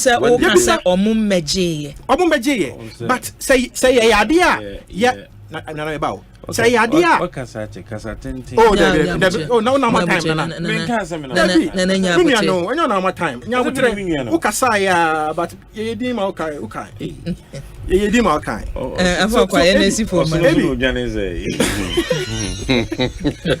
It is a idea. Ye NI database no. Ye synchronize it with where you are. All these things will be a thing of the past going forward no. And continuous registration ni. Enipa no enyane NI card na so ogoa. A automatic graduation. The hands of the EC office, I say, I have turned 18. Normal linking the system into because they already have the data. Any idea? Yenko sala, yenko ye queue, and it's a long queues are mad with mistrust and a whole lot of things are conspiracy theories, bundling here and there. A friend say, Kate Aira, if you be the question baby, yenko pay serial numbers, yenko people asking for more than they can chew, no. A idea, it can be to me, me, it is my position, and the position of the New Patriotic Party say. You be winning election based on the performance of the New Patriotic Party in government. You be winning election based on the track record of our flag bearer and leader of the New Patriotic Party, Alhaji Dr. Mahmoud Bawumia. So, or you be or your untainted, the integrity, uncompromised, or you be you nimse or you deliver and achiever. He believes in possibilities. Say it is possible. Said we can achieve same as people of this country. Enoka Fuakwa. Communication team member ma MPP Amanyo Kone Enoch na Yatenen Kano. Everyone, wait a quick reaction, very quick one.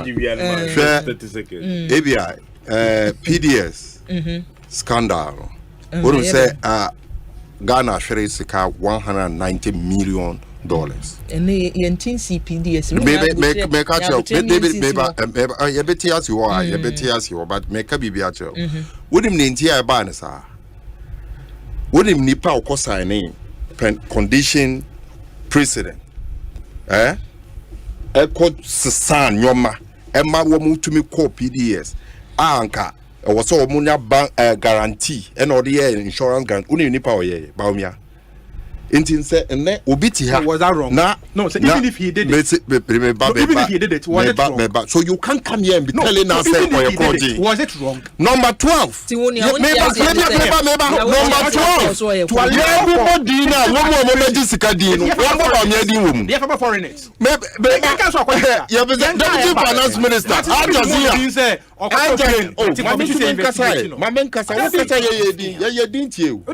am giving you reason.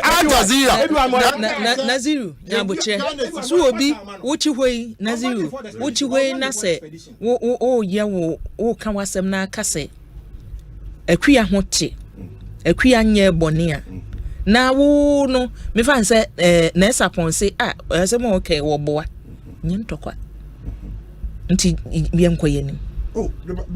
Because rebata we ya wo ye no who say obi crowding no ye no kure o ye crowding o de ani say ne o kan nye no kure about me ye crowding wa bra me no e ka say wa bra me no ka say wo no nku ofo ye de udi akwaji obi rice akwato rice master wo na ye crowding abofra fofo ni kwa na wo ka me ka say wo fi dase ye wo no dase ye nduma abusuafo ya ma na ye fe ye bewie munya boche yanko Bank of Ghana governor Asema wode atudwase enche cedi no ebetumi agina ene cedi no ogina 14 zen 14.5 and I say running up in 28 the last time me check here na 14.5 okay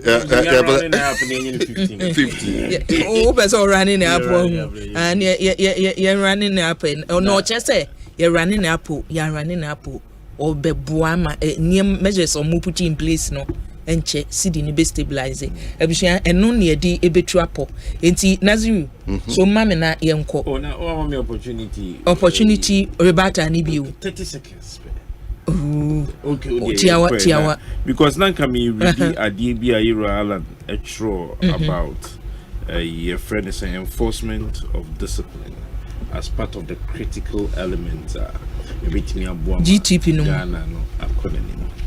Also, as a people, we must appreciate the need for discipline in all spheres of our national lives. The lack of discipline would undermine the success of our transformational agenda. What you say? Na who say the ekoko posugina no. You beat me at Shronia was here true na. Na yent me mufo na nkasa no. Okasa wo fompa yenye discipline dollar rate na affect me yenye discipline the dollar na ma voice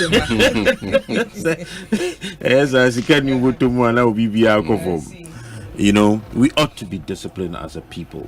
What you say, wow, kokra koye registration wa anti wa wujitu mse with the 18 and wo papa na waso nsa na wo de ne kono wo gitum se akora no wo di 18 na what you say who say na oka na synchronize NHI na we are 17 million registered 17 million no ebi ye were non-citizens ewo so unim sade ye wo omo susu kra na o mabeji ade no kra na omo de omo mfanye ye wo di o maji ayira so o maye replacement time inti mean can terms 17 million aye crowding keke inti at the end of the day whether or not yes we agree we ought to be able to synchronize it, but what is important is for us to be able to bring about that level of discipline in and of course we need to start from somewhere. Say a kindergarten crane was say this attitudinal and behavioral change you could write syllables near the engineer. I was here. Ghana ought to start from somewhere. And yes, I did. The moment I hire muyi. What you say? Also, obedient me and Moreland, you. So you cry and Kasai.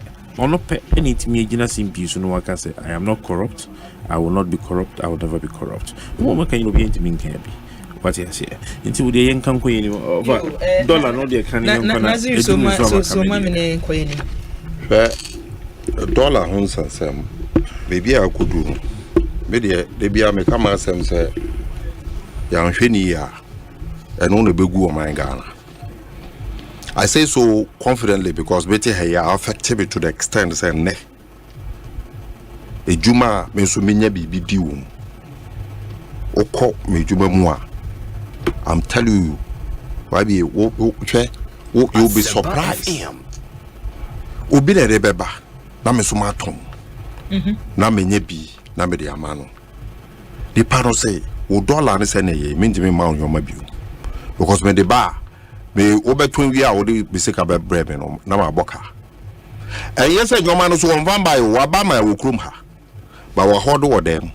E wo krum so onye na je say o de be ma. O de ma wa boka. Nti wo ho nti dollar ne stabilize no say sika say ya. Na fe de o de amount. Nye perishable goods. Perishable, it's commodities in Diane, Nini Kekao. But, or yes, I know about no crown to be in San Cody Krum, yes, I do my debut. But you see, the difficulty is this that problem there were a man, there will be any. Won't be in Catcher Bezan, also over Baba Dada Ghana for Kabibi.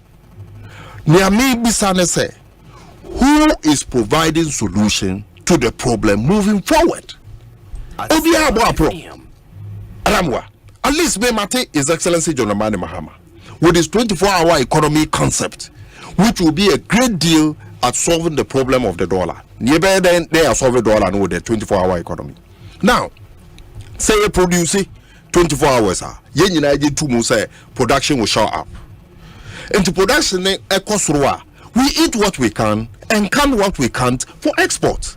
And so you see the nase. Aramwa because say Roman first yam fasika bebre so enkotonoma art say air consumables are yebetimi ayawaha.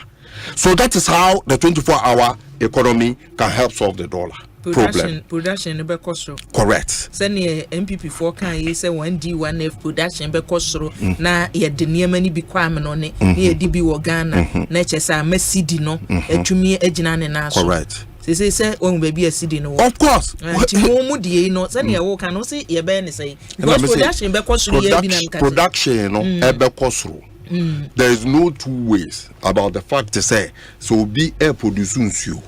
Na say nsuo no producing or produce 15 cartons a day with 15 workers. Now why you 8 hours. Now we move 8 hours you need 24 hours. Clearly, over increasing number of people are one more every age. Clearly, the production will show up.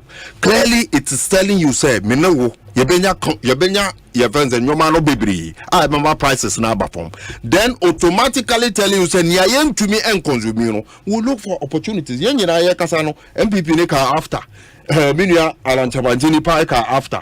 After, no, you're the bad day. If we don't have production to take it to those markets, you're the bad day.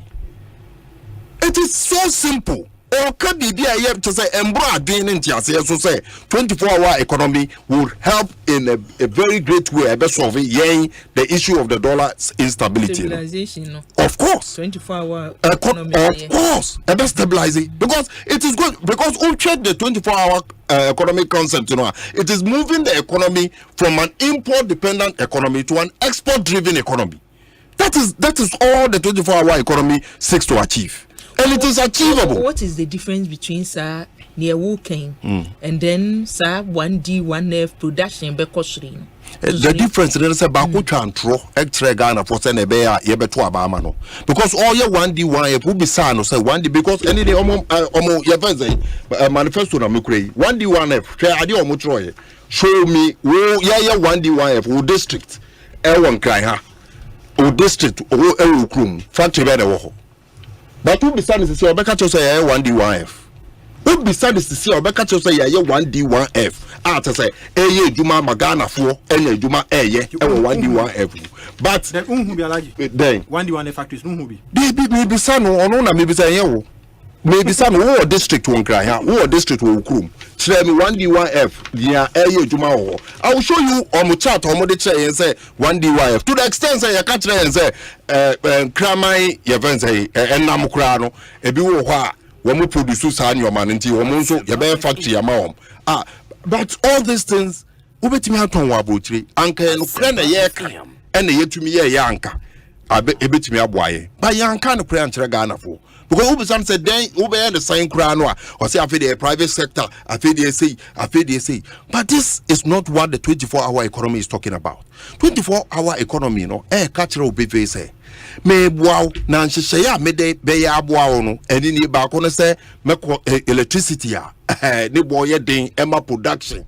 Wo mu nyina to say ene me no ka say industries be companies be ye ne wo ho and e fold up. Womu nyina sori a womu call neighboring countries and that's womu free woman mu kra even the continent is so cry because you are disappoint you to the highest level into womu ntumi enye ejuma biom a fact enye bosrem ka obi enim say this thing is going on into be there so no because one of the key input into production electricity electricity no say be so anu ama na mama cheaper cost say na meye no so obi ati ase say electricity or peak hours no be use electricity oba na sa no a emwa emra na obi a pay electricity no ba almost ne bo be den na okoye ejuma no wa bra obi ada obi a pay electricity no so ya produce at order eno a ontimi store enti anka ebeda ho a ebe se no fa ye ejuma na charge no anka me charge 10 cedi anopa afi de obeya na jo de no a me charge 5 cedis na ama wonso wanye sika ne bi. I mean this thing is so direct and so simple ama obi abeti ase but questions are ye best start ebisa ne say sa dollar ho nsensem ne bebia akudui den ena baumia Alhaji Dr. Mahmoud Baumia the vice president e ka afa ho oba pro no emfa na wakogina aka dollar ho nsem wonte ya na enye na juma me no wo yeti hei as head of the economic management team enye na juma say obeboa the Bank of Ghana emrakura wo ho ema ono as the head of the economic management team with the Bank of Ghana in siseye bia wo so wo moye to ensure say dollar no will stabilize na Ghana sikana ejina na the information from governor of the Bank of Ghana say omo put measures in place omo de be solve ne say na working say Dr. Muhammadu Baumia ka team no ho a enye hono mo na solution ni free ba or part of the solution and I make us say wa ka kire ye nda woni ha na ka kire say wa $2 ni mu ma or the key na ma IGP uni ha but name no ka say government after government is a fact women have problem with the instability of the dollar but the main reason they say afibia so a and I say mre bia so na ebuso ayaje no ye pese ye ka sika bomu na ya to dollar na ye de kotua busia no because ye je busia in dollars and na me no ka say obi ani wa otua busia bia aka amano ne die wu efie die wu ya ye debt restructuring ba ko a contribute to the ye pese instability of the dollar and say e bia ebedu afashe na say Christmas o say bibi won say importers no bebre epe dollar na wo mo akoto nyoma de aba abeton for their fashion and me no eka say it is not Christmas time and ya fashion bia amre so it is clear display of incompetence any dismay hwe wo mo ehunu say ade no wo mo ntumi enye biom because wo den tro ekope oba e wo so wo den tro den emade trefie na wo den tro ehwe de so into oba no to what na say afedo oba wo wie no hu say wo kra wo ka je de say Flagstaff house e wo papa dia afedo de bia mutiki yosumu de bia Flagstaff wo kra mo nko ho nkochia obi ada wo fi say oba no ne bumpu embe ka je say afedo me tibibium wo da me enti en 24-hour economy. Of course, now option and need the solution. It is one of the solution, one of the key solution. One of the candidates, one more person yet to Abama. I prefer say. I want to hear what others are saying. Ebusiani awuti ye Alhaji Naziru ena watene nkano zongo kokose wo NDC amanyuku num kasamafo ena watene ne no. Mami nkominu abema na ya sapon ho. Nana. Mami. So mayen. Mami shasi free 1D1F. Me say Alhaji Naziru akasa bebre. Na ubusa say 1D1F. Onena sa ba fomo. microphone masoma me okay now obusa say anye bia wo hu bia na but e bia na one thing you may be see now one district one factory no near Iral na ochim oka and say ye wo muminu your companies are name ho any your companies are na wo na nso ma honden ekofom these are companies me afenu nyina no ye boa ne aiden ya pija nti so hwa ebi ti say ekumfi juice omo ye ekumfi fruit juice na eni hokra nti from scratch any see nti kama alaji hu bia okọ ekumfi a obehu bi wo ho mofa company bi ti say Casapracon ofa company bi ti say NS Chemist na a companies are na wo na omo person omo expanding what you see and omo banda 1D1F ebegmwa na 1D1F no so no na a private sector driven what you see and yes I buying na see or kwa ku CCC companies e wo baby inti I was so TSA say and yes I buying see or kwa ku CCC companies, but it was a private sector driven, a conscious effort to push the private sector into another level of your friends saying industrial transformation. Last results are not yes, the results are near here, and they say a bebwa one ama enyuma aba omanhene. 2 ye manufacturing see binya bi we man ni enye bi so di akwama na ne ni enye sika amana aba omanhene pacho what you say nti so hwe ya ye wo companies ni bi wo hono a almost start say omo export omo nyoma ni bi akwama na ne Casapracon say no the nyoma ni bi ko Nigeria ne other places. In fact COVID crab by no cry na ma hon sensem cry e be how do you say Casapracon start going to Nigeria before 1D1 wouldn't you know that yeah. No, you know that. So why do you make David? Sasim with you. I was saying manim corner only questions na no mami. Oko ekumfise ya ekumfijuse almost started some of the we call UK ni European markets ni ade. Emma in fact that time grab president ni on say you can wasem no almost started nti o magya ya na access to that so oh they be say mini hobby intimate me but what so employment yes. Job creation and then the second one no say e boa me yetumi de niema kwa no ne sa tu no na yenya sika e dia bewura economy because who say nti no na nke be boa for city no say ejina ne na so eti niema a wabobo so yi no say enne ye fa 1D1F no ne se ne o kan ye de ho abasobode say ye de be ma ala nkwadwo chematen kora no a impact pa enya wo ye economy no so ne say ye ka se city ya sa be si ya chi ne ye de hin oh say city na be si chi ne de say e factors bebre but city ya be si chi ne de you cannot limit it to na ya sa wa ukodwa so a wa kodwa so atoto niema eye 1D1F say we matobie from 1D1F we matobie biscuit ben ya ai kwan so needing the same I said I no digestive be say needing the same needing kakra me bro be grab worry Ghana here na no 1D1F for ai nti any dey be wo hono I mean okokuma see a bolt and nuts omo is under 1D1F oko Tamalia almost started say more assembly me share that so honum your friend is saying motorbikes almost started some more assemble motorbikes or Tamale first no na omo ko assemble no mo dia ba but you see no your honma na ma shibu side no be srebe bisa o share enkra ha me district ya o kan ko no district 1D1F be what can you for example me district na number not district 1D1F be na wo Naziru pe omunku ntabuo no ntumi cover the whole Ghana districts ni nyina. Oma mami say no ke bia 126 or so. Ena oma mi yenya ne press o matumi aye. 164 out of na what mama conclude wana na so ni Nazira se na mudi fie nkomo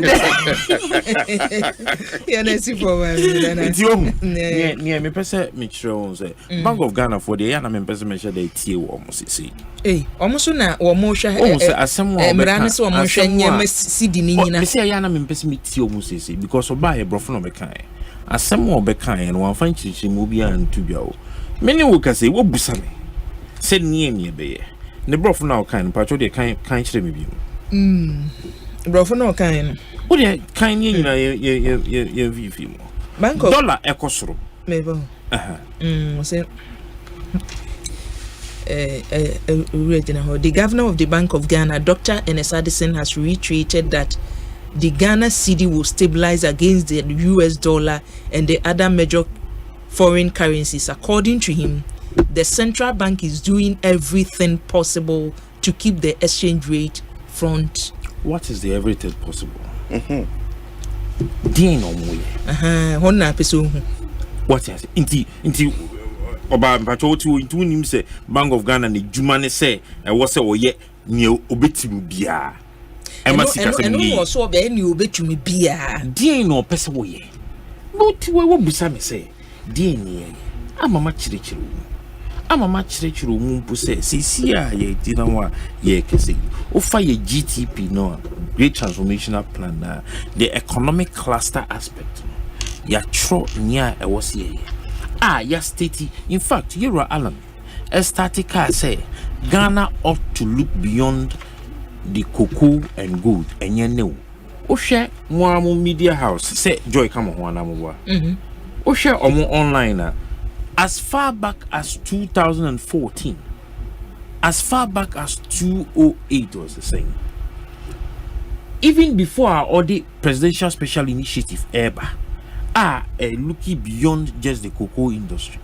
A coffee, oil palm, any industrial starch,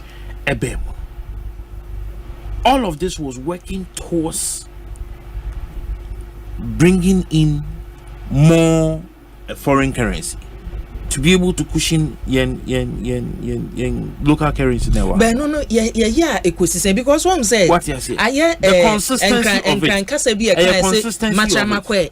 Say minim say ye correct there.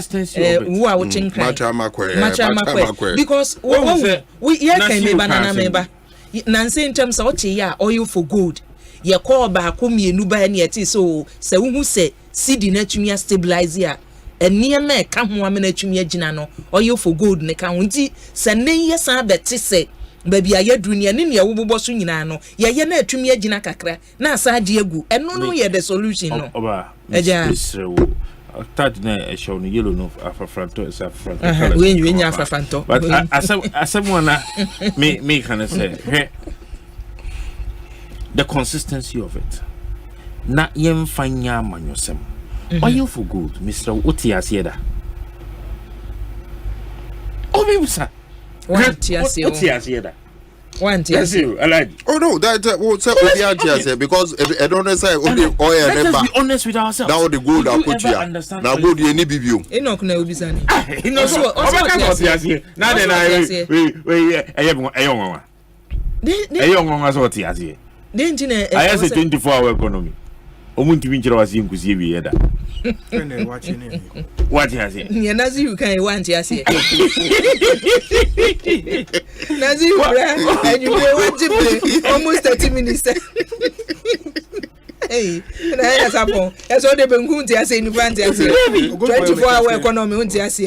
They are not able to explain to Ghanaians exactly what they want to do.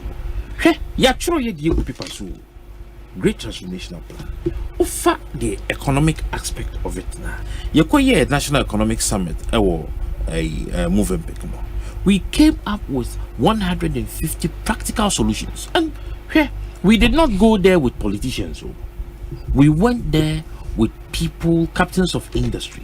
We went there with people who are practical economists. Ejuma omo yeno. Inti enka Bank of Ghana governor. You see dollar 14 cedis. Yankee can boom 15 cedis. Pounds Yankee can boom 18 cedis. Near say you re so baby economy no economy. Yeah bre ye osi o member be ni ye pa dey na wo be ye ka kire yen say ebia me be fa ba ko ani mienu no maka bom na ma fa miensa enan na me dia kohye ha na yen ti ase na ebia obi kura so wa adwenkyere ha wo dia bro because baby e kika koi enwuma egu hwe Asempa FM ene dia propaganda hwe enwuma egu nkofo nwuma esei ye won nkofo muntimi fanyo mama oman nim biem ye won nkofo muntimi ntwa omadwuma yefo ye won nkofo a omuntimi ntwa aduane nkofi nkofo a pack omukas wo fi omuntimi ntofa ngungum ya fan say ya grobi ni yedi na wa baba kan brofo kama ye nti obi abrofo na wa kwakotena ho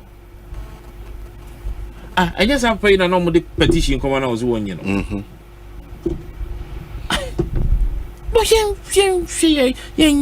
said the Ghana for to Damibino. Why? Maybe I Ghana Drono. We are looking for practical solutions. We are looking at us actually investing. Where? You see SMEs. Uko Joshua, utimu say Ghana economy na ankasa. Omo ye kra ankra du marketing kitten. Omo na economy ni kra. Yeah, that's nana. You bring into my defense na wo say edwadi fo. Eno ko onya henka. Yes, for mama, see for mama. Okay, you dey 30 seconds. O da bi wakabi. Enforce no kopa no ankasa. Yeah, no kopa de pese eti ni kasa. Nkom ka bi chire. We should be looking at actually reducing our interest rates into a single plan. Now, SME loan, the average is 32%. How do you expect SMEs to grow? Yeah, it is true. So, the average depreciation of CD no to the major trading currencies no akosro for some time now. But o share aban ye ba ye ni share odi gu akwan mu na ebi na support the import substitution led industrialization a day one district one factory policy na eba board and the over 164 working factories of the 1D1F ewo Ghana has CCA. The biana me challenge Alaji Nasiru me challenge no a kasafidie bi so GTV focus program so say on more factory ba ko pa Yira John Dramani Mahama isi and I nam nsa so ebai Commander Sugar Factory. Professor Mills Ejumano wajafa. Oh. I know Professor Mills. Professor Mills Ejumano wajafa. What's the Commander Sugar Factory? Professor Mills Ejumano wajafa. Professor Mills Ghana can crowd we say wajafa Professor Mills wajafa. You see entina koko anyido hu ene omo entemuno eye basabasa no. They are trying to like wash away the legacies of the late former president of the republic, Professor J. That project na say more pre hono ni state pa ye den. Enu kwa ni state no kwa no sugar factory. State no kwa ye under coma no. E kwa no unso de koma yera John Dramani Mahama. Enye ne legacy project.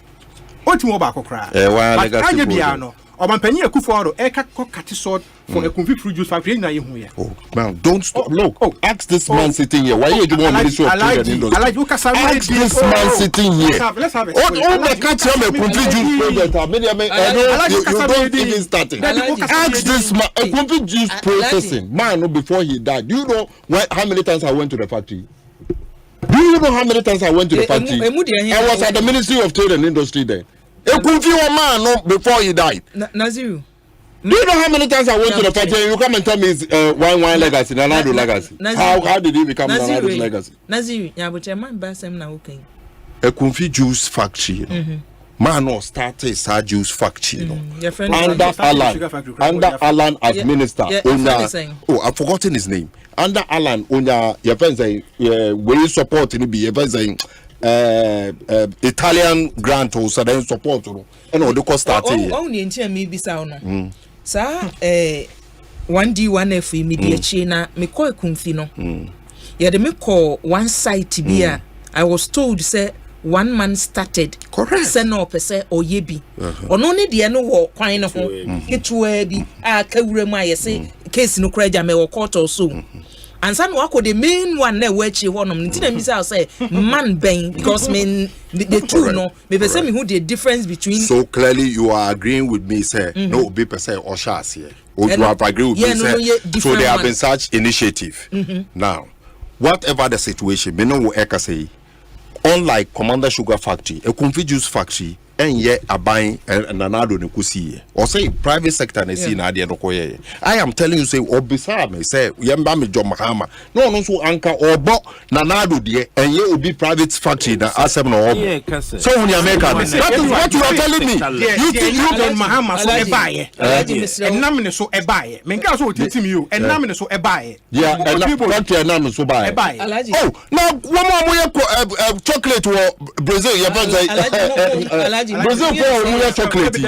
No, Busian high Asempa 94.7 FM. Ekosiise dwumadi so eni alaji. Oya ne sa yetie for no omo nche ne ye ka papa misro mane nkasa wo do wo bibia na watra to ho no mo. To asoma me afakwa. Ebi wa me da se. Wait na Omanpanyin Akufo-Addo e ka se ye to aba no ma Yera John Dramani Mahama ne legacy project no be se no. Because winim in the presidency of Akufo-Addo 1D1F, Obianim 1D1F, like Nana support Chirimuno. There were existing factories or Honomoa, Yama almost support to expand, to open up their industries, or more find more, no more enhance or more production capacities. And your new projects are and no from scratch. Almost here, private sector, no state in the almost supporter, or more the South factories in any Ghana Exim Bank, any other friends say commercial banks, a supportive or more. And those factories are working now. I don't see. Say what pencil went to be one single factory. Na say yebo na ko Professor Mills. I won't be because the project I was starting here and no crampono as I said that home crown outgrew as quite cultivate sugar. A day a feed factory no crampono. And why na 3 year pa. Again, say Osha yen CD any the foreign friends say trading partners currencies here the demand for foreign goods is high.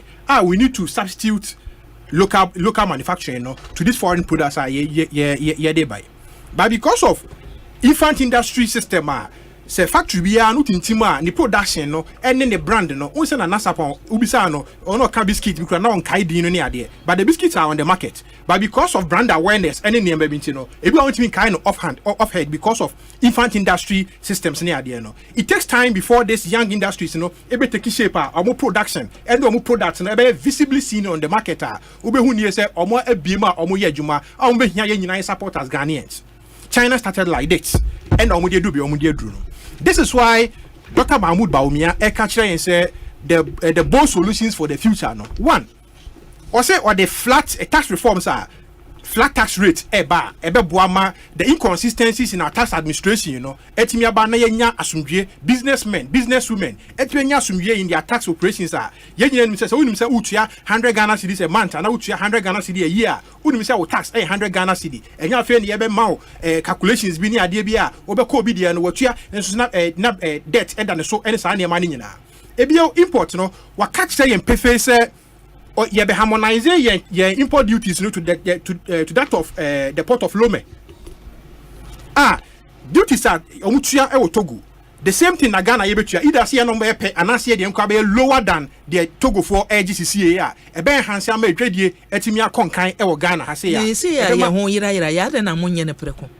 You see say ya Bank of Ghana governor say wo put measure and yes measures na mo dey ba na say de here. You see regime bia no ewo na nisu ade hu Omanpanyin Akufo-Addo ne regime no obeto extraordinary circumstances okay say Omanpanyin a obedi na de ye papa John Dramani Mahama e kasa kire Ghana fo nyina se ya hwenam nam na kadompe ebi wa so kai sa asem ne pa obi a ono ana oman ne foto nyina no kura no e ka kire ye se sika no ye di nyina de aka de akadompe spare parts naka ebi ni hobi o a no be so kire o say this is the type of economy a omanpanyi Akufo-Addo be inherit enunti say at the time our omanpanyi inherited this economy no ultimately introduce such for instance tax reforms in the manner e ben hanse na community in this year yehu ebio wo hwe ye energy sector yesisi ye wo mi a ebi why ye hia say ye be rethink ye energy sector no na ya open ya diversify ye generational mix or ye energy sector no Dr. Mahmoud Bawumia as part of the industrialization drive no e ka kire yin say na penso no obeboa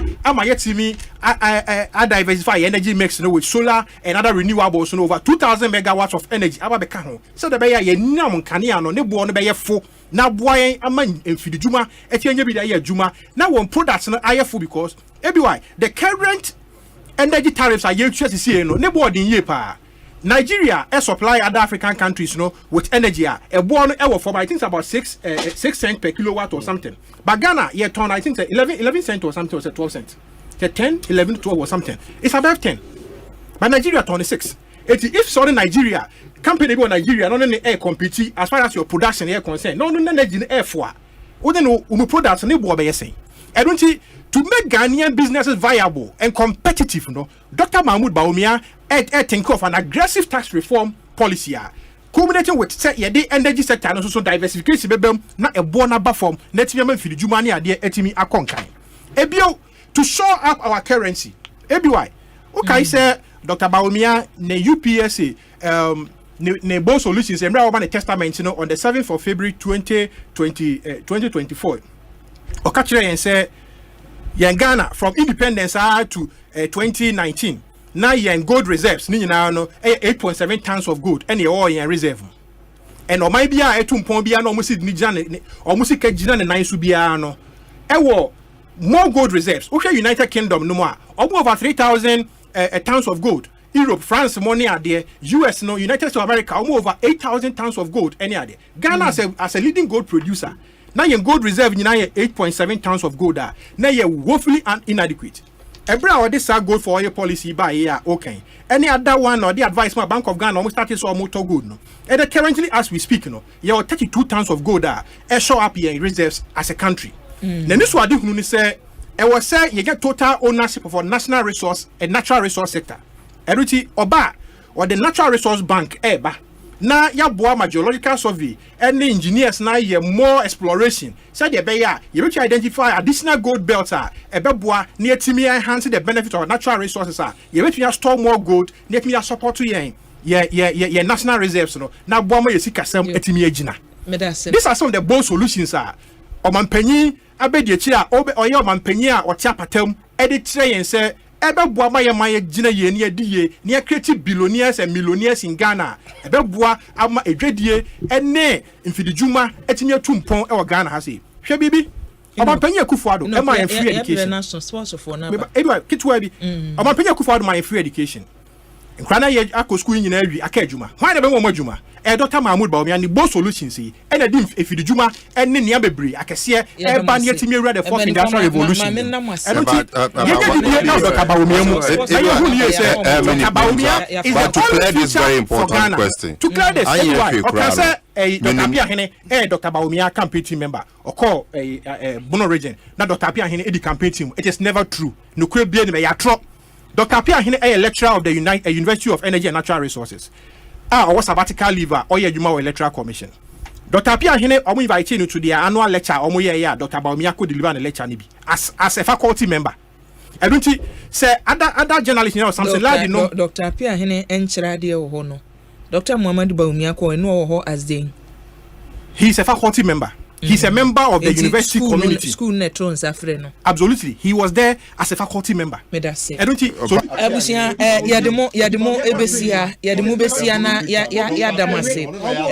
Empanifo miensa na ye ne won esi adwa. Discussion ne aka no momien kwaye na chi honom na sports for na ba nti mesremo Naziru mesremo Naziru mesremo moment fancy na yenko. Abusia empanifo a wote won kan anwumre na ya sapon edima alankwadwo chematen sada so na wote nenka alaji Naziru ote nenka alaji ebeboaye ena minu abema inokafo akwaso ebeta yechi ebusuafo yesia no ye komisremo agudie mu akonfo no abanti yese ne mbeka bia no ye kwa no ye kwa no